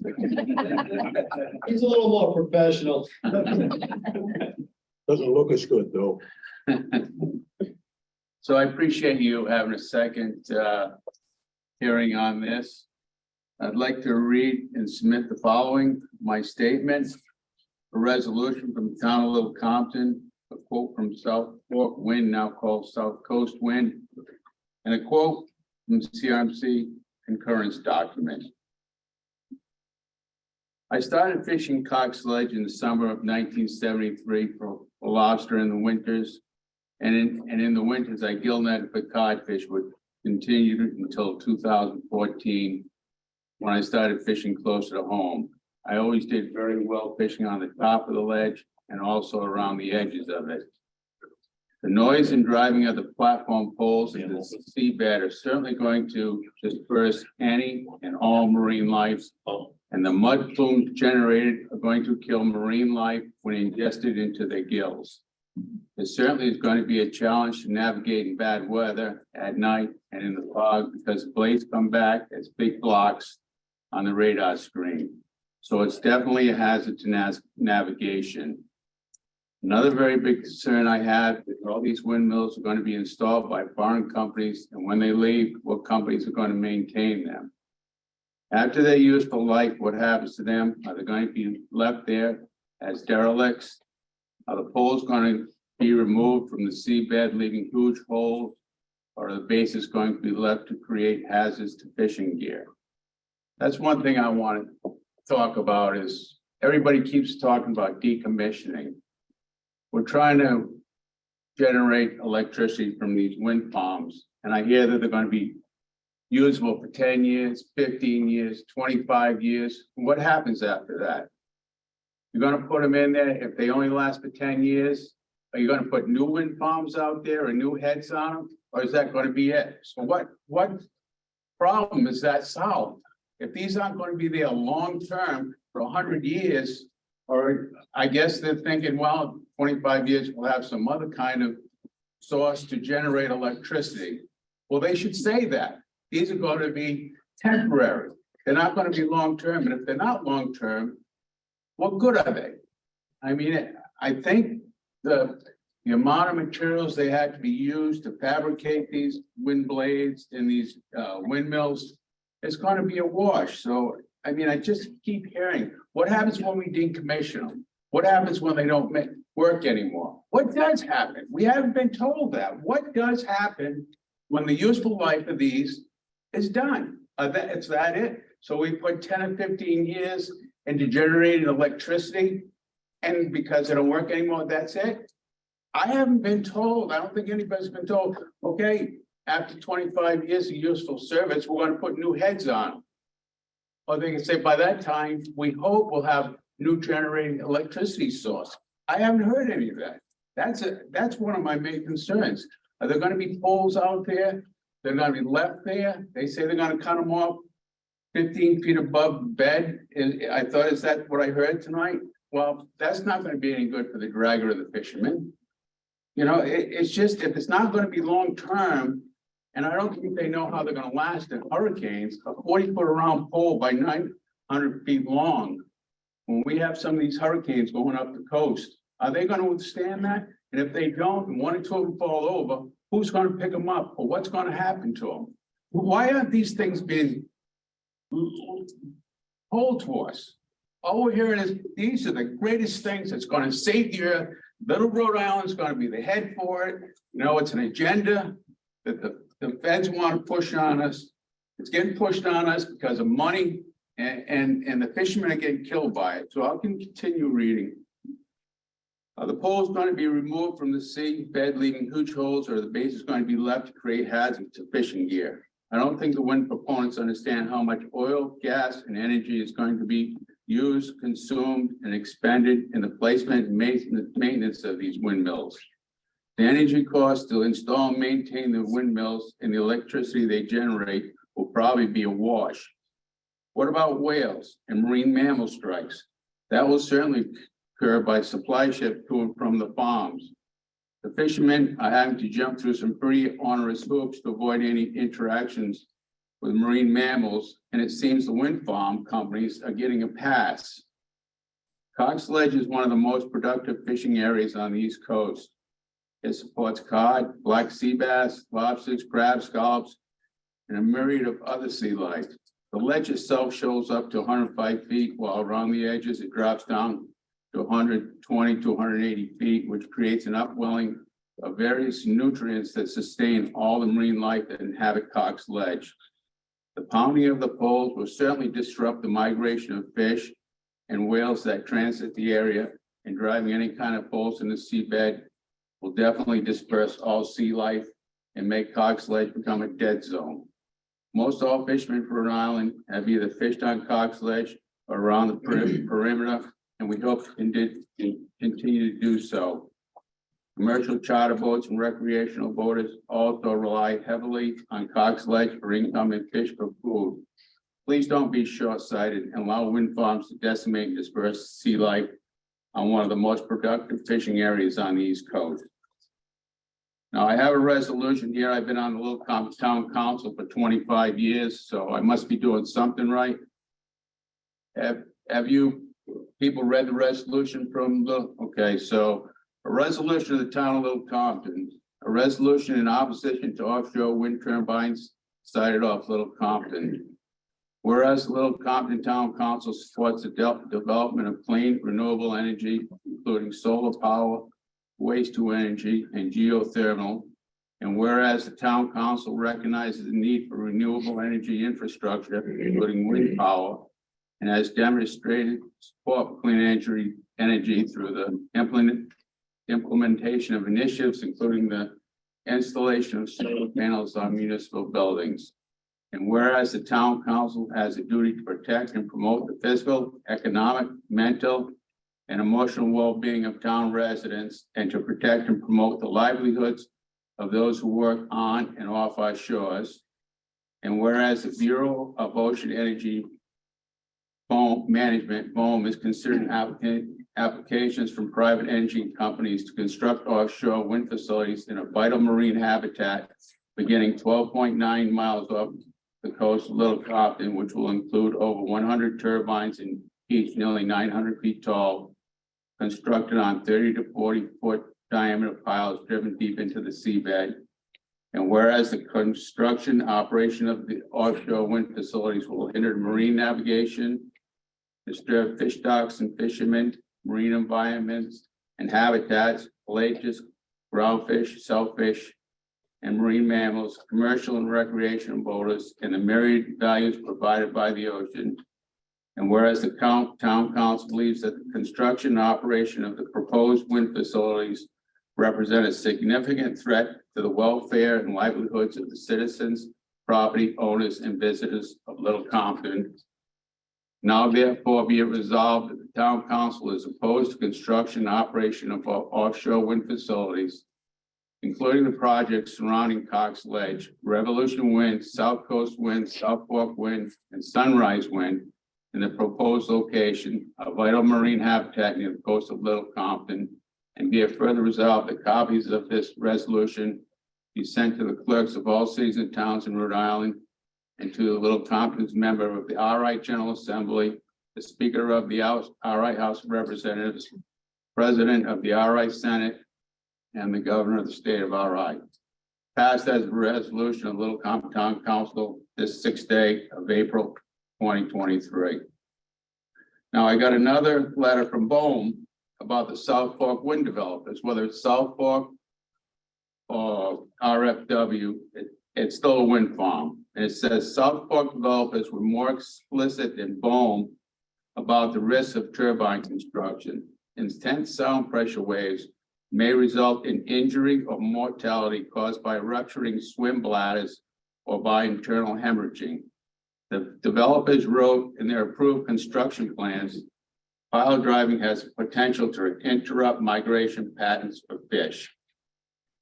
And then one paragraph from the recommendation for concurrence I have page 11 to page 23 that has everything that's detrimental to the fishing industry, which Coastal Resources is supposed to be representing, not only the coastline.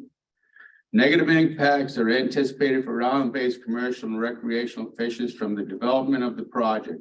Regarding the commercial and for higher recreational fishing sectors, the RWF may cause major adverse incremental overall cumulative impacts. Temporary navigation restrictions during construction will preclude fishers from accessing some areas of the RWEC and lease area.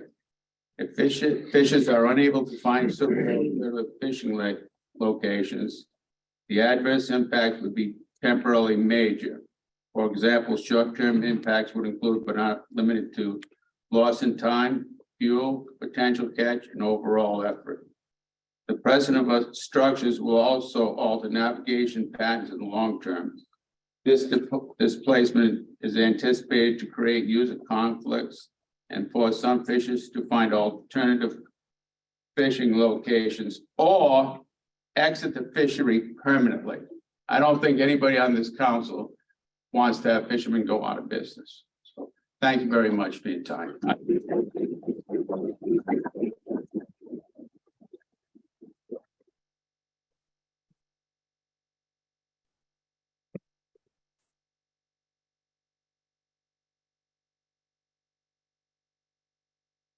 My name is Benjamin Shore. Seashore. I'm 23 years old. I'm a senior at Brown University. I spend every day on the water, as I have the past 5 years. I've been on the Seacon twice today already. I grew up in Rhode Island. I learned to swim here and fish here. And like the many eloquent men and women who have spoken before me have said, these waters mean a lot to them. And I'm also an environmentalist.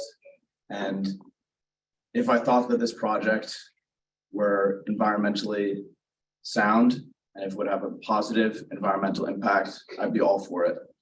I personally have no problem with an eyesore of a wind farm if it's going to maintain the environmental integrity of our planet. However, I do not think it will. Again, I think a lot of people who spoke before me have very thoughtfully and saliently argued for its enormous risks and the likelihood of its negative environmental impact. I think I'd really like you guys to consider who's speaking to you guys today. Take a look at the number of green shirts who are still in this room, and take a look at the fishermen and women who are speaking from their hearts and to whom this issue really clearly matters to them. I don't want to go out to Cox's Ledge when I have kids and say, there used to be dolphins here. For that reason, I urge you to deny concurrence with federal consistency. Thank you.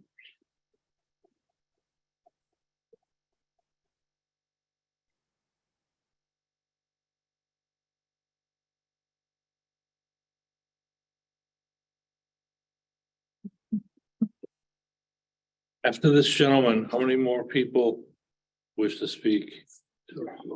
You've already spoken. I have one other point I wanted to make. We've gone this far. Anyone else after this? Someone back there.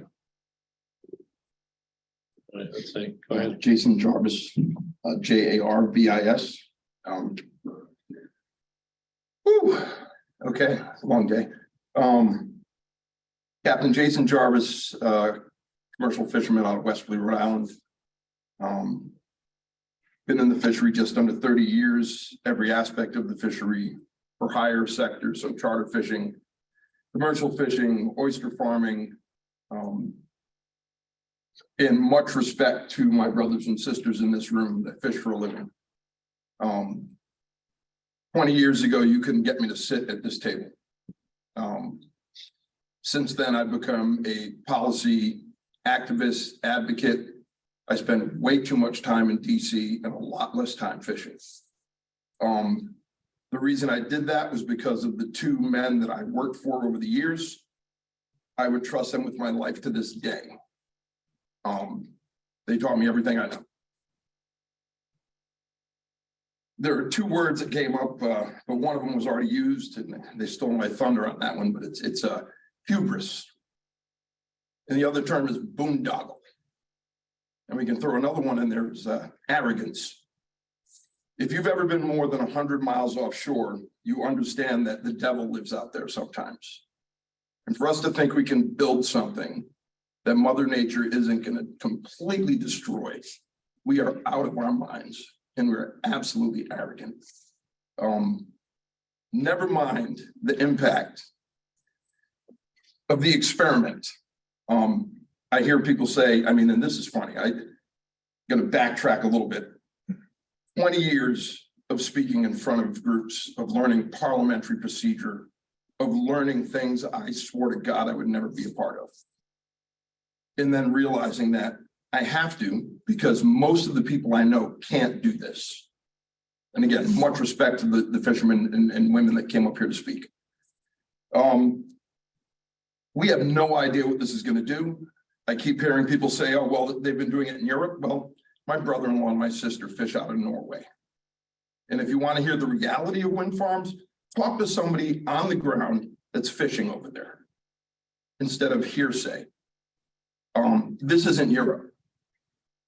There's a proposal for, I believe, 2,000 to 2,500 turbines on the eastern seaboard. That is insanity. And I told someone today, I said, let's do a little test. Let's build 200, 300-foot tall pilings and just run them down Narragansett Bay. And let's see what happens in 2 years. That's not going to change the bottom structure. That's not going to affect current. That's not going to affect temperature. That's BS.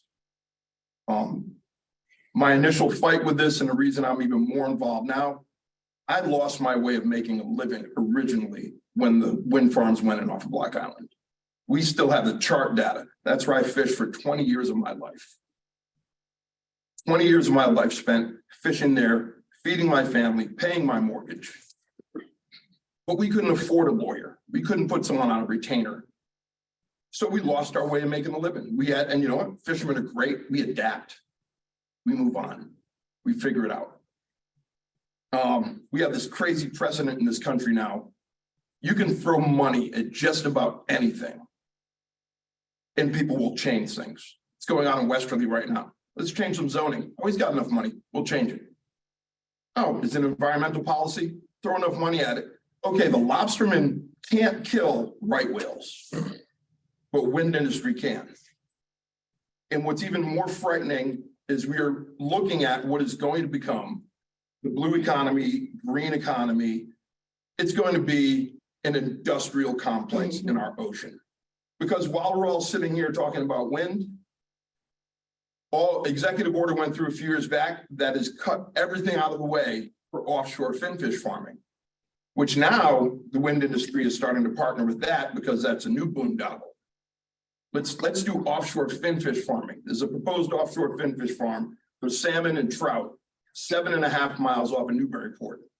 So now let's put something else in the way of the biggest migratory highway on the eastern seaboard.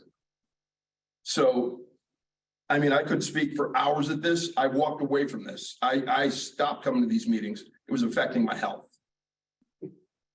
I was urged to be here because I'm also a commercial rep on Rhode Island Marine Fisheries Council. I'm also the board president of the North American Marine Alliance. I represent fishermen from all over this country. And right now on the West Coast, they're dealing with the same BS and the same boondoggle, and we're tired of it. You know what? The guy that got me into this, most of you probably know him, Jerry Carvalho, many years ago told me, stop swearing at everybody and use your words, you know, be articulate, figure it out, learn the system. So I did. You can't eat wind. And like somebody said earlier, I'll be in a dark room eating some canned sardines or something, but you're not going to be in that light, you know, lit room starving. So, and again, on that, I'm very proud of my fishing family to be able to come here and do this because it is not easy. It's taken me a long time to be able to sit up here and do this. Thank you. Too many times, but thank you.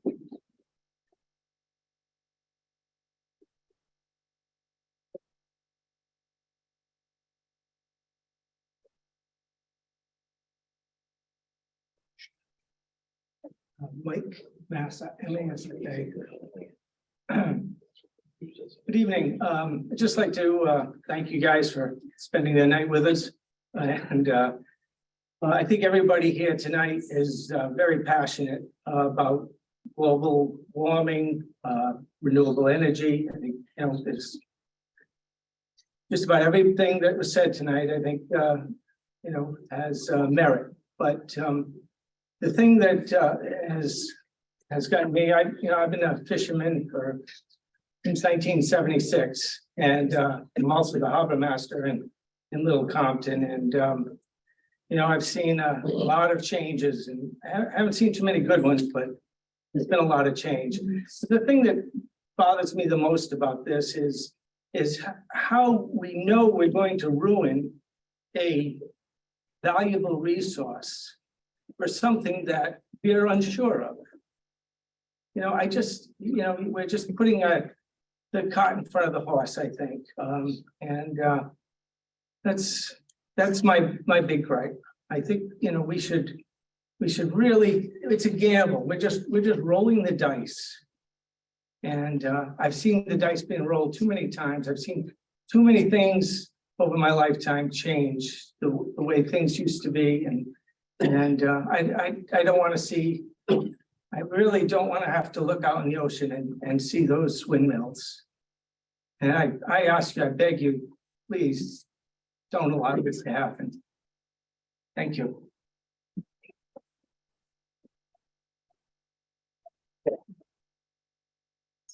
Anyone else on that side? Right. I'm not gonna allow the second time up. Can I give you my charts? Yes. Yeah. I just want, since a lot of people depend on science, I just want to show you that Rhode Island has actually committed to wind and Or just, it's okay. Okay, so we've had an increase of wind power from 7 megawatts. Excuse me. Okay, oh, so I can't just We gave- explain them? we gave Okay, everybody a we chance. increased our wind power, we You're gonna decreased stop our talking. consumption. but we've actually increased our carbon emissions. So the Block Island thing did not actually work. So increase wind, decrease consumption, increase carbon dioxide. I'll take those. I just think they're helpful to know that the Block Island experiment did not actually work.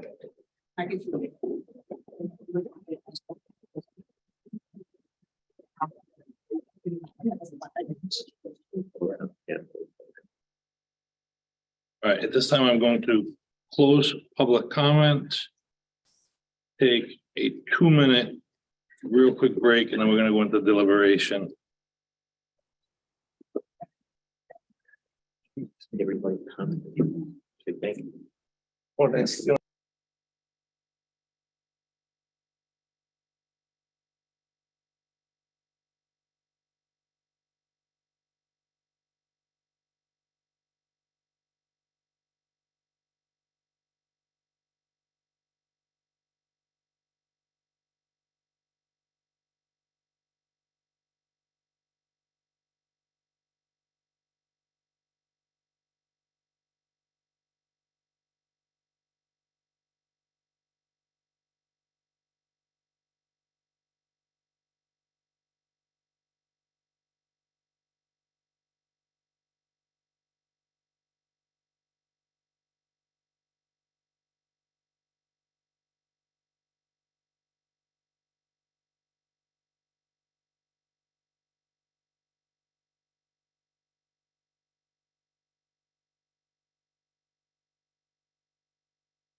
Before I call on Attorney DeSisto for a few comments and instruction, I do want to thank the public that are still here, the public that did come here and have left. Representatives from the FAB, their attorney, representatives from Revolution and their attorneys for your presentations, your composure for everyone, because I do realize you got two opposing sides here. So, I mean, that's what we're here for, to let everyone speak. Special thank you to my stenographer for staying.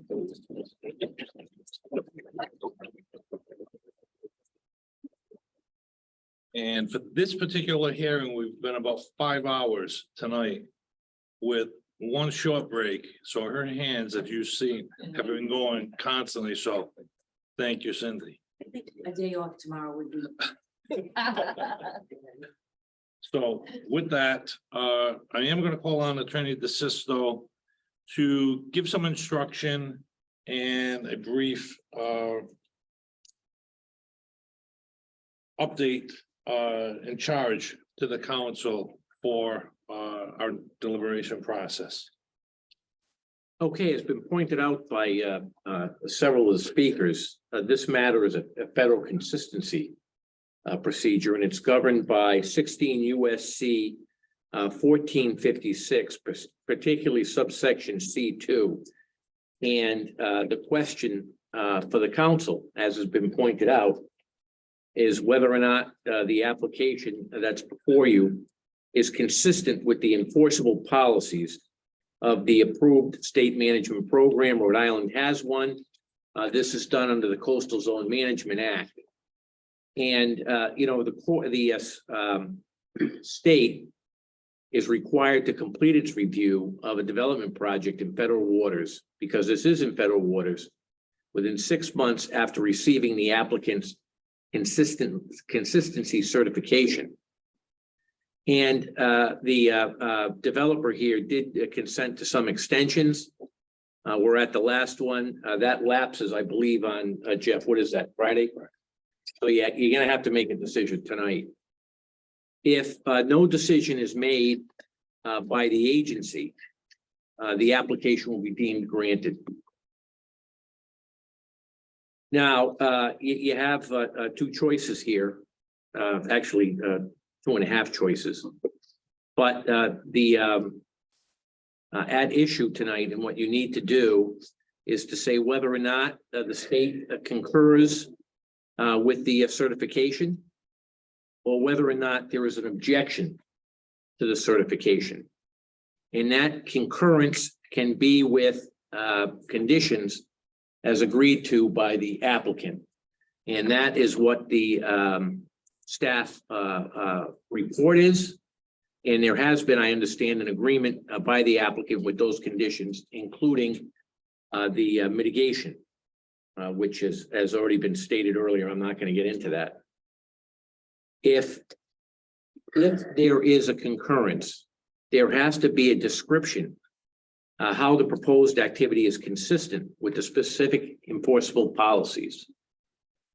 If, however, the proposed activity is deemed to be inconsistent, again, with the specific enforceable policies, again, there has to be a description as to why that is. And those are under the Code of Federal Regulations, specifically 15 CFR 960.63B. So that is what is at issue for you to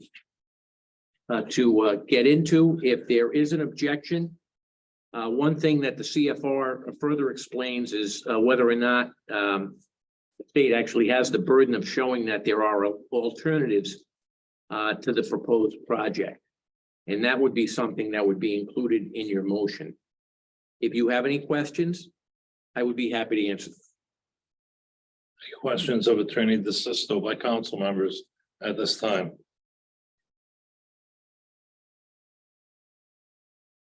So it's either consistent or not consistent. You said 2.5 choices. What was the half? Well, I think that's what the essentially what the staff did here.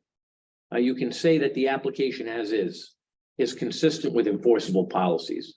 You can say that the application as is, there's an objection to it based on the state's enforceable policies. The half is it's consistent with conditions. Those conditions have to be agreed to by the applicant. That's what I was talking about, the alternative, and that's in fact what staff did here. That's the third route. Can I ask another legal question? You can, yes. Where does OSAM play? That's a big concern for me. Is that one of the documents that is guiding this decision? Well, that's part of the enforceable policies. It is. So The state, because- in fact, we are using that as one of the references. Well, that's correct, yes. Okay. And the sample is approved by NOAA, Yep. and that's Understand. part of the enforceable policies that the state has. Okay. So that's all I needed to know.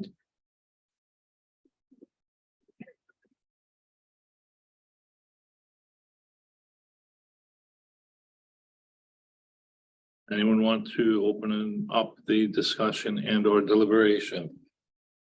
Need a motion to do that? Or can we just start discussing? You can start discussions and have a motion afterwards. You can have a motion to start a discussion. That's it, whatever the I would. council feels most comfortable with. I would move that we initiate a discussion regarding whatever key points we think are involved here.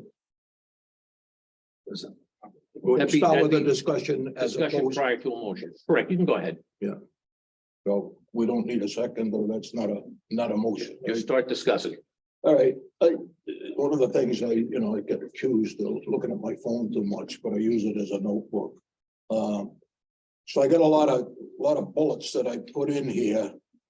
And my decision, I spent 3 hours looking at this morning, and my mind changed a couple of times, so it gets a little conflicted. But when I look at the wind farm, the revolutionary wind, I put down some pro and some con factors that I would use in a decision. One is certainly pro is climate change. We are the Saudi Arabia of wind.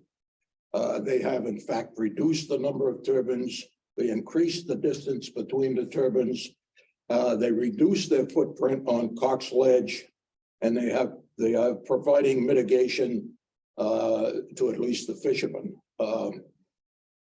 The wind farm seems to benefit the greater good, but for me, and as we saw tonight, that's very subjective. It certainly has national support. The state has declared they need clean energy. To me, the Block Island Wind Farm was an experiment that was run and provided some critical background and data, which Revolutionary Wind was able to incorporate into their designs. The cons that I have for the wind farm, the OSAM conflicts bother me. The mitigation bothers me. It was a pro, but I think it's a negative because I feel it might not be sufficient. That's odd to, the short lifespan and the demolition issues bother me. The impact on the fishermen, definitely. The environmental and biological impacts, whales, squid, scallops, fish, pelagic fish, birds, the terrain are all issues. And that leads to an unknown impact to the terrain, or the safety of people going through the wind farm. So that's a con. There's a number of coastal towns against the wind farms, especially the cable runs that run through the fishing grounds and through them. Now the FAB, I took a look at the FAB and, what are their pros? And my opinion is there are minimal pros for the fishing community. But we do have aquaculture. We have local town resolutions supporting them. Portsmouth, Narragansett, Tiverton. The many wind farms impact are unknown to the fishermen. The safety issues, both fishing and boating, are definitely an issue. The cons, the industry is in decline. There is, in fact, climate change. Targeted species are moving or seriously depleted. I cite maybe lobsters and codfish. The safety issue is a con, and the fact that the wind farm impacts are unknowns. So for my own decision, I put down some key things that I needed to think about. Impacts unknown, short lifespan, the town concerns, no mitigation for towns impacted, although this particular wind farm I do not believe impacts any town. The OSAP conflicts, we discussed Plan B, and there is no Plan B that I can see. We need to take risk to do this. The Block Island Wind Farm reduced the risk. I mentioned that previously.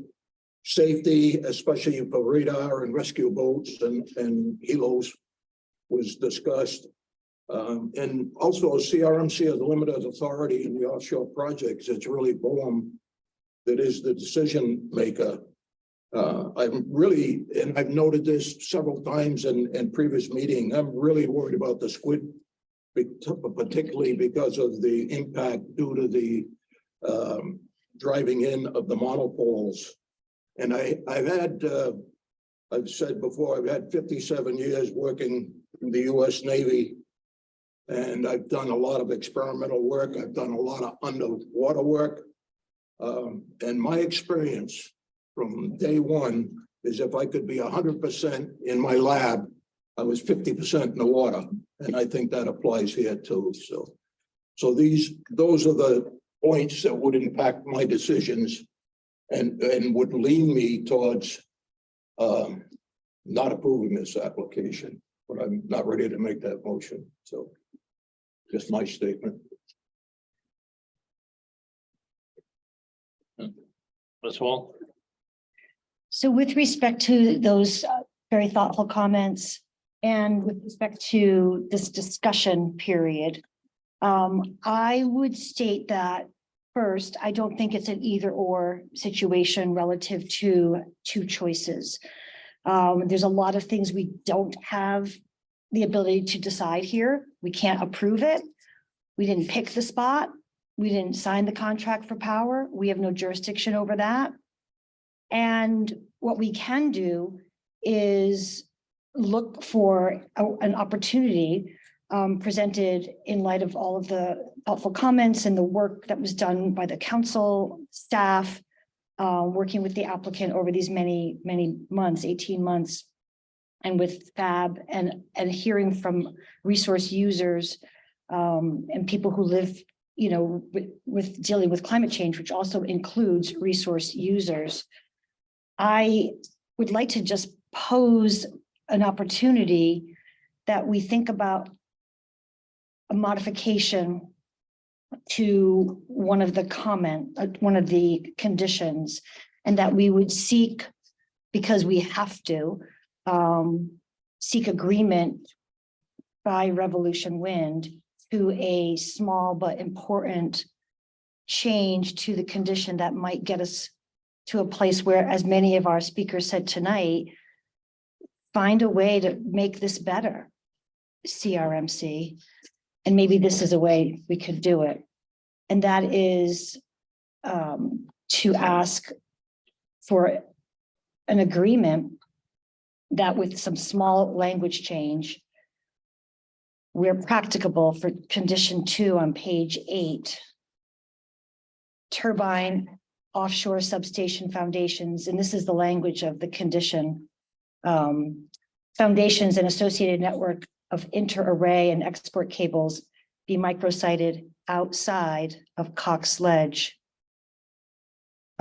unless Revolution Wind demonstrates that such micrositing outside of Cox Ledge precludes its ability to meet its agreement for purchase power obligations. And this is based on the fact that the record, as Council Councilmember Gomez points out, and the testimony that we've heard throughout the course of the hearing refers to Cox Ledge as part of the leased area that's characterized as a designated area of particular concern due to the hard bottom complex habitat. The record is unambiguous that Cox Ledge habitat is considered essential fish habitat for a number of commercially valuable species, including Atlantic cod. The record and the testimony and the work done by the staff and others, as cited in the CRMC report by staff, and the findings of and the testimony of all parties agree that impacts to Cox Ledge will result in adverse and uncertain impacts to benthic habitat central to Rhode Island-based commercial and recreational fisheries. The current condition 2 agrees already to micrositing around glacial moraines as mitigation, and it is a start. And this is why I don't think it's a all or nothing agreement. I think more can be done with a minor language change to enhance further mitigation as part of our concurrence with conditions, not an objection, but our concurrence with conditions in accordance with our CRMC jurisdiction. So I feel strongly that there is a path to make it better and consistently retain our ability to have control over this project as a state. And to do that, we have to have a decision and not give away our agency to the federal government and have a presumptive acceptance and approval of the original plan, in which we would lose out the compensation, the mitigation, the conditions that have been so thoughtfully crafted. And I think it is a way to find a path, as many people ask, to make it better. It's not going to be perfect, but it's better. Works for me. So any other people that want to talk? So what do you want to change the condition to? I would make a motion based on all the findings of fact made by CRMC staff, based on controlling law, regulations, and enforceable policy of the Rhode Island Coastal Resource Management Program, and move that the council request the applicant Revolution Wind to agree to modify the condition number 2 in the staff report, which has been agreed to retain our concurrence with conditions by stating the following.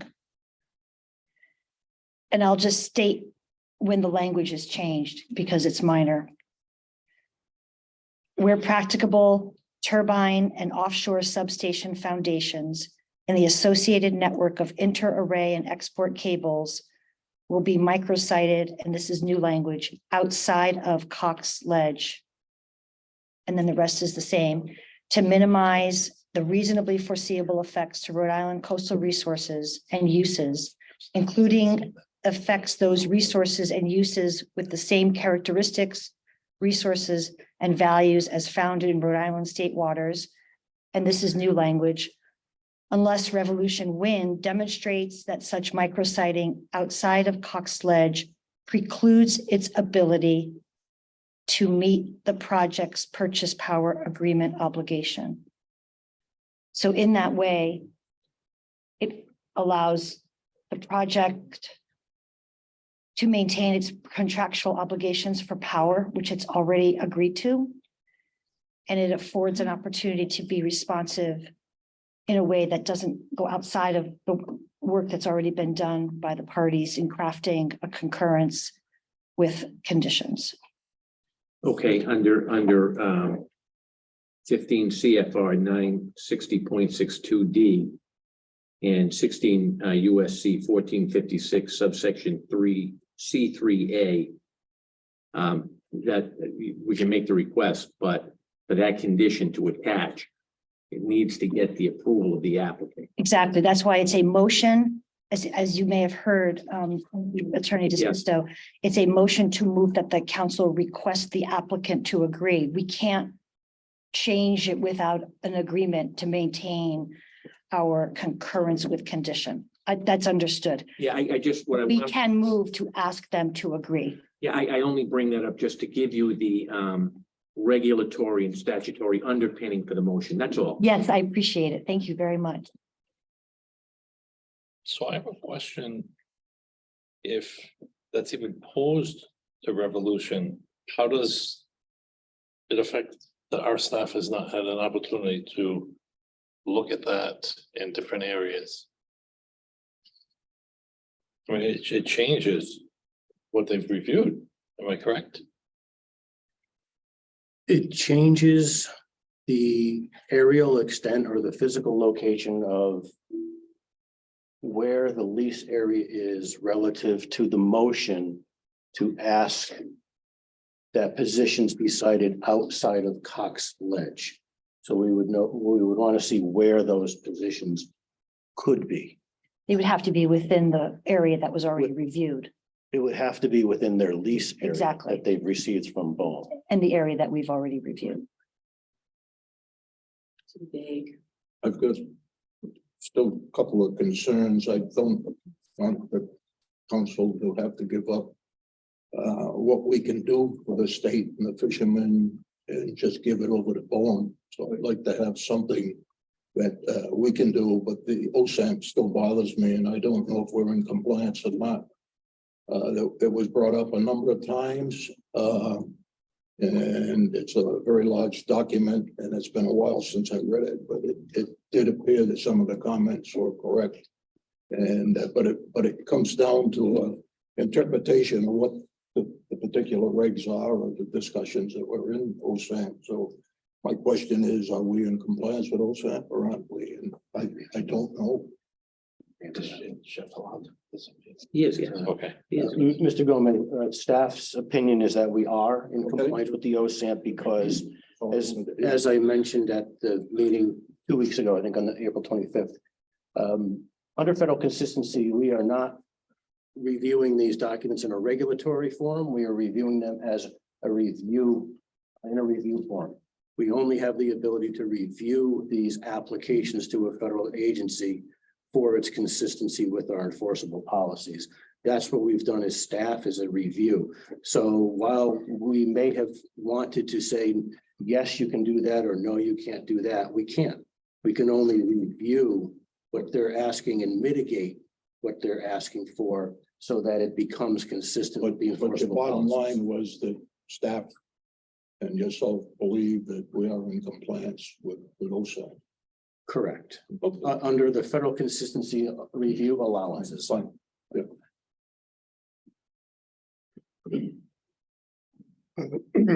I would second the motion to at least ask Revolution Wind about the modification to condition 2. Yeah, motion's been made and seconded to pose the question. Any discussion? Because we can discuss this? No. Oh. We don't approve it. I'm going to Hall, Ms. Hall, I'm sorry, I couldn't hear you. Get a vote. Aye. Mr. Gagnon, Aye. Ms. Reynolds. No, she's abstaining. Wait, need her to say it. Okay. Mr. Izzy, Aye. Mr. Gomez. Aye. I vote no. Oh, he's gonna change it. Thank you.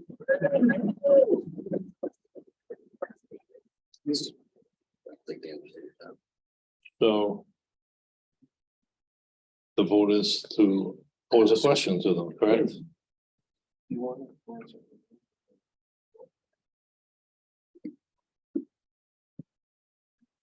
Yes. Please.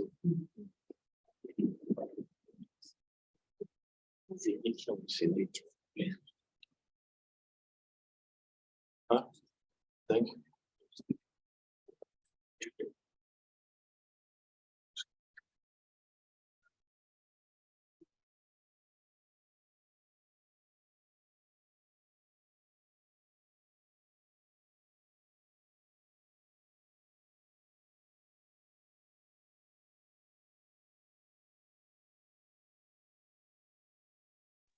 Why? It's the attorney-client privilege. She has a right to talk to her client. Over here.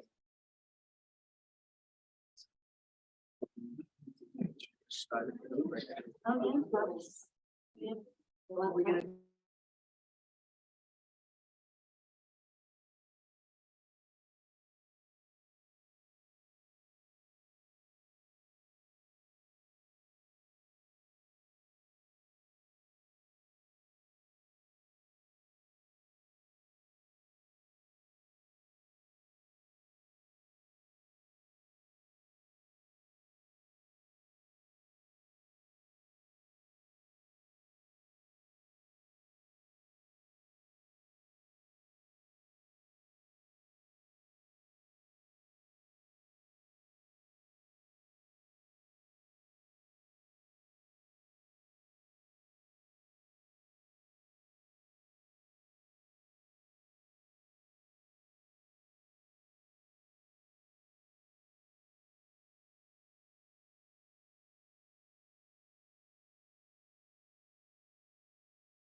Yeah.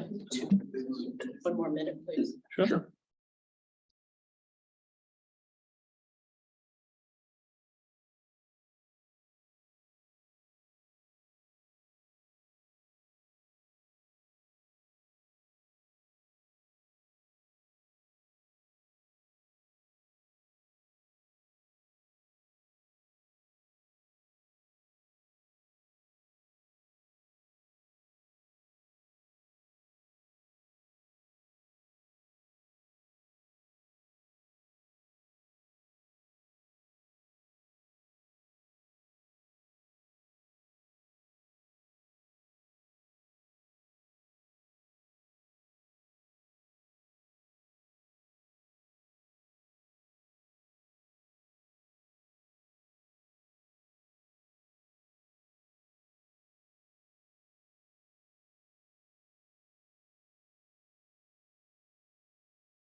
Right, Attorney Main. Yeah. So I want to point out to the council that through years, literally, of work with the CRMC staff and others, this project has reduced from 100 positions to 79 positions and has agreed with condition 1 to install 65. We showed you on April 25th where we would not be putting any turbines in order to protect the resources that I think you're driving at here. We cited turbines outside of glacial moraine and their associated scour protection to go to exactly the heart of what the concern here addresses. So we've done that. To now add on this additional condition is problematic. And CRMC does not have the authority to dictate where we can build in federal waters. That's the federal government. And whatever they decide at the end of all of this is what we've got to abide by, one way or another, whatever comes out here. So I want to emphasize that we have taken the steps to modify. We are consistent with the OSAMP, as the director noted. But we also have a position as a company that we try to work with people. We try to work with the agencies that govern us. We try to work with stakeholder groups, whether it's the FAB or other groups. And we put everything into that work. We work to meet, we work to listen, and we work to mitigate, because we do want to coexist in the ocean, which we value as well, and value with stakeholder groups. The language that was proposed to amend condition 2 presents some issues on the inter-array cables in particular. And so I would ask that the motion be amended to accept out the inter-array cables, which again, as we've testified to before with Mr. Gareth Ellis, you know, we are trying to achieve a certain target burial depth with those inter-arrays. But we would like the inter-array network exempted from that amendment to condition 2. If that is done, then we will agree to the remainder of the edits as Councilmember Hall discussed, which I'm going to read completely into the record and to you all, so there's no confusion. Where practicable, turbine and offshore substation foundations and the associated export cables, and with the exception, and we can put this as a parenthetical, of the network of inter-array cables, will be microsited outside of Cox Ledge to minimize the reasonably foreseeable effects to Rhode Island coastal resources and uses, including effects those resources and uses with the same characteristics, resources and values as found in Rhode Island state waters, unless revolution wind is precluded from the ability to meet the PPA obligations. So I have exempted out the inter-array and have put in at the end demonstrates it is unless it is precluded to meet the PPA obligation. You have a question, Mr. Gomez? Yeah, are we talking about the substation? What's the array that we're talking about? That you want to include, is that? As the exception here, yes, Mr. Gomez, the inter-array cables are the ones that hook up the WTGs. So that is in fact what we call a substation? or not? Well, and it eventually they get to the substation. Yeah, all right, Right, all right. yeah, Which is critical to the project. absolutely. No, Yeah. I understand, yeah. I think it's stay right here. Okay. Yes, Ms. Wall? So in light of the agreement to modify condition 2 with respect to the language that was just read into the record by counsel for Revolution Wind, I would modify my motion to state the following. That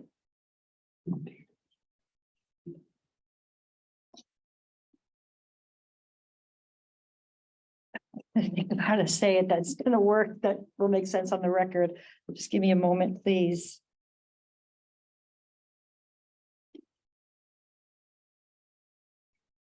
That based on all of the findings of fact made by CRMC staff and its staff report, controlling law, regulations, and enforceable policies, federally enforceable policies of the Rhode Island Coastal Resources Management Program, I would move that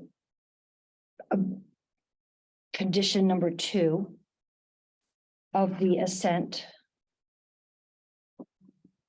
or maybe it's that the project be deemed as consistent with the federally enforceable policies, with the changed language of condition 2 to reflect that which was just read into the record by the attorney for Revolution Wind. The result of that is that, and this is not part of the motion, but that turbine and offshore substation foundations and export cables will be microsited outside of Cox Ledge in light of the value to that area for essential fish habitat and the importance of that to the recreational and commercial fishery of Rhode Island, which is in conformance and consistent with our Still be killing animals. policies. May I That's not part of the motion. make two suggestions? Yeah. If that's to be the motion, could you also include that the finding of concurrence with conditions as provided and detailed in the staff recommendation report is 1, and 2, the compensatory mitigation of 12.9 million as offered by the developer to be paid and set up according to the term sheet as referenced in the file. Yes, so moved. May I make one clarification for the record, though, please? Yes. I want to make sure that we're on the same page with this.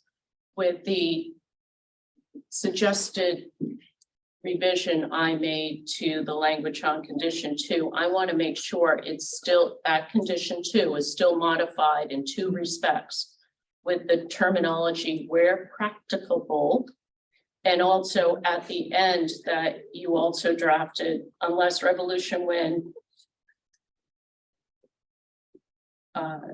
You said unless it is precluded to meet its the project Right, purchase unless power Revolution- agreement. Sorry, I was talked over you. Unless Revolution Wind's micrositing inability to microsite precludes the ability to meet PPA obligations. It needs to be modified by both. Exactly. Nothing. And where practicable is the language of the condition. Hear you. I didn't hear what you said, Ms. Hall. Where practicable is not new language. That's already in the. Yeah, I just want to make sure that that wasn't taken out.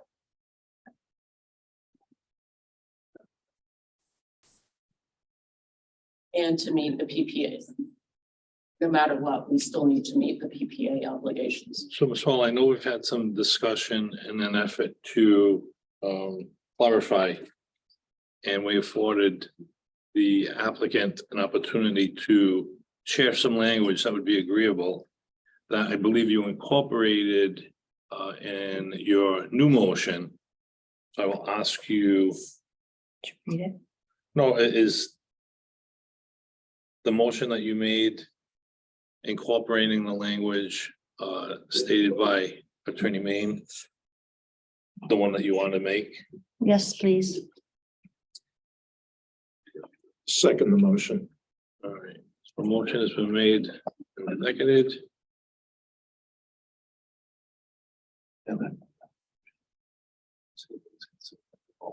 Right, yes, okay. Motion made and seconded. Any discussion? Hearing none, I'll pull the council. Ms. Hall, Aye. Mr. Gagnon, Aye. Ms. Reynolds, I abstain. Mr. Izzy, Aye. Mr. Gomez. No. I too vote aye. On the motion.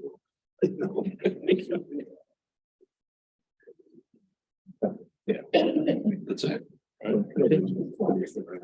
Staff will, send a letter.